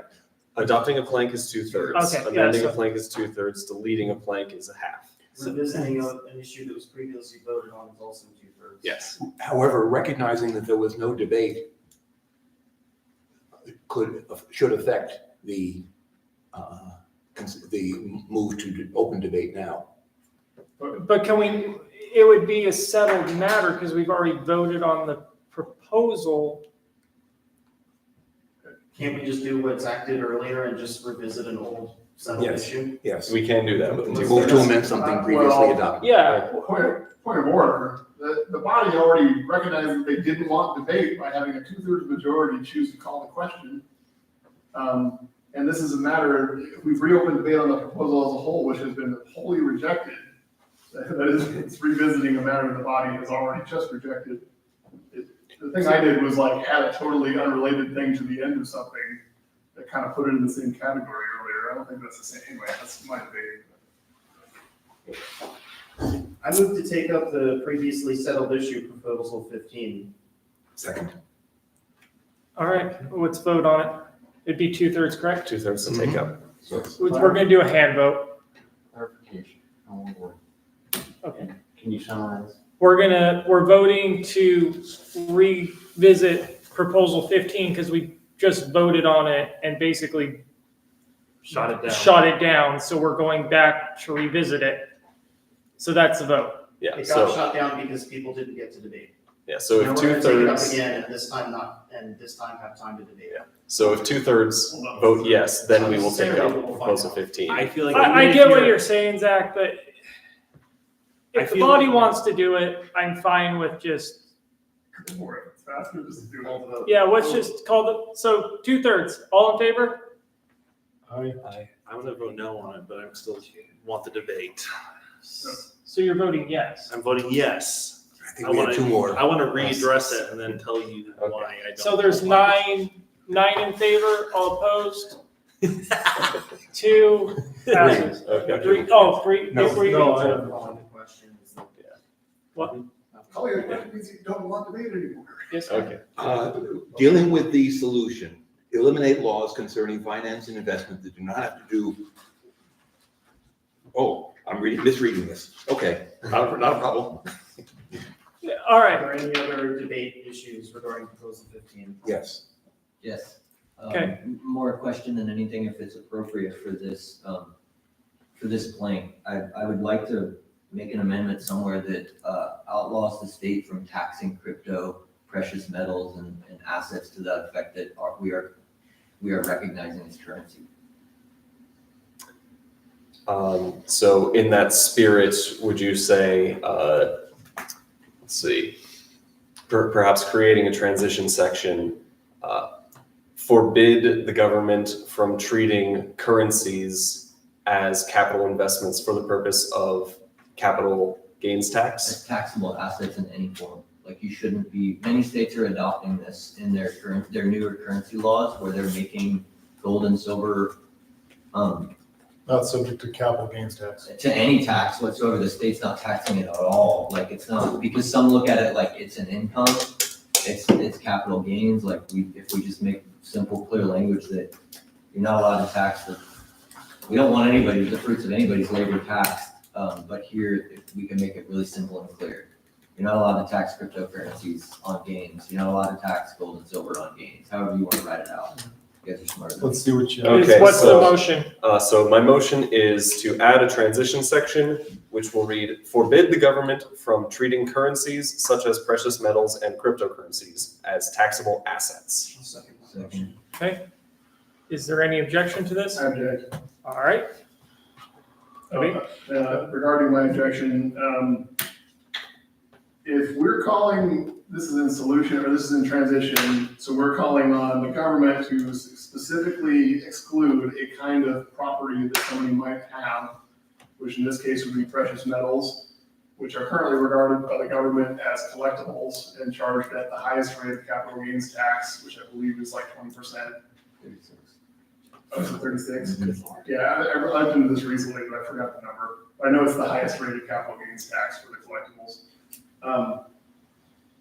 But if we're gonna specifically carve out this one kind of property and exempt from capital gains tax without flatly saying taxation is theft and we want the Idaho, we want to abolish all taxation, which I agree with. It just seems weird to like make a carve out for these real goods that people have and like, why are they distinct from any other kind of property? I don't think we need to have this sentence. Because they're species. They are currencies. Because they're used as money. They're used as money. It's not, like the government defines coins and collectible numismatics as collectibles. Why? Like it's whether the coin was minted in 1935 or 2024, like it's a coin. Okay, well, I might want to talk besides us two, but we charge income tax on US dollars gained in the course of the current year.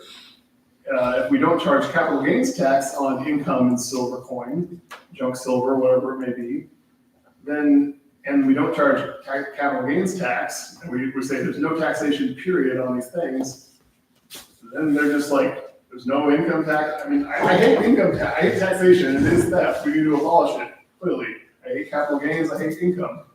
But like, we tax US dollars for it.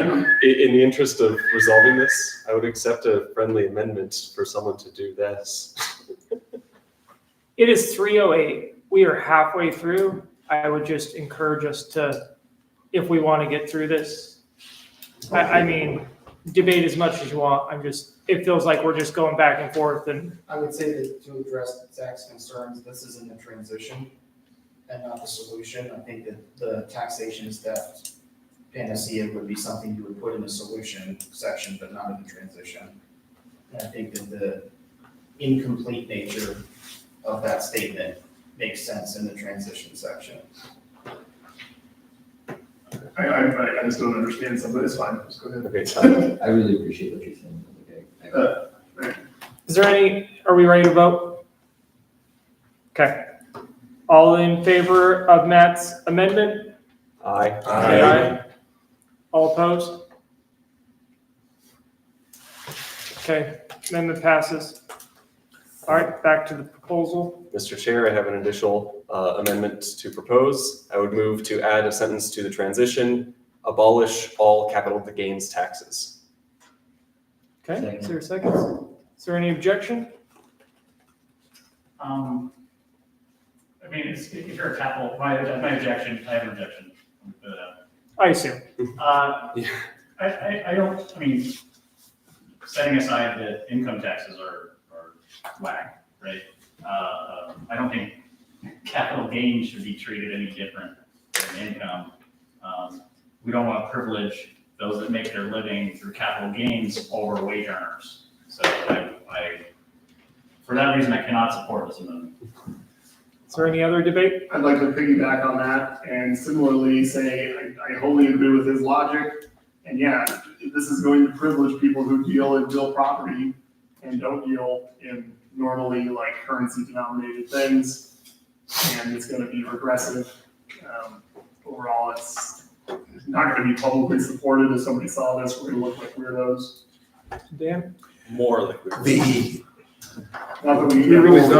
subdivision of the populace into people who receive capital gains and people who receive wages misses one important point. Wage earners can gain capital assets and profit by them. There's nothing in this market that prevents them from jumping the line and becoming a member of both classes. And I would also add, my little bit of argument is that when it comes to tax loopholes, Murray Rothbard said, paraphrasing, I like tax loopholes. I think we should have as many tax loopholes as possible, and I think that we should work to widen them rather than make them go away. Okay. Hey, August, did you want, we kind of like bumped you out, because did you want to add anything on this, or are you good? Yes, I make a motion to. Well, we can't, we're still in a motion. Yeah, we Okay. should revisit. Is there any more debate on this?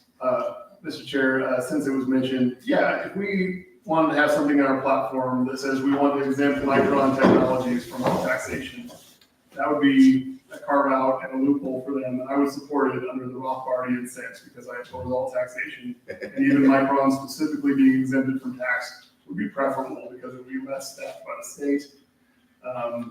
However, if we're going to make this kind of a statement, it needs to be broad and in a proposal of its own.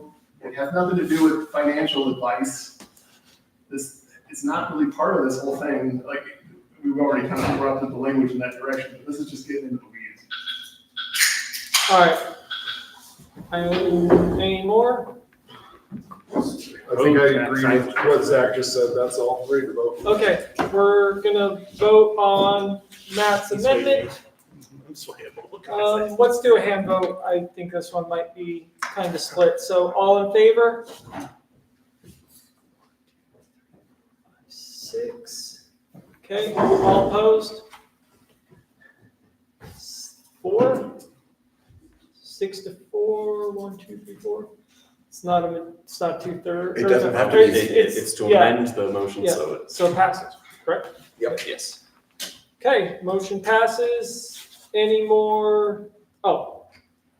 Now's the time, August. Now's your time. Proposed motion to remove moral hazard from solution. Again, there it implies that the government, other laws concerning morals are justified. So in the solution, you're going to remove moral hazard. Is there a second? I second that. Okay. Do people reading this understand what is meant by moral hazard? Moral hazard. Like moral hazard is not like, what if I become a pot smoker? In this context, moral hazard is like, I have an association that I would profit from if I sold you this or that. And therefore it colors my financial advice that I'm giving you. I'm looking at this through the lens of a normie reading this. So you're objecting, David? Yes. Okay. Because moral hazard has a very specific meaning with regards to matters of finance and fiduciary duty. Could we make an amendment to change the verbiage instead of saying moral hazard, saying something else? Conflict of interest? Yeah. Would you be open to that? Well, that's not illegal. It's not a crime. A conflict of interest isn't a crime, it's a breach of contract. Anyway, August, will you accept that language? I see what you mean. Is there any more objection to the or any more debate, I guess, to August's motion? Okay, we're gonna vote. All in favor? Aye. All opposed? Okay, motion passes. I think I'm more comfortable with conflict. Back to proposal 15 as a whole. Any more debate? Even though you're right, it's not relevant in itself, per se. Hearing none, we're gonna vote on proposal 15. All in favor? Aye. All opposed? Nay. You wanna do a hand vote? To me, it seemed like. I think that was clear. Okay, so proposal 15 passes as amended up to proposal 16. Juries. Okay, we're almost there.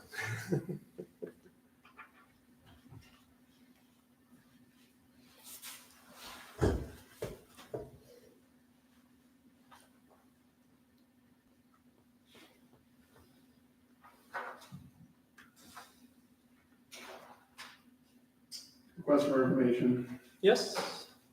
I don't speak Latin. Could Matt or whoever wrote the intrusive, I don't know the legal, I'm not a lawyer. Voir dire, please explain. Okay, so voir dire is French, not Latin, actually. It is the process by which lawyers interrogate potential jurors. The case in favor of voir dire is that it allows the attorneys to find and identify and remove biased jurors who would corrupt the process and potentially eliminate the possibility of justice. The manner by which it is often executed nowadays is that it is a particular field of practice for attorneys. Attorneys that are very good at voir dire and jury selection win a lot more cases than would make sense for the facts of their case. But it's a very well-established term. Yes, it is a well-established term within the field of legal practice and litigation. I move that we amend the language after voir dire to include a parenthetical that says what you just said, but shorter. So explain what voir dire is, essentially.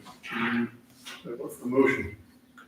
An asterisk next to a footnote. Motion is giving Matt tremendous mileage. We're gonna give Matt a minute to write this up. And then We'll just force labor on Matt. Do you wanna raffle off the Yeti? Yeah, you guys wanna do a raffle while Matt That's tediously probably works? not early. Oh, never mind. I'm all for any raffle. Would this be sufficient for you? Yes. Okay, is there a second? Yes. Okay, any You're objection? so quick, Matt. All right. Amendment passes. You've always had the ability to boil paragraphs down into a sentence. I'm much better at boiling sentences down into paragraphs. Oh, yeah. Any more? I just kind of bring up debate here, to find against the government in a civil trial, is this where the government avoids liability by being the government? What was that case in Washington DC? Is this what you're referring to? Sorry, it's in the second sentence. Sure. The solution. In the first or second sentence, the solution to find against the government in a civil trial is the case where the girls were assaulted after calling the police. The police came to check and said it was fine, and then they were raped or assaulted in some way. I don't remember the details, and tried to sue. The government's finding was, since the government is liable to everyone, they're liable to no one, and so it made it hard to sue the government. So I'm assuming this is a bit of a question about information. Is that what we were getting at? I think that decision is faulty in and of itself. Yeah. I don't think that's what we were particularly thinking about in this phrase. I do think it would fall under it. If I recall correctly, the general idea was that when you're in a government court arguing against the government, or where the government is both a party and the judge, it is very useful to inform the jury that, okay, yeah, we're running this whole process, but you can still find against us. Because there is the air of legitimacy that the government carries in a civil suit against the government. Okay. I think my confusion here is that this is about juries, and I understand the instruction of the judge in a criminal case to tell the jury, if you think this law is stupid, just say not guilty. It's effectively what jury nullification is. It's not like the jury can say, and the 12 of us decide this law is dumb and now it doesn't become a law anymore. They're just saying, this law is dumb, so we're going to say not guilty. This right here would be not really related to juries necessarily. It is you government have taken upon yourself the responsibility to build a road. You built the road, poorly engineered the road, and had a sign that said, this turn needs to be at 45 miles per hour, and I took it at 35 miles per hour. My car flipped and tripped and everybody died and there was massive fires, whatever. The government is liable because they did a poor job of this thing, and there's no way that the government can sort of skirt their liability. That feels a little bit different than juries, and that's why I was kind of asking that question. Yeah, there's the issue of sovereign immunity by which the government declares that it is immune. Yes. Yeah, I don't think that sovereign immunity is the subject here. This is more telling the jury, yeah, we're the government, but you don't have to find in our favor in this case just because we're the government. But by having this in a civil trial, I think that's the confusing thing. Jury nullification would be something that you would only do in a criminal trial. Not necessarily. Just in case of future voir dire, let me say, I would by default assume I'm going to find against the government if I'm a juror in a civil trial. Does anybody care if I make a motion? Is anybody going to be upset by it? No. Okay. That's the motion. In all fairness, I can hand the gavel to Chris, but I want to make a motion. I want to get rid of the last sentence in the solution. I don't oppose voir dire. I don't know any, well, I guess if you want to hear my reasoning, you have to get a second. There is no attorney in the world that is against this. There's a reason it exists, and I can guarantee you if I was going to prison, I'd want it. Because you have to have some way to determine what jurors are going to be biased. You don't want to walk into a courtroom and go, well, these guys look good. You know, as a defendant, like you want, it's basically saying we oppose any way that somebody that has more money that can hire a better attorney and have a better chance at getting off, that's bad. So I've been in jury selection and it's been shocking the amount of the people who can. There was a second. August seconded. Just people are idiots. Long story short, people are absolute idiots, and I would be completely upset if I had some of those people on my jury. And I'm very glad that they were kicked off because they couldn't follow basic instructions or understand, some very rudimentary concepts. I was in a jury. I was selected for a jury and was being asked the questions. And one of the questions was, does anybody have a bias towards, because the defendant was a Somali Muslim, does anybody have a bias against Somalis or Muslims more generally? And there was a juror that said, being Indian, very much have a bias against Pakistanis. And oddly enough, they kept her in the jury, but I think like, had it been me as the person being accused, I am like 100% in agreement with Jason. I don't think that. Also, with voir dire, there's a system too. You can't just ask jurors you don't like and kick. Like you get a certain number of people you can disqualify. Yes, it's gamified a little bit, but everything. And I get what the point of it is. In the interest of avoiding duplication, I would call the question. Okay. Second. All right. So the question is to strike that To last strike sentence. this sentence. All in favor? Aye. Aye. All opposed? Okay, motion passes. Sorry. I call the question on proposal 16 to adopt it as written. Okay, is there a second? All right. All in favor of adopting proposal 6? Calling the question, you need? Yeah. Do you want to vote on it? Did you mean to call a question or move to, I don't know. He called the question. This is where we're getting confused. All day today, we've been just calling the question and just assuming that everybody's okay with it. Technically, we're supposed to have a vote on calling the question and then vote on the motion. Sorry I had to confuse everybody, but I'm helping confuse. but you're calling the question. It's been seconded. So we're going to vote on calling the question, I guess now, or unless everybody's fine with it. Any objection? Is there any objection to calling the question? I object to calling the question. All right, now we're going to vote. All in favor of calling the question, raise your hand.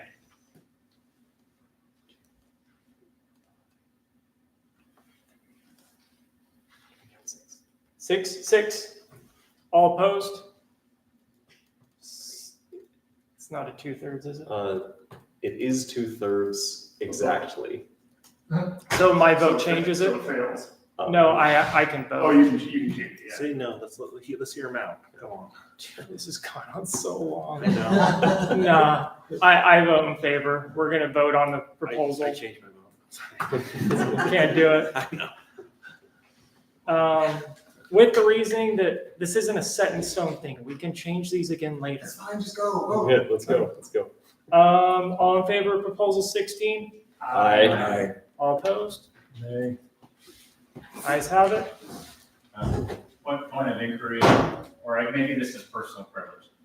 It seems to me we're basically out of time. I mean, I know there's an hour. We got 2 hours left. Say again? Or we got an hour and a half. Right, we're not gonna get through another 10, are we? Well, Not so those- not that, too. Yeah, I know. There is no adjournment time. We have this hall till 10, right? we have this hall until we have this hall basically as long as we'll need it. Let's try to need it as quickly as we can. But I'll also say that we are about 2/3 of the way through the document. Many of these later proposals are shorter, so that should help. Because they're the ones we got like at the end, and we're just trying to get through them. I understand your sentiments. Also, we need 15 minutes for the minutes review committee to do. We do. And we can take, if it gets truly out of control, we can table it for next convention. Well, yeah, and I guess my question might be, is it possible to adopt like the remaining planks provisionally and just call them provisional planks? I don't think provisionally. I think you could. You have to adopt them one at a time. Provisions are possible, but not in the context you're. Yeah. It would be possible to adopt all proposals from this point on without debate. That would be a 2/3 vote to do so. I would recommend against doing that.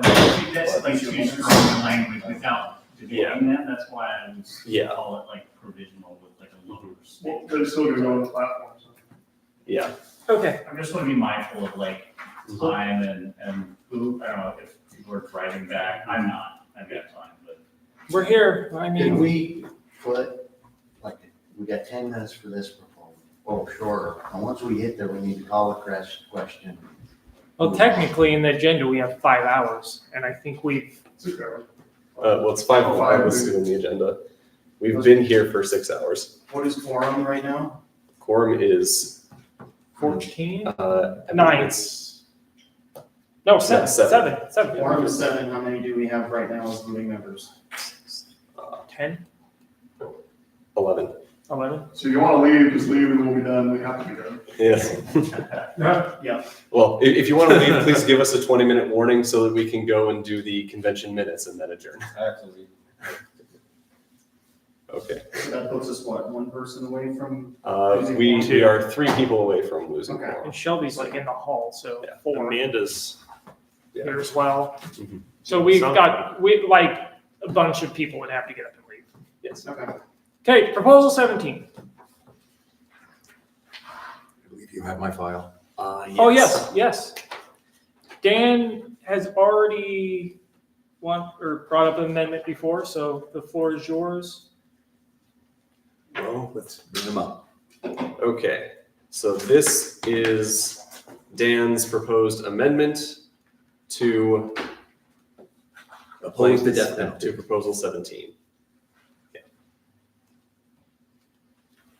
Is there a second? I will second this. I was giving people a minute to read it because it was kind of spur of the moment. Yes. But if Matt's already seconded, then debate. Okay.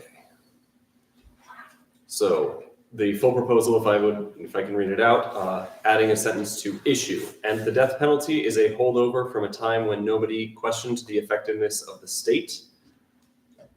Adding a paragraph at the end of principle. We insist the state is at least as prone to errors as any other human individual and institution, and therefore the death penalty must be abolished and abandoned and abolished. We can be quite certain that an innocent person has already been executed in Idaho. There should be no room left for another.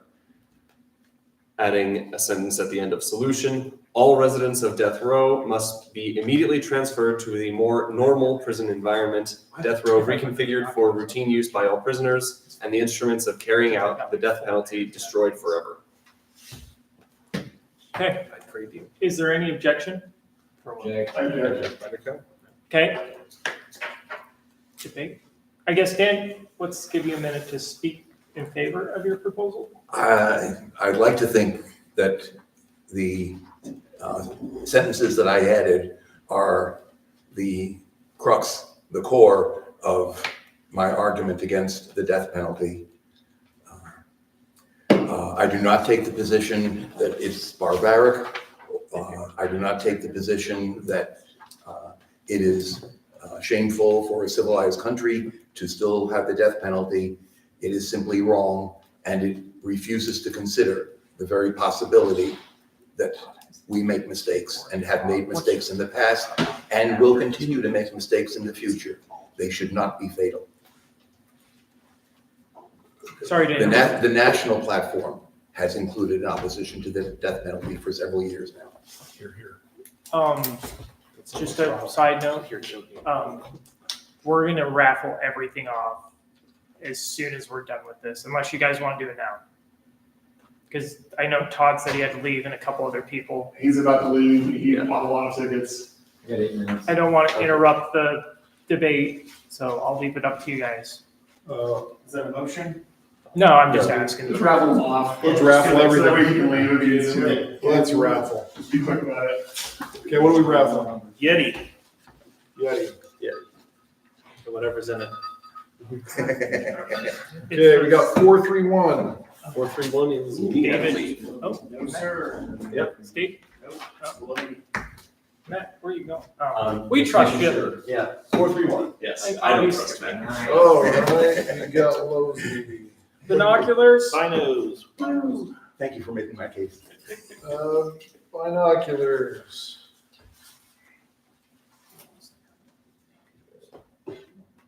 $219. 219. Don't.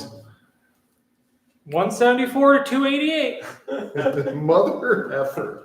Okay. What, you got the binos? This hydration, hydrochrome. What's left? Just this and the gun? Yeah. Yeah, we have to sheet with the gun. Uh-oh. Dropped the selection. 435. Ooh. That one, you. That is me. 435. Okay. All right. The moment we've all been waiting We're gonna do for. the gun. Just a little side info. Oh, wait, before you do the gun, there is this as well. Oh yeah, gotta do that thing. Oh yeah. While Adam's pulling the number, I'll explain. I really feel like the Okay. randomness is gonna be up on this one. Now I'll go to everybody get their attention. All right. I don't know what happened. Yeah, get some. If you win this gun, you will have to find an FFL, get with somebody on the board, give us that information, and we will get the gun sent to the FFL of your choice, and you will have to do the paperwork. Does everybody understand that? Everybody good with it? Okay. Shipping is included. But we're doing the target right now. Oh, the target is right now. Oh, if you already done the box, For the targets, right? For the target. I'm gonna make it This confusing. is I'm just for the gonna- target. 473. 473, that's me. Now we go. You could have had a gun if it wasn't for you.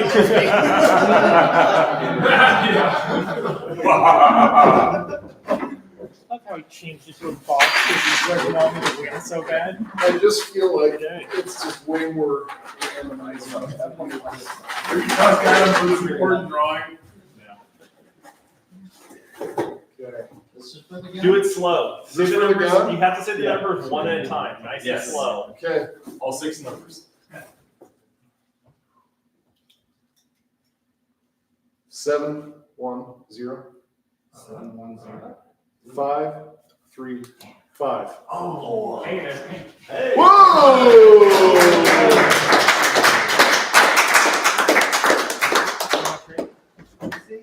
All right. We're gonna have to verify. Here's the your sheet of signature. paper, Will. 2 more things.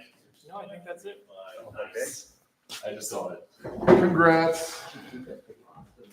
I for one was glad to be done with that damn. Just so I can say, suck it to Adam, did that make money? It did. How short was I it? think we were off by like $40. Ah! And that doesn't even count whatever we have to pay the gun for. So. So we didn't even make $1,000. It's like 7. You actually go outside. Even with the online ones? I'll have to do some checking. When I saw yours, I counted like almost $1,400. You're counting I non-round. might not have counted that. Yeah. Is what I did. Next year, lightly used. Okay. 49. Okay. Back to proposal 17. The motion on the table is to amend, as shown, each of the 3 sections. And you seconded it? I seconded it. But there was yes. objection, correct? Yeah. Okay. I made my case. Does anybody want to? Can I speak in for? Dan's Speak in for. favor? I made my case in favor of the proposal, which is to abolish the death penalty. All right, Mr. Chair, I speak in opposition to this amendment.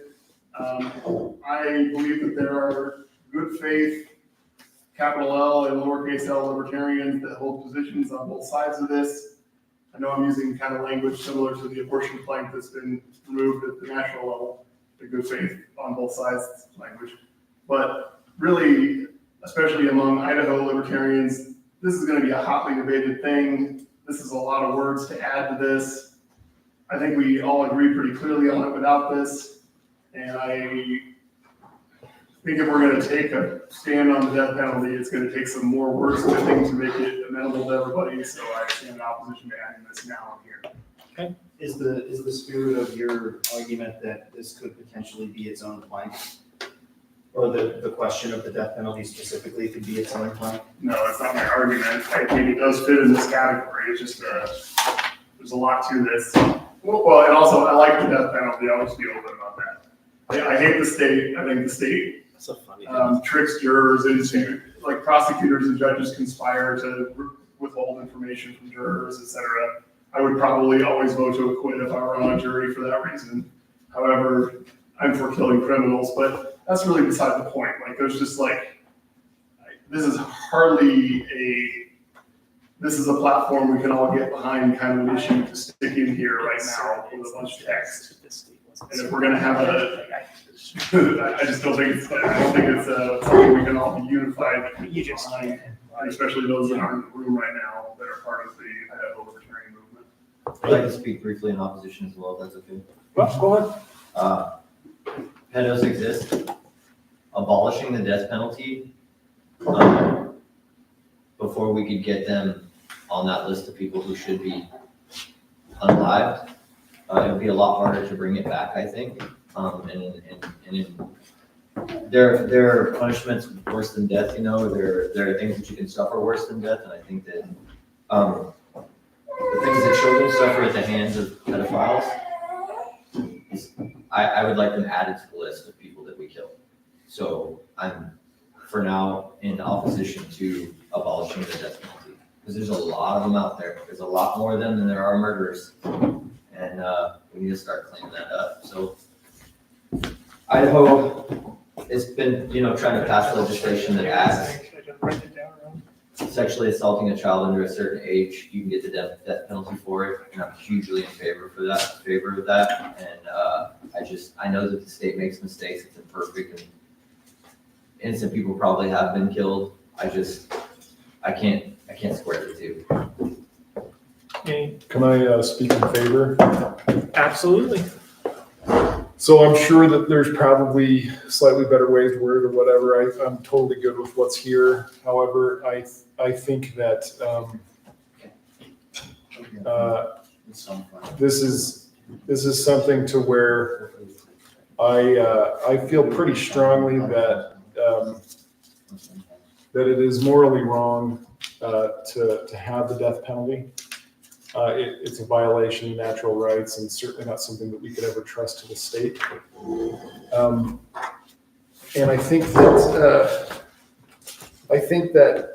while I agree that there are good faith arguments, and I think you guys made good faith arguments, and not every libertarian agrees with this plank, I think in contrast to the abortion issue, which was taken up in Reno, where it's probably always been about a 50-50 issue among libertarians, or waxed and waned over time. I don't think there is as much dissension in this, and I could be totally wrong on that. But my feeling is that the vast majority of libertarians are suspicious of the power of the state to execute a capital punishment, and so there are a number of practical reasons. I don't think we care about practical utilitarian reasons as libertarians. I feel like it's wrong. It's not something I'd ever want to be party to. So I totally agree with this one. Anyone else?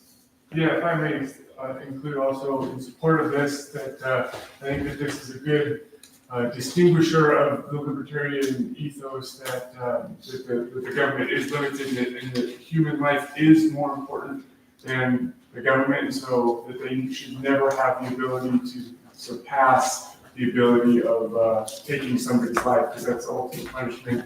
And so that there are bad people in the world, of course they're being punished hopefully every single time, but this, sort of putting it like this, leaves the exception that humans are still more important than the government decision, and that we will never allow them to make a mistake where they can kill somebody wrongly. So those bad people that have done bad things are still being punished, but and still preserving the element that human life is more important than any possibility the government could make to end somebody's life. I disagree with Adam. Like I'm with you, but I think the utilitarian argument is still strong. Like the fact that I don't disagree with you guys that there are people that need to be put to death, but it doesn't work that way. It doesn't work that, oh, this guy was a pedo. He's going to sit in jail and rob the taxpayer for the next 50 years and still never be put down. And the idea that, oh, well, we got to keep it just in case. Well, what if somebody dies that was like innocent in that? I just don't think that it makes sense. So I would support it as well. Anything? No, I mean, I certainly think that the utilitarian arguments are convincing, but I can understand that, it's a moral question. And again, I would actually totally agree with Zach that I think the arguments are in good faith. And I don't get this kind of like, kill him kind of bloodthirsty vibe that I sometimes hear from, that weird person at Thanksgiving, but, more sophisticated than that, I suppose. I didn't really argue much on the issue itself. I mostly talked about the practicalities of disagreeing within the party. However, I would like to at least touch on it a little bit. Yep. And this may be the exception rather than the rule, but for example, Anders Breivik killed 77 children, mostly children in Norway in 2011. They don't have the death penalty in Norway. He was put into a converted nunnery. It happened in a nunnery and it became a prison. He was given the maximum sentence, which I believe was 26 years. He was able to get out twice a week to meet with his PhD professor to work on his dissertation. He got like musical instrument lessons, access to a computer, things like that. There are certain people that in order to be fair to victims and to society as a whole, I know we're talking about collectivism here a little bit, but that kind of person is a danger to the world. They will not be rehabilitated. Ending their life is the only way to make society better.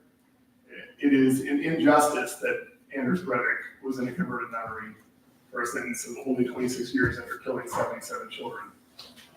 There are plenty of other people that are similarly deserving of death, and I think that the risk that some innocents may die, which I don't even see as really the ultimate punishment, because I do believe in life beyond this earth. That's getting into religion, of course.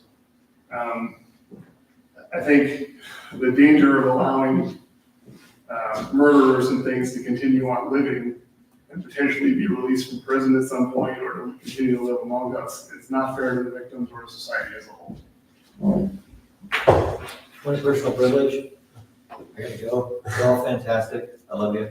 Be well. Stay well. Before you leave? I actually want to abstain because it's just, most importantly, stay free.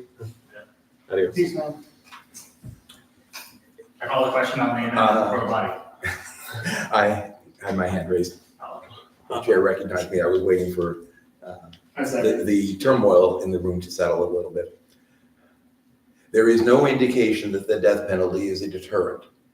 There are people who have been captured in the act of committing a crime, and they preferred to be killed on the scene or sentenced to death to get to heaven sooner. Keeping them alive, in fact, would be more punishment to them. There's always that possibility. But beyond that, it is proven that the death penalty is not a deterrent, and insisting that it is, or claiming that it is and arguing for that, puts us in the position of killing one person so that another person will not commit a murder. And if that other person happens to commit a murder, then there are two murders that could have been avoided, perhaps. I think our policies, taken as a whole, would so phenomenally reduce the instances of crime and reduce the instances in which criminals got away and improve the chances that captured criminals would get the punishment that they deserve. I think taking the death penalty off the table permanently from that entire suite of consequences is a minor price to pay for being able to sleep at night. When we're discussing this, are we discussing this as of something that could change tomorrow or in our libertarian utopia? Because I'm on both sides depending on. I don't know that Idaho is ready to change it tomorrow, perhaps within my lifetime. Didn't Idaho just make it so you could have a firing squad? I think they've had it for a while. It was recently added as an alternative to the injection. It's Anyway, actually sorry. incredibly difficult to get the drugs from the injection. I believe the question was going. Yeah, sorry, After Dan's statement. So it's been seconded. So called the question. Now we're gonna vote on the. Question calling. And let the debate continue. Yeah. Well, let's do it. Okay, we're gonna vote on calling the question. All in favor? Aye. All opposed? All right. Now we're gonna vote on Dan's amended language. All in favor? I think we need a hand vote. Yeah, let's do a hand vote. All in favor, raise your hand.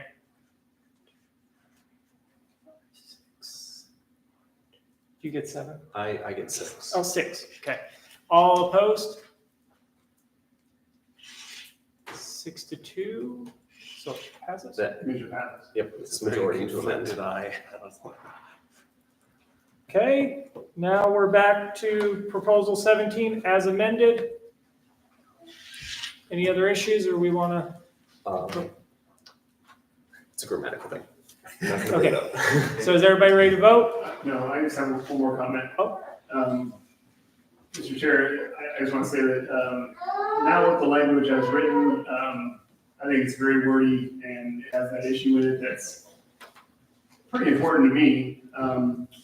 And similarly, like there was a reason I didn't join the National Libertarian Party for a long time, and that was because of the abortion plan. And I was very relieved at Reno when they removed it, because while it didn't acknowledge my position on abortion, it at least made me feel not unwelcome in the party. And I'm not necessarily going to feel unwelcome if there's an explicit opposition to the death penalty now in this whole proposal, but I'll feel less welcome. So now I just want to speak generally in opposition to the proposal 17. Okay. Is there any other debate? Is there an amendment that could be made that would make the language more satisfactory while still opposing the death penalty as carried out by the state? If somebody could wordsmith something that could recognize at least that there are good faith libertarian arguments on the other side of the death penalty issue, I would highly appreciate it. And maybe others that are maybe not in this room that might as well. I think specifically to answer David's question, the only way to go would be in fact to breach the Dallas Accord and insist that an anarchist society would have multiple court extremes, one of which would have a death penalty. Which I agree with. Would not. Yeah. I love David G. Friedman's explanation. I think that is a step too far. And we'll go ahead. Nothing else. We're going to vote on proposal 17 as amended. Probably have to do a hand count, I'm assuming. All in favor, raise your hand.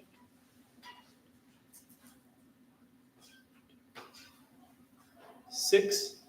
All opposed? What? Wait, again, go back to. Yeah, let's do it. Yeah. All in favor. Chris, are you in favor? Oh. 5. 5. All opposed? 4. 4. 5 to 4. Passes? No, it's an amendment. The proposal's not adopted. Yeah. Okay, so proposal 17 isn't adopted. Right. Proposal 18, monopolies.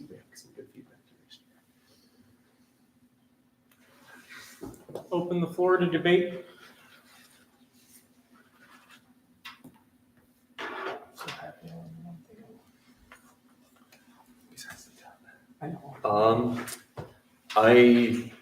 I want to raise something which is, in principle, we defend the right of individuals to form corporations, cooperatives, and other types of companies. I think many people might read that as implying corporations as endorsed by the state in their current form with limited liability and such like.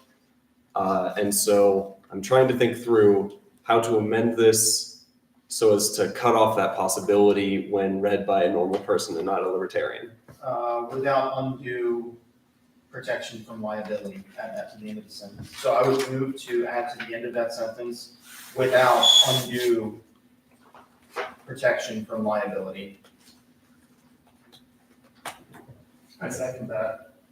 Okay, is there any objection? Okay, passes then. I run an LLC, so this is hilarious. And I run an LLC in a business that's gets sued a lot. But anyway. I bet that you run an LLC? I have a C Corp. I run an LLC too.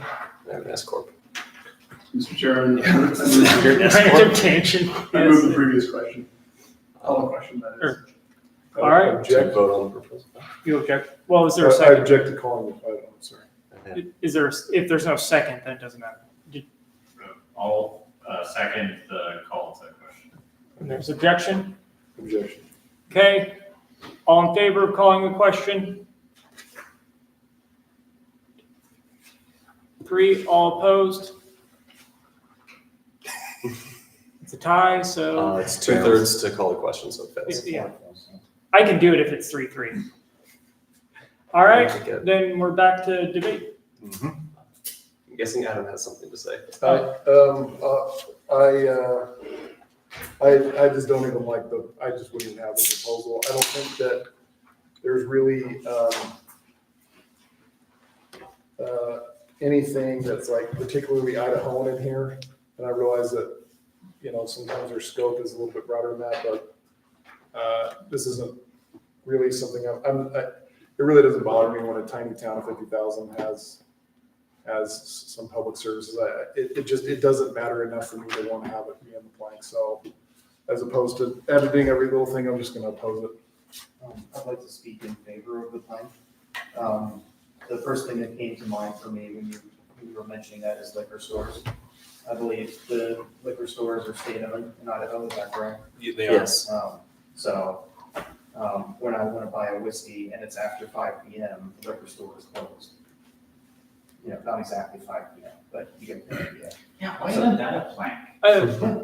Privatized liquor store. We didn't get Could to I it. give you an example, Adam, of where this would be a bad thing? Yeah. And it's not as much as what you're saying, but like, and it has more to do with eminent domain, but it's still the same thing of like, right now they're building a power line right through the middle of my farm, right? And we're not talking tiny little power poles. Like, you're Big talking transit. massive, and 2 of them running. And they're gonna use the state because they're a monopoly to run it right through my land. So I get what you're saying, like, yeah, the garbage guy but there's more than that, and it affects a lot of people in Idaho. I don't think it was a motion, but if there was a motion to eliminate the plank, I would second it. I don't think it Well, was. it's not It necessary. was just a general. Yeah, I'm just saying that when we go to Yeah, it, the motion on the table is to adopt the plank, so if that fails, then your goal will be achieved. But you could make that motion. I don't consider not adopting a plank to be the same as voting for eliminating. If that's the same, it won't be on the platform. Yeah, the plank is not currently in the platform. The motion is to add it to our platform. So if the motion fails, it's on the platform. Do you want to make that motion? It would be calling the question. I guess, yeah. I mean, With- is there with any further debate on that? Yeah, does anybody else have any, or we just want to vote on it? All right, we're gonna vote on it. Okay. All in favor of adopting proposal 18 as amended? All in favor? All opposed? 5-3, so 5-3 is less than 2/3. Plank not adopted. proposal 18 doesn't get in. All right. We're getting to the end, and that's what's gonna happen with the end. Mm-hmm.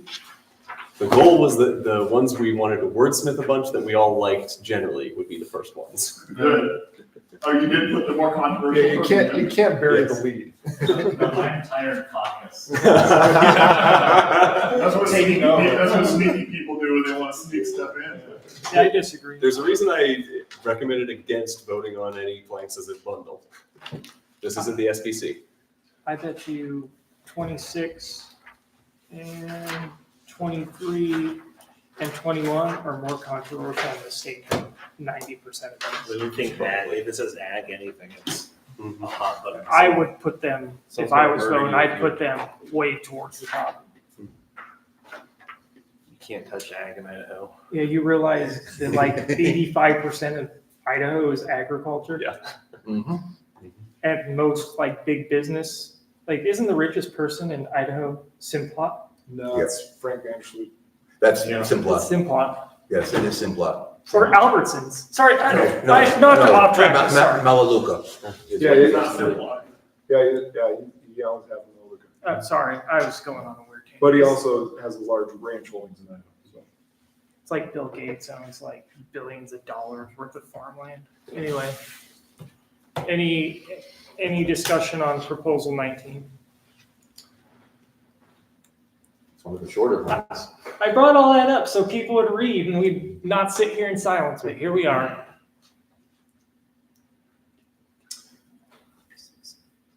All right, we're still 3 people. Good. I like it as is. I agree as well. Yeah. Okay, All right. we're gonna vote on it then. No, Is I there like any, over there. let's Be just do quiet. this. Is there any, now we'll vote on, all in favor? Aye. All opposed? Okay. So I was afraid if I said somebody, if does anybody object, somebody was gonna be like, yep. Caught myself there. Proposal 20, protection of privacy and contract is now open for business.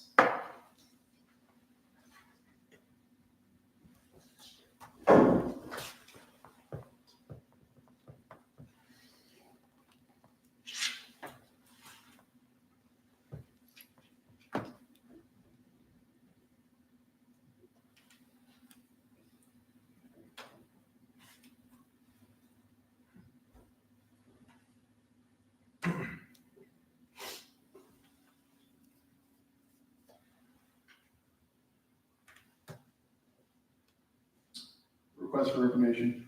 Yes. Could somebody speak to the opposition to the use of social security numbers as a personal identification code and what your rationale was for that wording? Probably a holdover. Going way back, before courts or the government blanket decided that it was sort of okay anyway.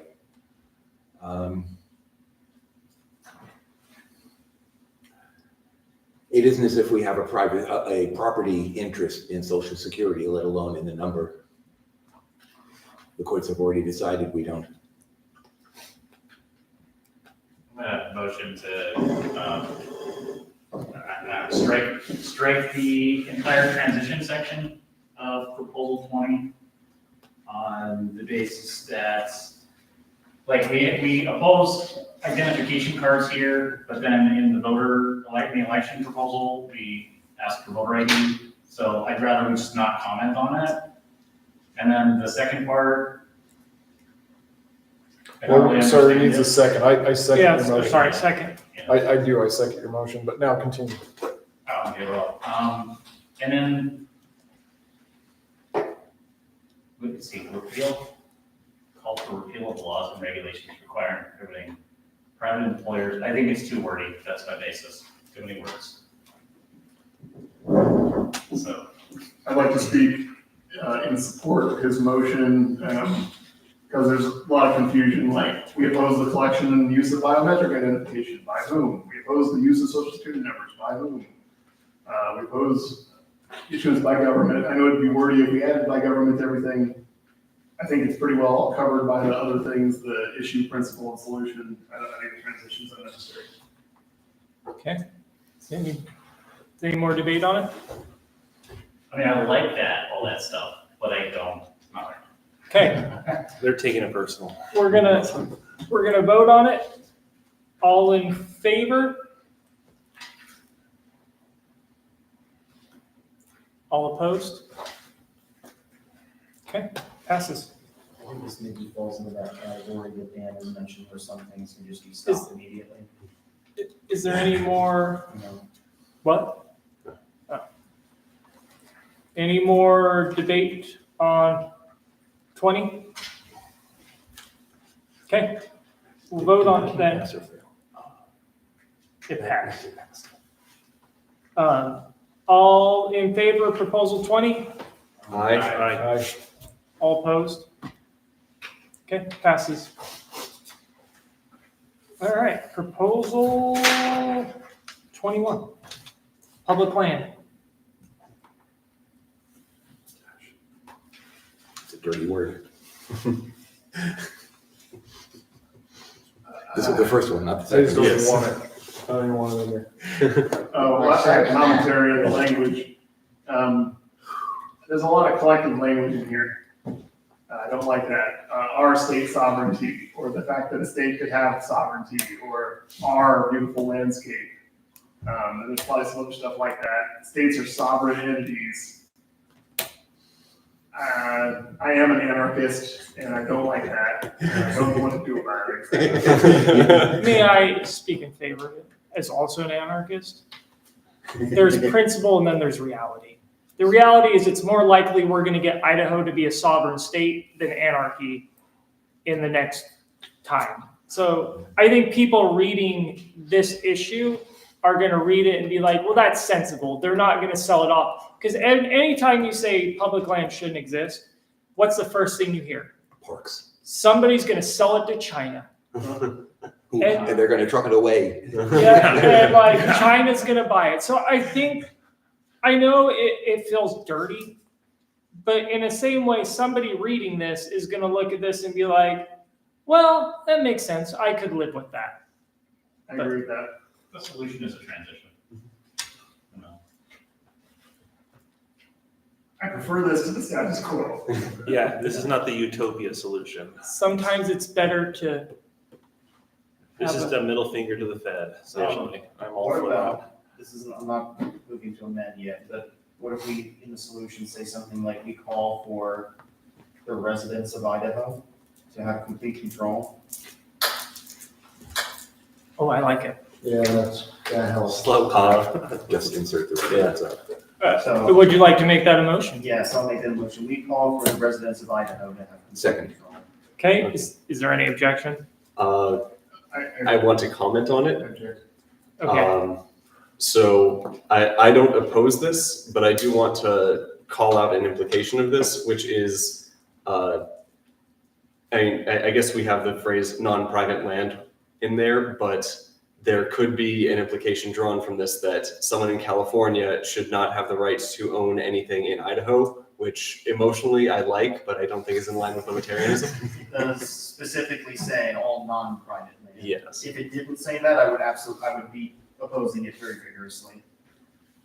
But this is, the three words added, limit ownership of the public land to residents of Idaho, Yes. not outsiders, Yes. even from the United States. Okay. I That's don't, understood. after hearing some clarification, I no longer have anything to say. okay. Is there a second for this motion? There was. Okay. Yes. If not, I seconded it in my heart, so I just went ahead with it. Okay, let's vote on it. All in favor? Aye. All opposed? Okay. Any more debate on proposal 21? Can I just No? suggest that as part of the debate, just to not include this one? And it would be because I think a lot of Idahoans in particular, they like to hunt, they like to fish, and they are tired. I think that we deal with these kinds of problems all the time as libertarians, where it's not like we have homesteading and all the things that we wish we do. We got to deal with the reality of what would actually happen if we got rid of the land that is sort of held in concert by all tax-paying Idahoans. It's not a thing that I like more than the bad thing that I have now. So I think it's interesting. I've noticed a lot of libertarians turn recently on immigration issues using the very same kind of public land language that like they're kind of getting bothered by right now. And I don't see the issues as being different. I think it's a hairy issue. It's sensitive to Idahoans, and I don't think we get any benefit either way of bringing it up. I have a few points on this. And this is something that is especially hits me very hard because I am surrounded by public land. Federal? Yeah, and state. So we're not saying we're abolishing public land in this. We're just saying it should go back to the state that it resides in, first of all. Although I would be with Zach that I think it should be abolished completely. Go talk to somebody that lived in the 60s and ask them how the deer herds were in the 60s. The federal government has decimated our hunting.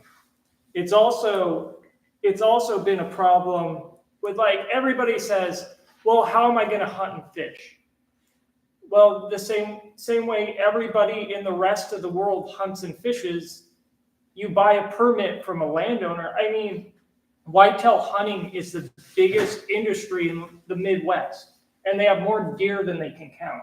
It's its own industry that people build farms to sell permits. And I get the sentiment of it, and I think the public or the national park one's a better argument, but as far as hunting and fishing, everybody given the chance will tell you that I'd rather hunt private land than public land because it's so crowded and overhunted, and they're all trespassing onto private land anyway. I have to get up in the middle of the night during hunting season to make sure people aren't chopping my fences. What I'll also say is the federal land is the worst maintained land, at least in the northern Idaho area, is significantly is dilapidated. The infrastructure has fallen apart, and it is an absolute joke compared to the state-ran properties. Yeah, go ahead. I'd like to speak in favor of the proposal in a way that I hope addresses Adam's concerns, in that since we just amended this to say that we call for the residents of Idaho to have complete control, anybody who's gonna be reading the Idaho Libertarian Party platform, at least anybody that we really care about, is gonna be a resident of Idaho. And we're saying in this proposal that they and their neighbors who actually this issue affects would have a say. We're not, and so we are not taking their say away from them. We're saying, actually, we want you to have a say instead of Joe Biden or whoever. And I think that it's actually, I would say that it would be positive for residents of Idaho to be told, yeah, we would rather you, who actually lives next to it, have more of a say than some Washington bureaucrat. It's not, and also the plank is not proposing a particular model that someone might find irritating. It's just saying that clearly the control of the land has to come down to at least within the boundaries of where that land is, if nothing else. And we're not proposing any model that might be particularly odious to a specific group of people. Sorry. Zach, and then August. Yeah, you're fine. I'm just gonna add a little bit of detail to that very good point Jason made about the Midwest. This is it's not uniquely an Idaho issue, but Idaho, it pertains to, look at this map of federal land in front of me on my screen. It looks like It's western states in general. Yeah. It's Well, the Rocky Mountains. Well, if you look at the west of the Rockies, it's a big deal, but like Nevada might be the only state that has us beat for percent of federal land. It is. And then looking at the Midwest over there in Ohio and Wisconsin and Minnesota and Michigan and all those places, Illinois, it's like they don't have federal land at all. But yeah, like look how the hunting's doing over there. Obviously they have an overabundance of deer. It's no problem to not have 95% of your land be federal. So that's that.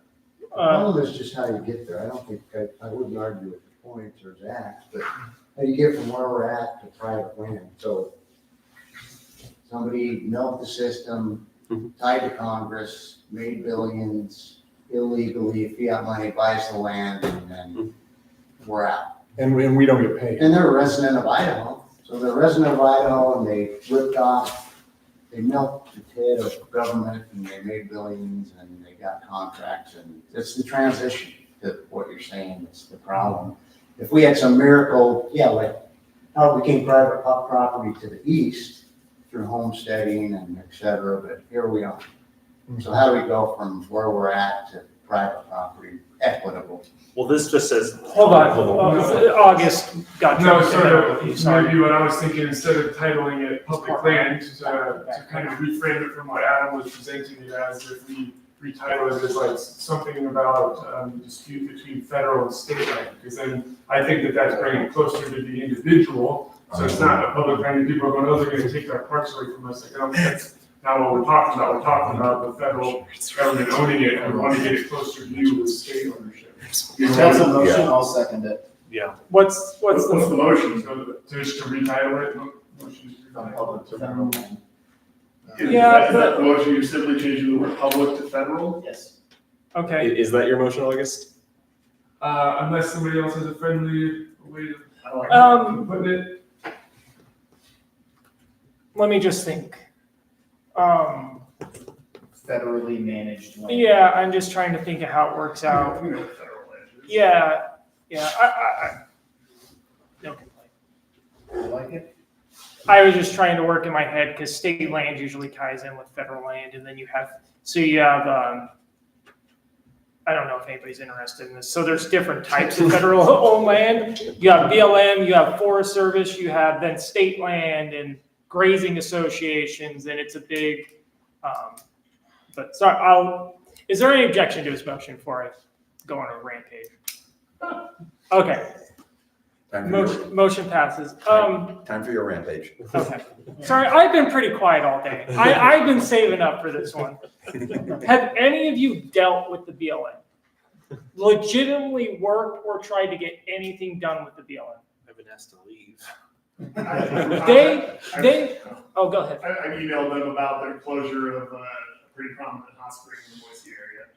Got no response, and similar with other people that build. They hired the dumbest people, and I'll say that on camera. As proof, it has been determined that the Teton Dam disaster was at their feet.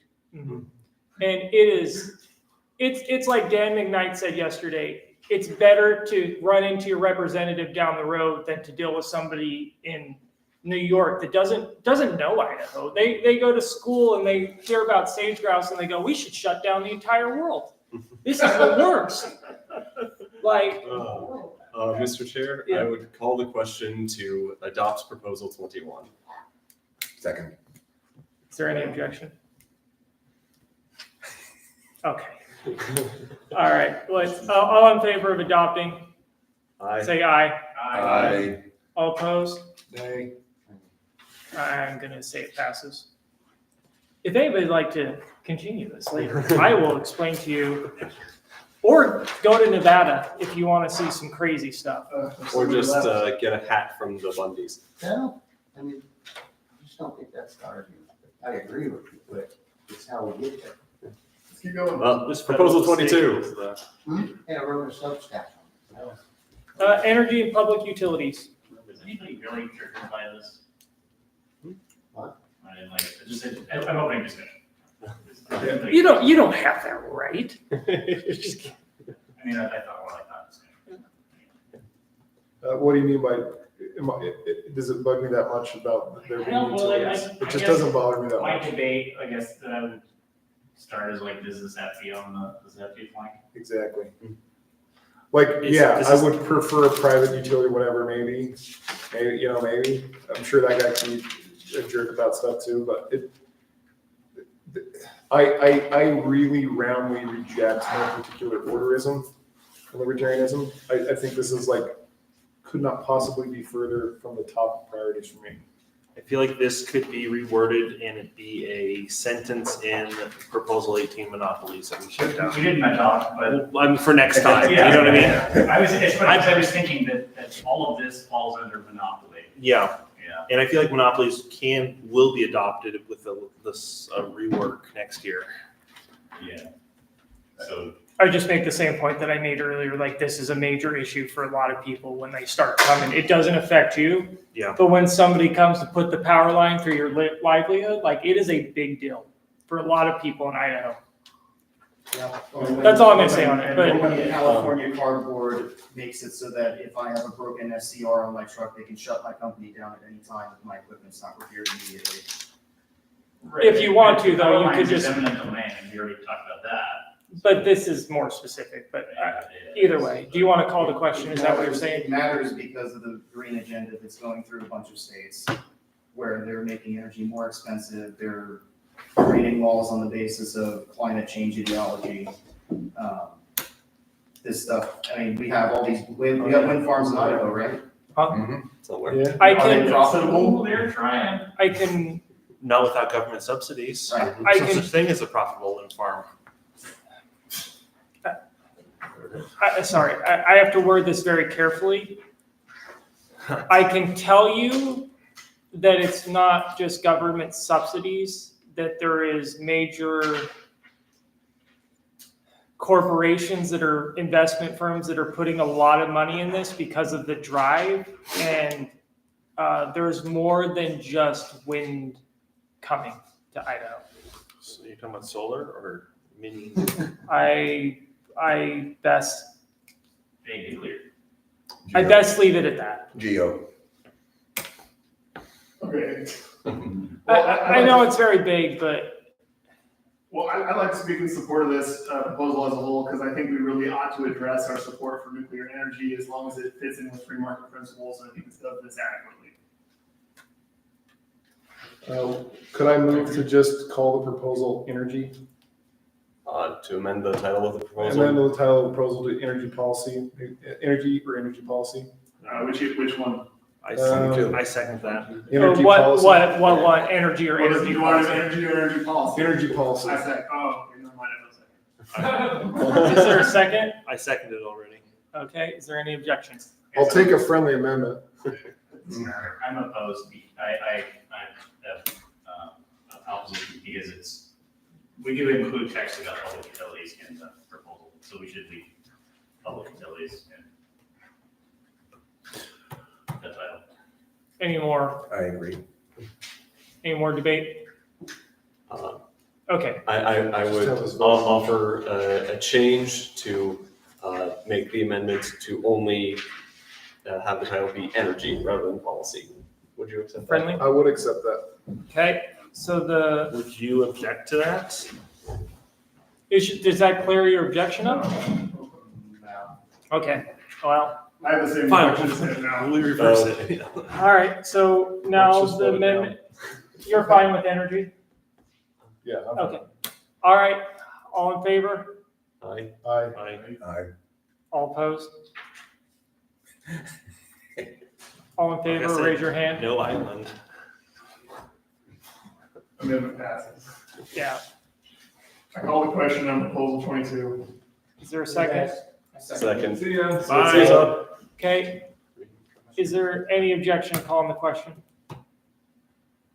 All right, the question's been called then, and now we're gonna vote on proposal 22. All in favor of adopting proposal 22 that's been adopted to energy, raise your hand. 6, all opposed? I think it passes. The grimace. Ooh, this is another fun Hey one. guys, this is our chance to really ram through whatever we want for the party. We're just barely quorus. Yeah, mandatory haircuts coming up.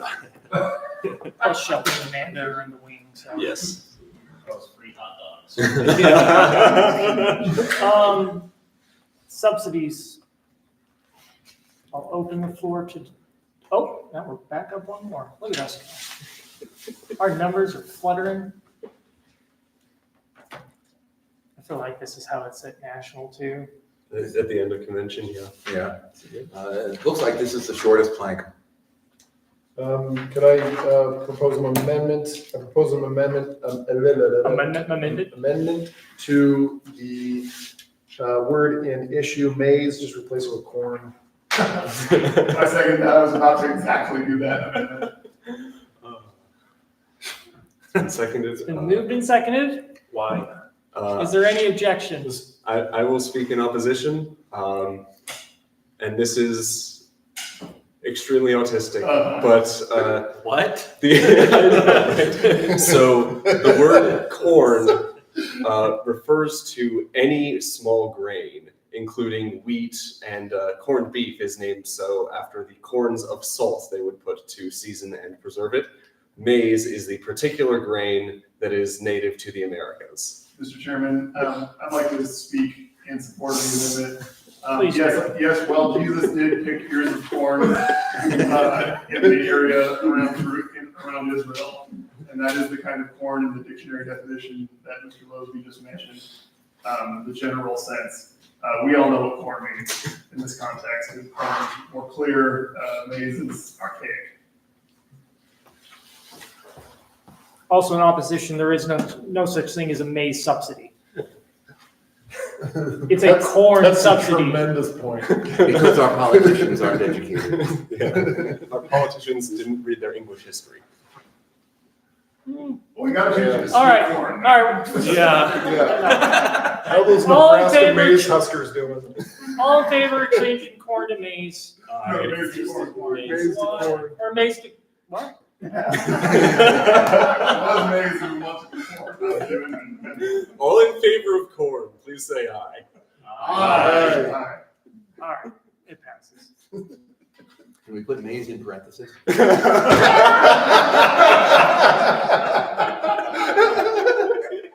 I'm leaving this convention.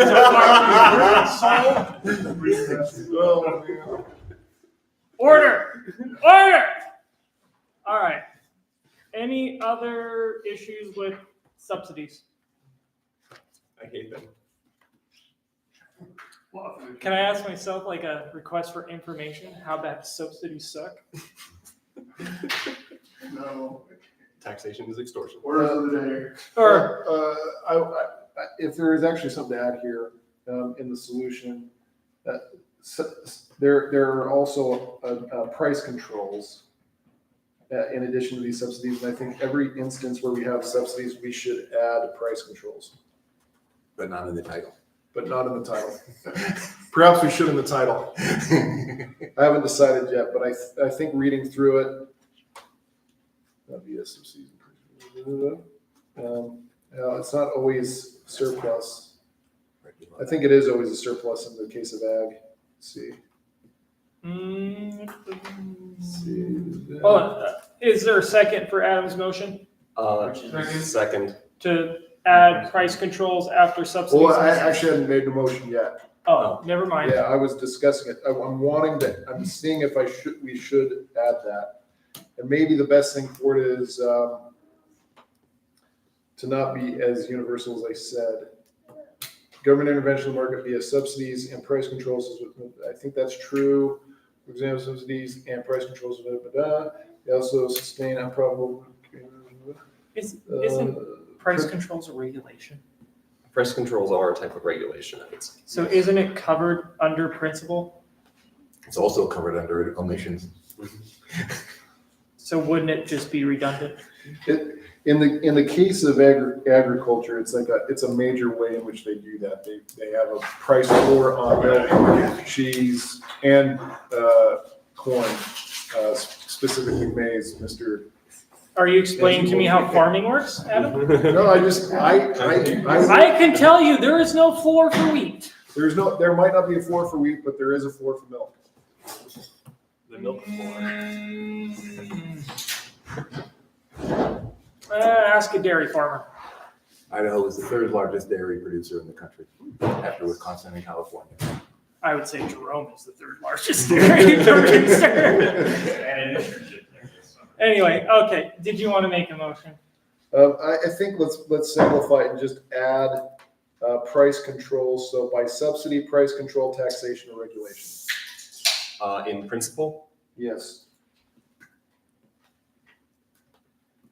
Is there a second? A second. Is there any objection?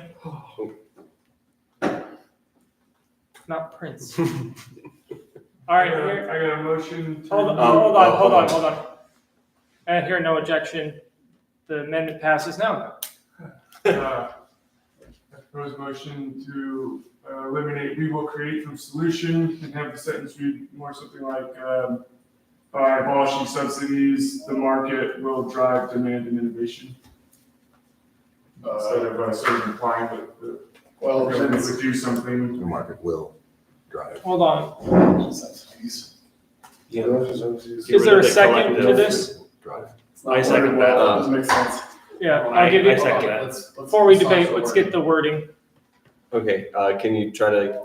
I just wanted to get rid of the "we will create" portion, so however it flows without that. So the market will be created. Magic. Yeah, because otherwise it's saying like we're gonna do something, and it's not. It's a common I don't do It turns out, as much as we like them, we're not that good at creating markets. Oh, yeah, that's great. By abolishing subsidies, it would? Yeah. August, is this? Yes, that seems fun to me. You like that, August? Yes. Okay, is there a second? Is there any objection? Okay, motion passes. Any more debate on subsidies? Chairman, request for information. Absolutely. I don't know much about farming subsidies. Talks about the agricultural subsidies have led to the overproduction of corn, keeping the price artificially low. I am aware that sometimes farmers are paid to leave their land vacant and unfarmed in order to keep the price high artificially. We're not mentioning that. Anybody here that knows about agricultural farming, do you think we ought to mention something about that? Yes, it's called CRP, or there's different, it used to do just CRP, but there's called SAFE programs. You don't get paid to just like not farm, but you got to plant your field into certain things and do stuff to improve it. And then they pay you land rent that you would lose from farming it. I would be fine with Sorry, that was a weird request for information, but. If I may, Mr. Chair. Yeah. So the example of corn subsidies is just to help focus people on, oh yeah, this is something the government does. We could include a bunch of examples, but I think it would quickly become redundant and just overly long. Well, they do certainly do that to keep corn artificially low. That's what they do. Could I add some wording that might If you want to save us from? I actually have two different ones. I'm going to start with this one.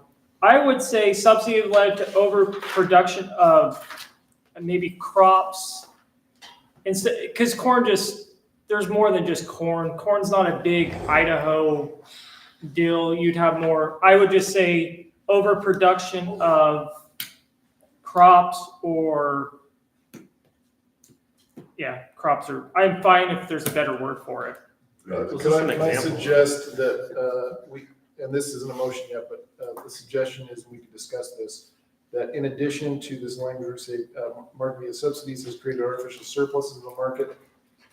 What if we just said something along the lines of government intervention in the market has created artificial surpluses and shortages? Are you making a motion? Not yet, I'm. Okay, because I've got this in my head now. We should change overproduction of commodities. It's just an example. Yeah, it's an example. And people are very familiar with like corn subsidies in particular. We're debating before there's. So I've made a motion. Is there a second? Okay. I should know better, sorry. Okay, Phils. I think we should just, and again, not making a motion here, just want to wordsmith this with this group. Let's just scratch the for example and just discuss the theory of subsidy and price control and price floors and whatever and their effects in the market. They cause surpluses, they cause overproduction, they cause shortages. They actually cause diets to change. Yes. That's, so I mean, I wouldn't, get rid of, for example, the part, because we were talking about corn specifically. So Yeah. we have to do one or the other. Yeah, I would suggest that we, as a friendly amendment, that we exchange corn with commodities. Well, Jesus that Christ. that was just proposed and received no second. I'll second it. Yeah, I bet you will. No, because I get you're saying it's for example of. No. Oh. For example, okay, fine, I'll second his motion, and then as a friendly amendment. Wait, where are we at? Because I think this right now. is what David wants. okay. Great, removing for example, so now it's more general. Adam, what's your motion? Because I it was pretty vague to begin with, and then now we're on David. didn't have a motion. I was okay. So who had a motion? David moved Apparently nobody. to change something to commodities, and then I seconded it. For example. Yours didn't get a second, and then you basically made the same motion you made, didn't get a second, and then you seconded it, and then he changed the wording afterward, because that's what Matt was Okay. Well, I guess we have to do this now, though, because there's a motion and second. What's the wording? Is the wording in line with your motion? Yes, it's in line with what I want. Okay. Okay. Is there any objection? Done. Okay, passes. Mr. Chair, I call the question. Is there a second? Gosh darn it. Is it good enough? That's fine. It can always be better. Good enough before. Is there a second to Is there a calling the second? question? Second. Is there any objection to calling the question? Okay, now we're going to vote on it. All in favor of proposal 23? Aye. All opposed? Abstain. Courteously. I'm with Zach. I could write you a whole list of things on subsidies. All right, transportation. It's 4:34. We've got 4 more to get through. 6. And what Five. else is on the 6. agenda, just do the minutes? 30 minutes. Resolutions and the other business. Minutes approval committee And meeting. minutes approval. Is there any resolutions or other business? I thought about introducing a resolution, but I don't think it's particularly important. Okay. We already resolved with regards to defend the guard. Yes. Mm-hmm. Do we have to make like this, the party subcommittees, like membership and candidate support and stuff like that here? That's for the board. Oh, okay. Which has to meet, Yes. and after the approval committee. I believe that the new judicial committee also has to meet within 30 days. And it can be in parallel with the board because they're mutually exclusive. Yes. Do we have enough of the board, of the All right, I guess committee somebody here? just make a motion to adjourn. I'm not sure. I think so. Yeah, there's 3 of you. I really like 24 as is. Anybody want to disagree? Well, I would As soon as we get stuff I'd like- again, we'll turn not, it's not, I think we could table it so our candidates don't have to talk about it. The roads are specifically not on our platform.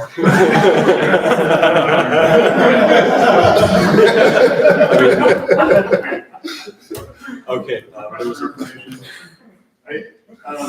Did anybody comment, anybody really, is jitney archaic? I don't know what a jitney Depends on is. where you are. Like, is that something that most people are gonna recognize? You're now in charge. Probably not. It's a Sounds nice good. thing. Jitney Oh, service. Okay, I missed sure, I know to strike and jitney service, because it's still covered, it's just an example, and it's covered in such as, so like, it's not necessary. And it's probably covered by now. Jason, are you passing the Yeah. gavel? Yeah. Okay, good. Your second? Second. Okay. Anyone oppose? Motion passes. Sure, I call the question. Okay. Second.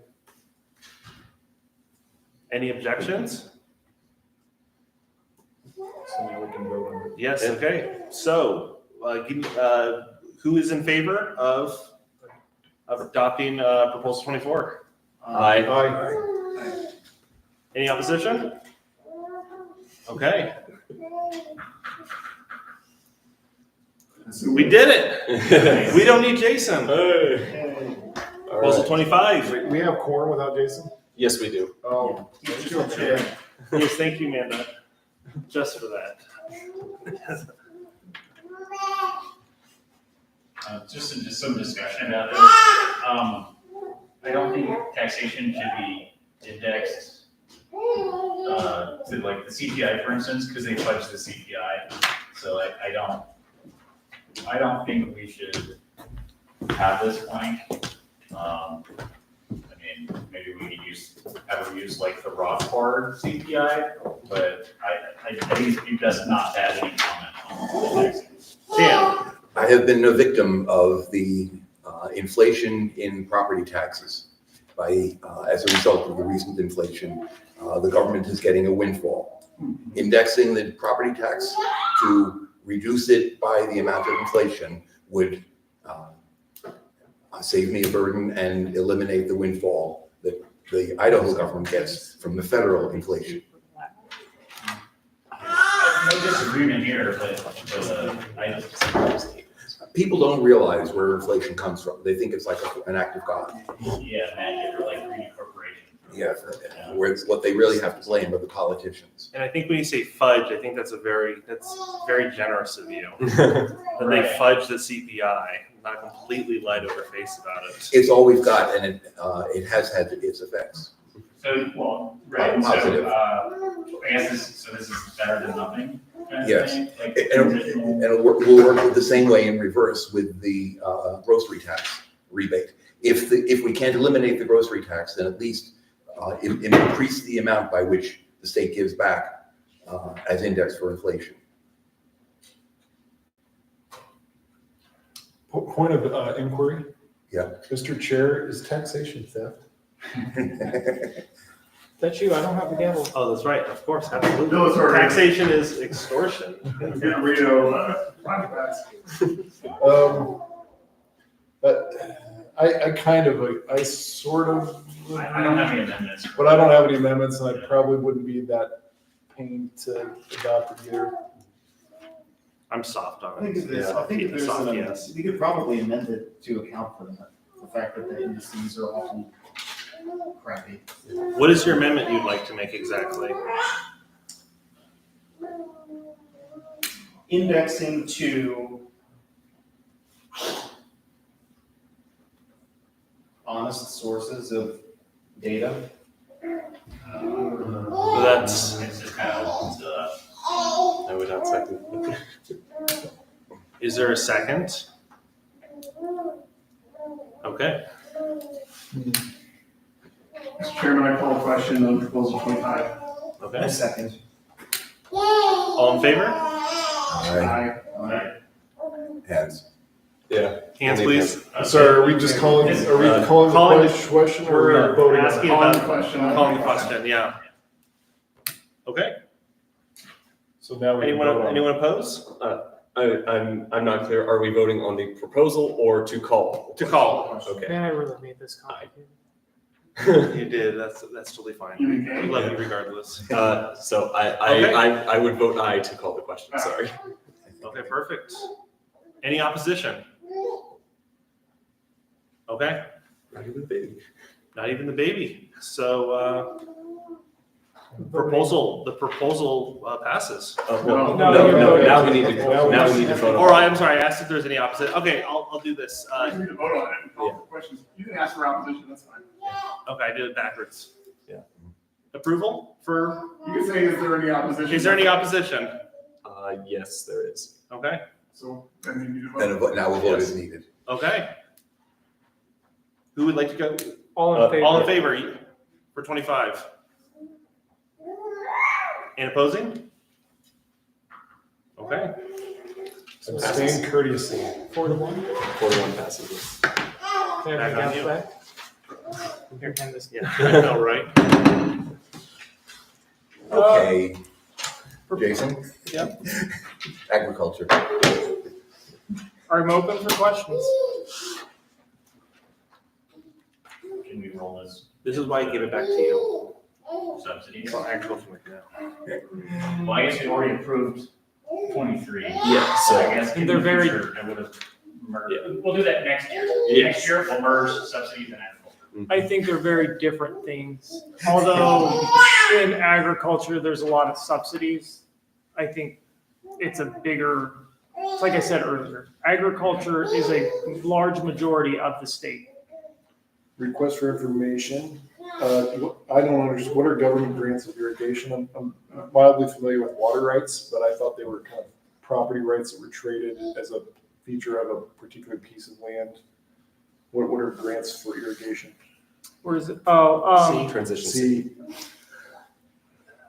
the way to explain it is government grants through the FSA have given people access to pivots on a much lower cost, which has led to the rise of more people putting in wells and pivots. Pivots are the Ones that go in streams. Or well lines or any type of or water, because you can get them much cheaper than what it would cost to do on its own. Then a lot more people have started running irrigation, which leads to more crops, lower prices, and also water tables have been, for example, Malad's in a terrible spot because they let everybody and their dog drill 1,000-foot well, and now they have no more groundwater.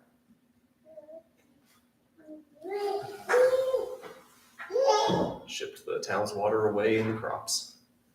Fun fact, in Arvin, there's been a moratorium. And the dogs have been since doing it too. 1970. We're just in discussion right now, right? yeah. Yeah. Mr. Chairman, I move to strike the entire transition section, because, that's just, can I give my rationale after so many seconds? Yeah. I'm gonna second that. Okay, it goes into detail about ethanol subsidies with overproduction of maize, again, there's that word. Okay.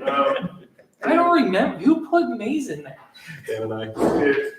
That was not the platform committee. That was rogues. I would have never allowed that nonsense. We thought it was the right thing to do. So the first paragraph of it seems more like principle-y kind of solution-y stuff. Just generally, like, it's stated reasonably enough without going into extreme detail, especially in the context of having already mentioned subsidies in a previous proposal. So that's my rationale. Okay. I mean, I disagree. A lot of people don't even know half this stuff even goes on. I guess would be my, I don't know if that is disagreement with the point, but, so I guess I'd be against the motion. I'm fine with having transition, I just don't like the way it is, so it's maybe Okay, I withdraw my motion. I'm gonna make a new motion. It's already been I- That's I been can't. seconded. Okay, never mind. He said he would second. He does. He does second. What about a friendly amendment that's heavily Uh, amended? Yeah, I know. Let's dispose of it Yeah. later. We're gonna debate, or we're gonna vote. All in favor of the amendment to striking the transition? Aye. 4. All opposed? Nay, 4-2. it's amending, so it's passes. What if I vote? You can't break it that, it's not a tie. But what to change the outcome? It would not change the outcome, no. You can put stuff back into a new transition if you want. Not at this point. This is part of the mission for the next platform committee round. Oh, you realize there's your CRP right there. I know. I saw it and I still want to strike it. Okay. Any more debate? Okay, we're gonna vote on the issue, or the proposal.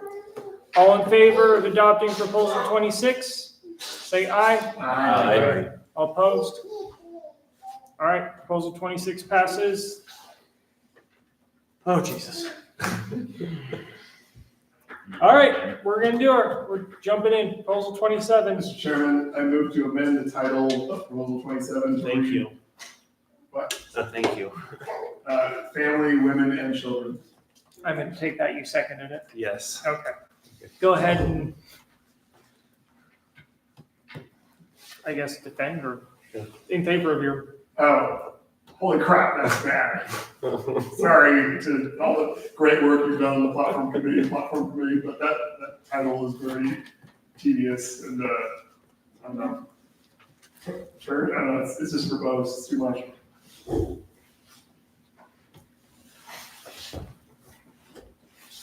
Not hearing any debate. All right.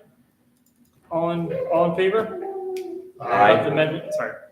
All opposed? All right. Passes, sorry. So, Mr. Chair, this is a long piece of text. It is late in the day. I would move to table proposal 27. You mean postpone? And sure, I would move to postpone consideration of proposal 27 until the end of the agenda. Oh, wait, you said? Until the end of the agenda. is there a second? Yes. Okay. Is there any objection to doing so? Okay. We will move on to proposal 28 then.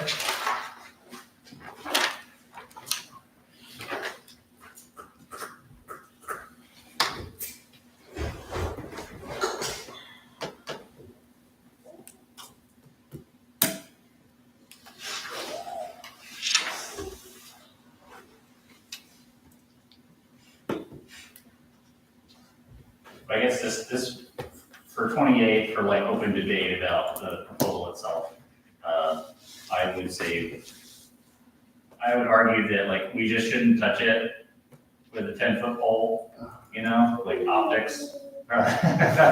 Like, so that's why I would encourage a non-adoption of this plank. Because I think, like, I know the old, like, the Civil Rights Act, you know, kind of violates like free association, or like, do we really have to talk about it in the Idaho Libertarian Party platform? Like, do we really need to, like, it's not a logical argument. It's a strategic argument, yes. Yeah. One of the reasons that I would like to see it in the platform is because the Civil Rights Act is basically at the core of the modern culture war and how it comes into effect in companies all around the country, and particularly in Idaho. We do have Idaho-specific incorporation of the Civil Rights Act, and I think all of it creates HR departments and a culture war. And speaking as a candidate, I want to specifically call that out, and I would feel great if the party also had it in its platform to give me some backup.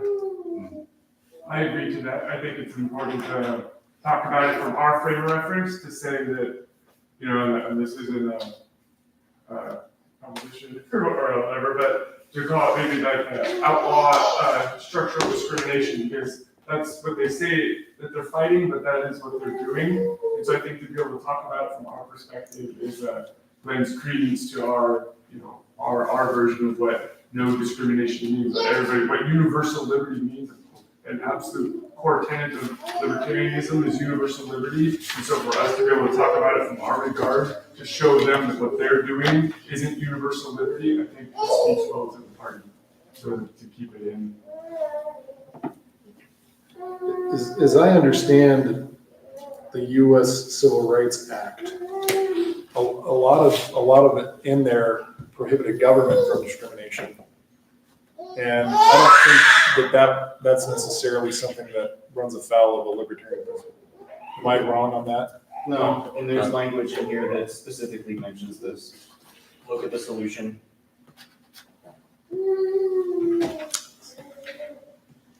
I guess we'll get, are people still reading it? Is there any more debate on this?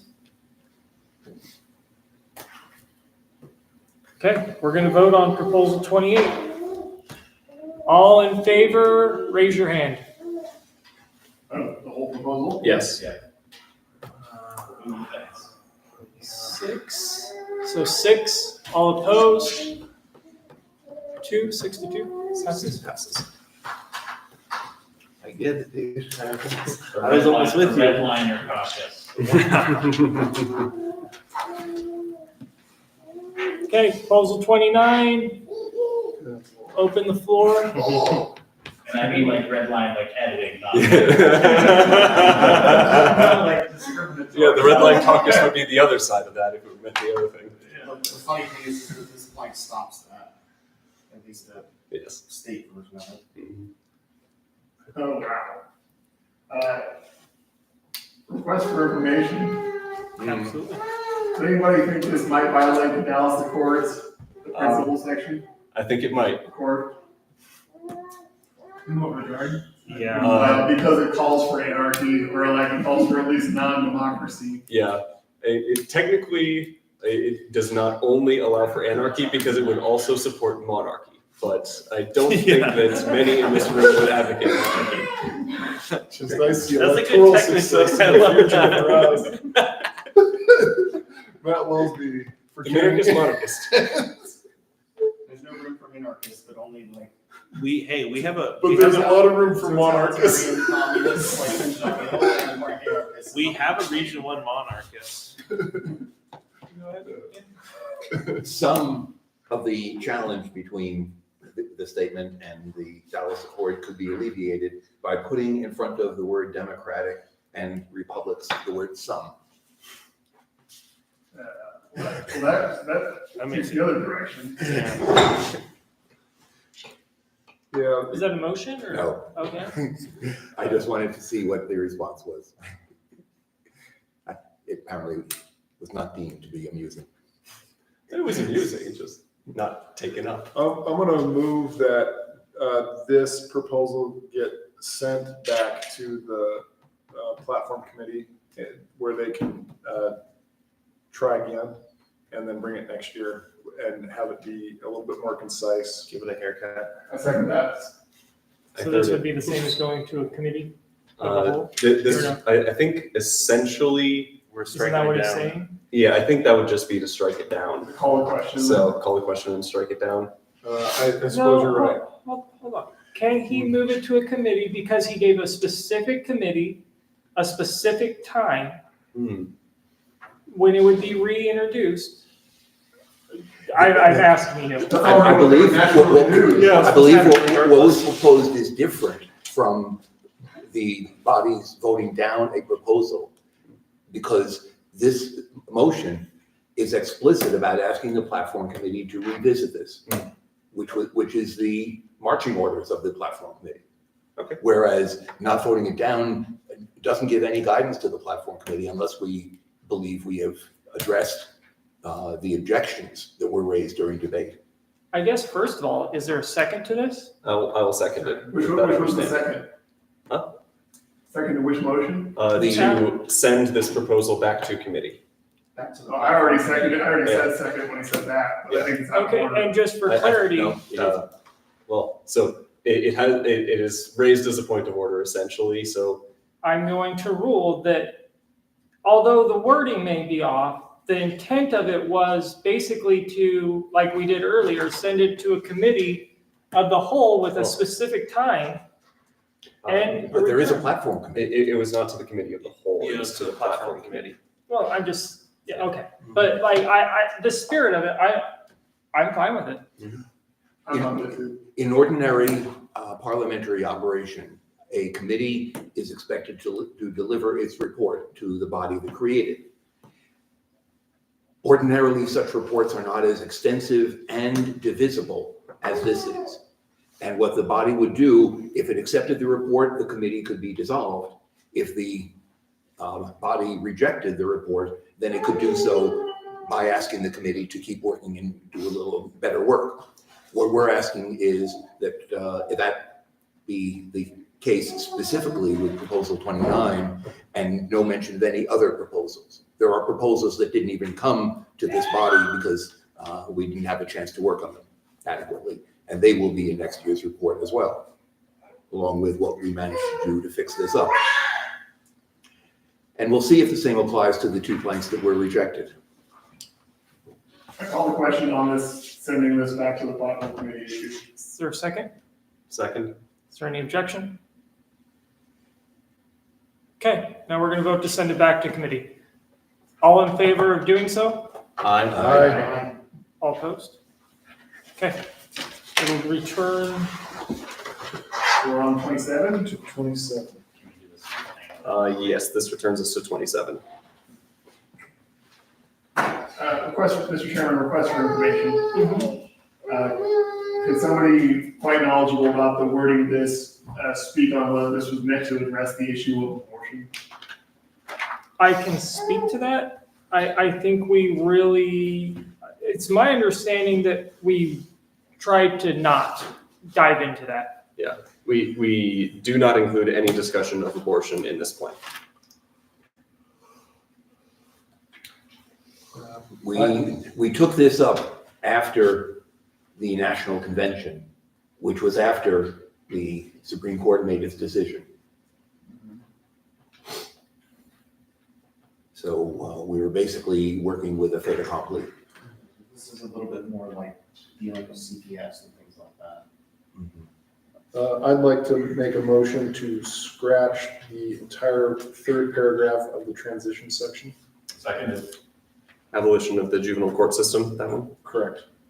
Okay, is there a second? Oh, you seconded it. Okay, is there any objection? It's the third paragraph of the transition. Okay, I'll open the floor to debate.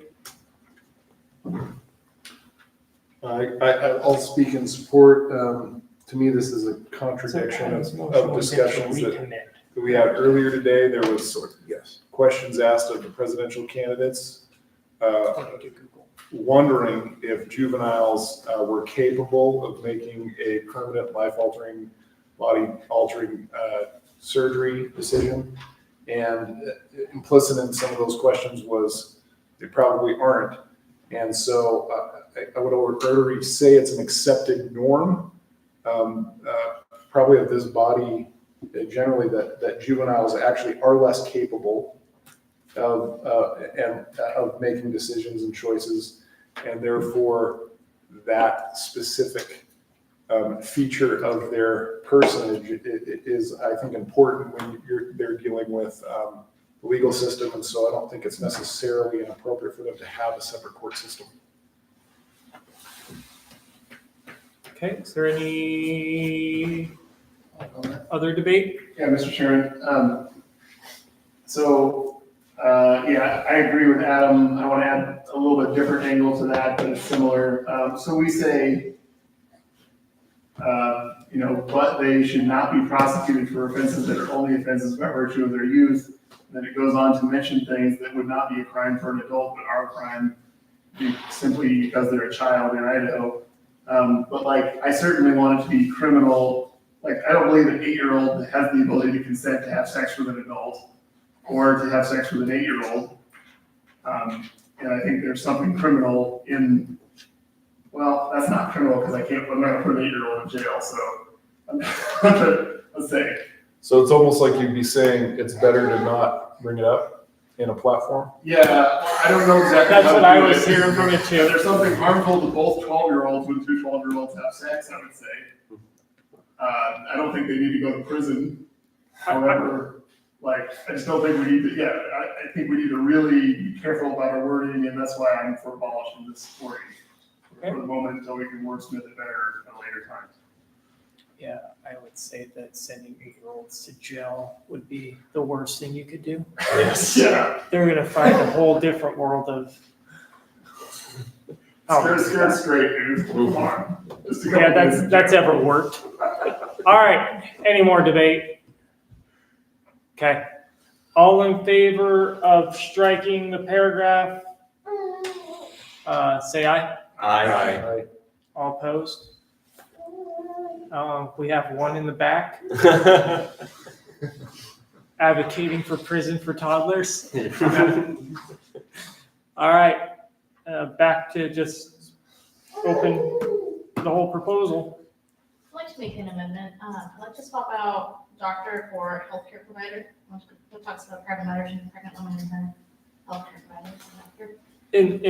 Where's it at? Oh, okay. All right. Just because we have a lot of laws in Idaho that limit women's choice through midwifery, so we put the limitations on midwives for like breech births and for like twin births and things like that, so women don't have that choice to do twin births at home in Idaho. But we don't put the limitation on doctors. I just feel like it covers more if we do. Is there a second? I'll second. Who says we're all just neckbeards in here? Look at us go. We got it totally. Yeah. Good job, Amanda. All right. Is there any objection? Actually. I was going to say, Adam, you really want to dive in there? I thought that was a great joke. I want it in the record. That was a great joke. All right. Hearing no objection, then, or do you have? No, Oh, okay. I want to comment after you say Okay. the word passed. All motion is granted. All right. When the New Jersey platform was put forth for consideration, that was the one term that was changed. And then it was adopted in toto. I was wondering when we would get to it. I like how Amanda just walked in at like the perfect time too. Yeah. Nail that. All right. Anything else? Mr. Chairman? Yep. I move to modify the final paragraph of the transition section to simply say, the state should cease defining and regulating the institution commonly known as marriage, period. Nothing else. I second that. The state should cease defining and regulating the institution Commonly known as marriage. known Most as of that wording's marriage. already in there, I just Yeah. moved it around. Okay. And it's been seconded. Is there any objection? All right. Hearing none, the amendment passes.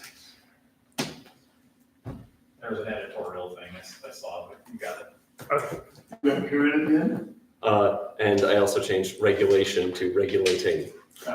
Anything else in here? What, point of inquiry, what is Idaho statutes 18-918? No, I don't. 18918 is a domestic violence code, making it a separate crime to do assault and battery within the home as opposed to outside the home. And what was the argument for separating it from the general assault and battery statute? Does anyone know? Is it because the politicians believe women are in need of a greater degree of protection because of their frailness or frailty? Probably. Yeah. Do you know the answer? No, I don't know. no, I'm the asking. answer. I mean, they are squishy, but. It is funny that you can hit your wife in the grocery store and it wouldn't be as big of a crime as hitting her in the home. And the You can reasoning hit is, anybody in Walmart. Only on Black Friday. Mr. Chairman, I'm not sure. Yep. I move to strike that first paragraph from transition. I second. Okay, is there any objection? All right, hearing none, it will be stricken. We don't want to be the wife beater. I don't want to be the one to be like, I oppose this. You know, right? I just thought it was too much into the weeds. We don't need Yeah, to be no, that you're- specific. Yeah, no, for sure. I'm bringing people around. Okay, anything Yeah, like, else? It's the right. She's not here, I'm gonna oppose it. Mr. Chairman, I call previous question on proposal 27. Okay. Second. Okay, is there any objection? I'm not- All right, hearing none, the question's called. We'll now vote on proposal 27. All in favor? Aye. Anyone opposed? And Red Line that's Caucus it. approves. All right, we have, oh, don't be clapping yet. Okay. No, Hearts of September. Did we address the plank totally? I think so, right? That is, we got through every point. Yes. No, I mean, did we have a vote on the plank itself? Yes, as it amended? passed. Yes. All right. So now is anybody want to make a resolution? I'd like to do a temperature check on the body. Is anyone interested in a resolution requesting that the chair commit Idaho to a region in the Libertarian Party as part of going to national? No. I would want to probably hear debate because I don't feel strongly in my no, but I am no. I would perhaps suggest a resolution requesting that the chair look into it. And return to the body of recommendation. Would you like? But the body will Perhaps not, that we form a committee to do that? So that would be the delegation. Request for information. yes. Is it already in the prerogative and latitude of the chairman of the Idaho State Party to make that decision unilaterally? If you make this resolution, I can just ignore it anyway. Yeah. I have unilateral power to do this.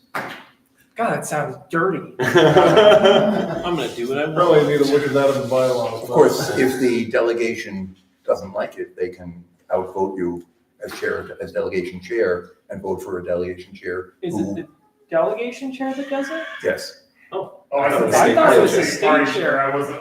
Yeah, Well, it is the delegation chair that does it. all of this happens at the national convention.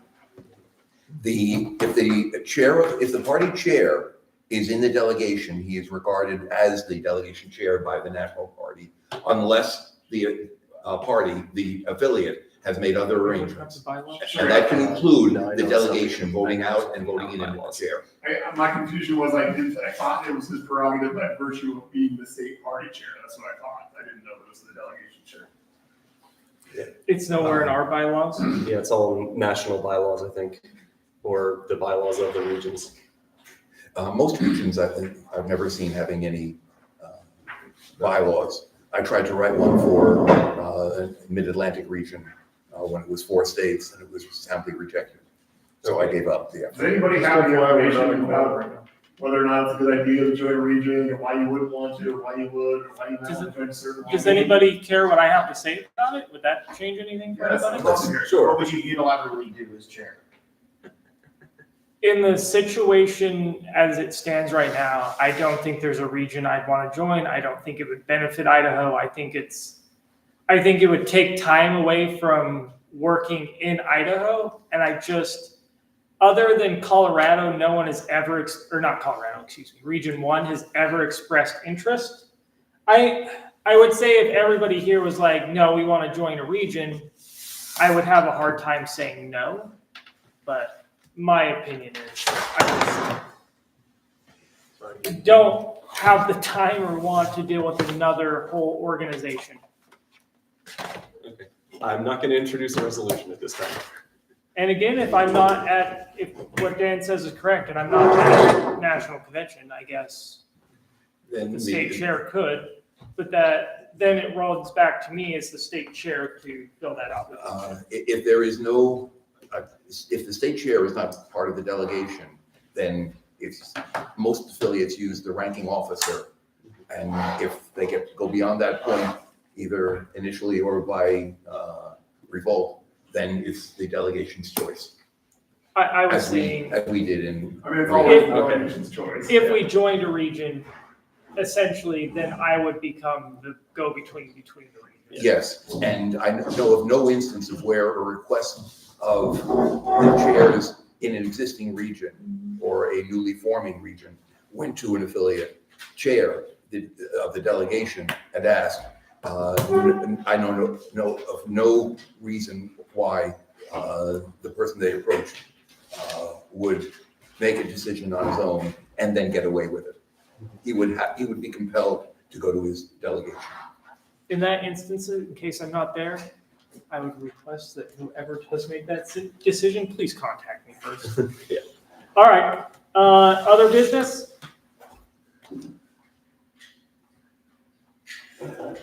All right, hearing. Before, the Yeah. Convention Review Committee. It's right next. Okay. All right, hearing none, we're gonna recess for 30 minutes. We'll be back. 7 people, please stay. Total. 8 people, please. Oh, that's what we need for quorum? Yes. I thought it Hey, was 7. Quorum, I thought it was 9. 7. Oh, no, it is 7. You're right. Six. Yeah.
board's approval, but I don't see any reason why we do that.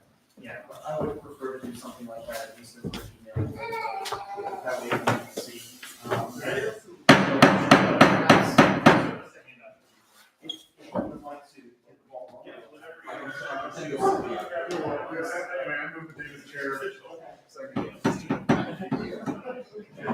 Sweet gavel. Everyone gather up, please. Don't speak over the gavel. Respect the gavel. All right, You were convening, for the convention minutes committee. done it, we did our work, and the minutes were approved, and I then transferred them, both ODT and PDF, to your new secretary. Excellent. Thank you, everybody, for coming. We have no other business except to adjourn, so Move to adjourn? we don't have to, it's already on the thing. Convention 2024 is adjourned. And the new board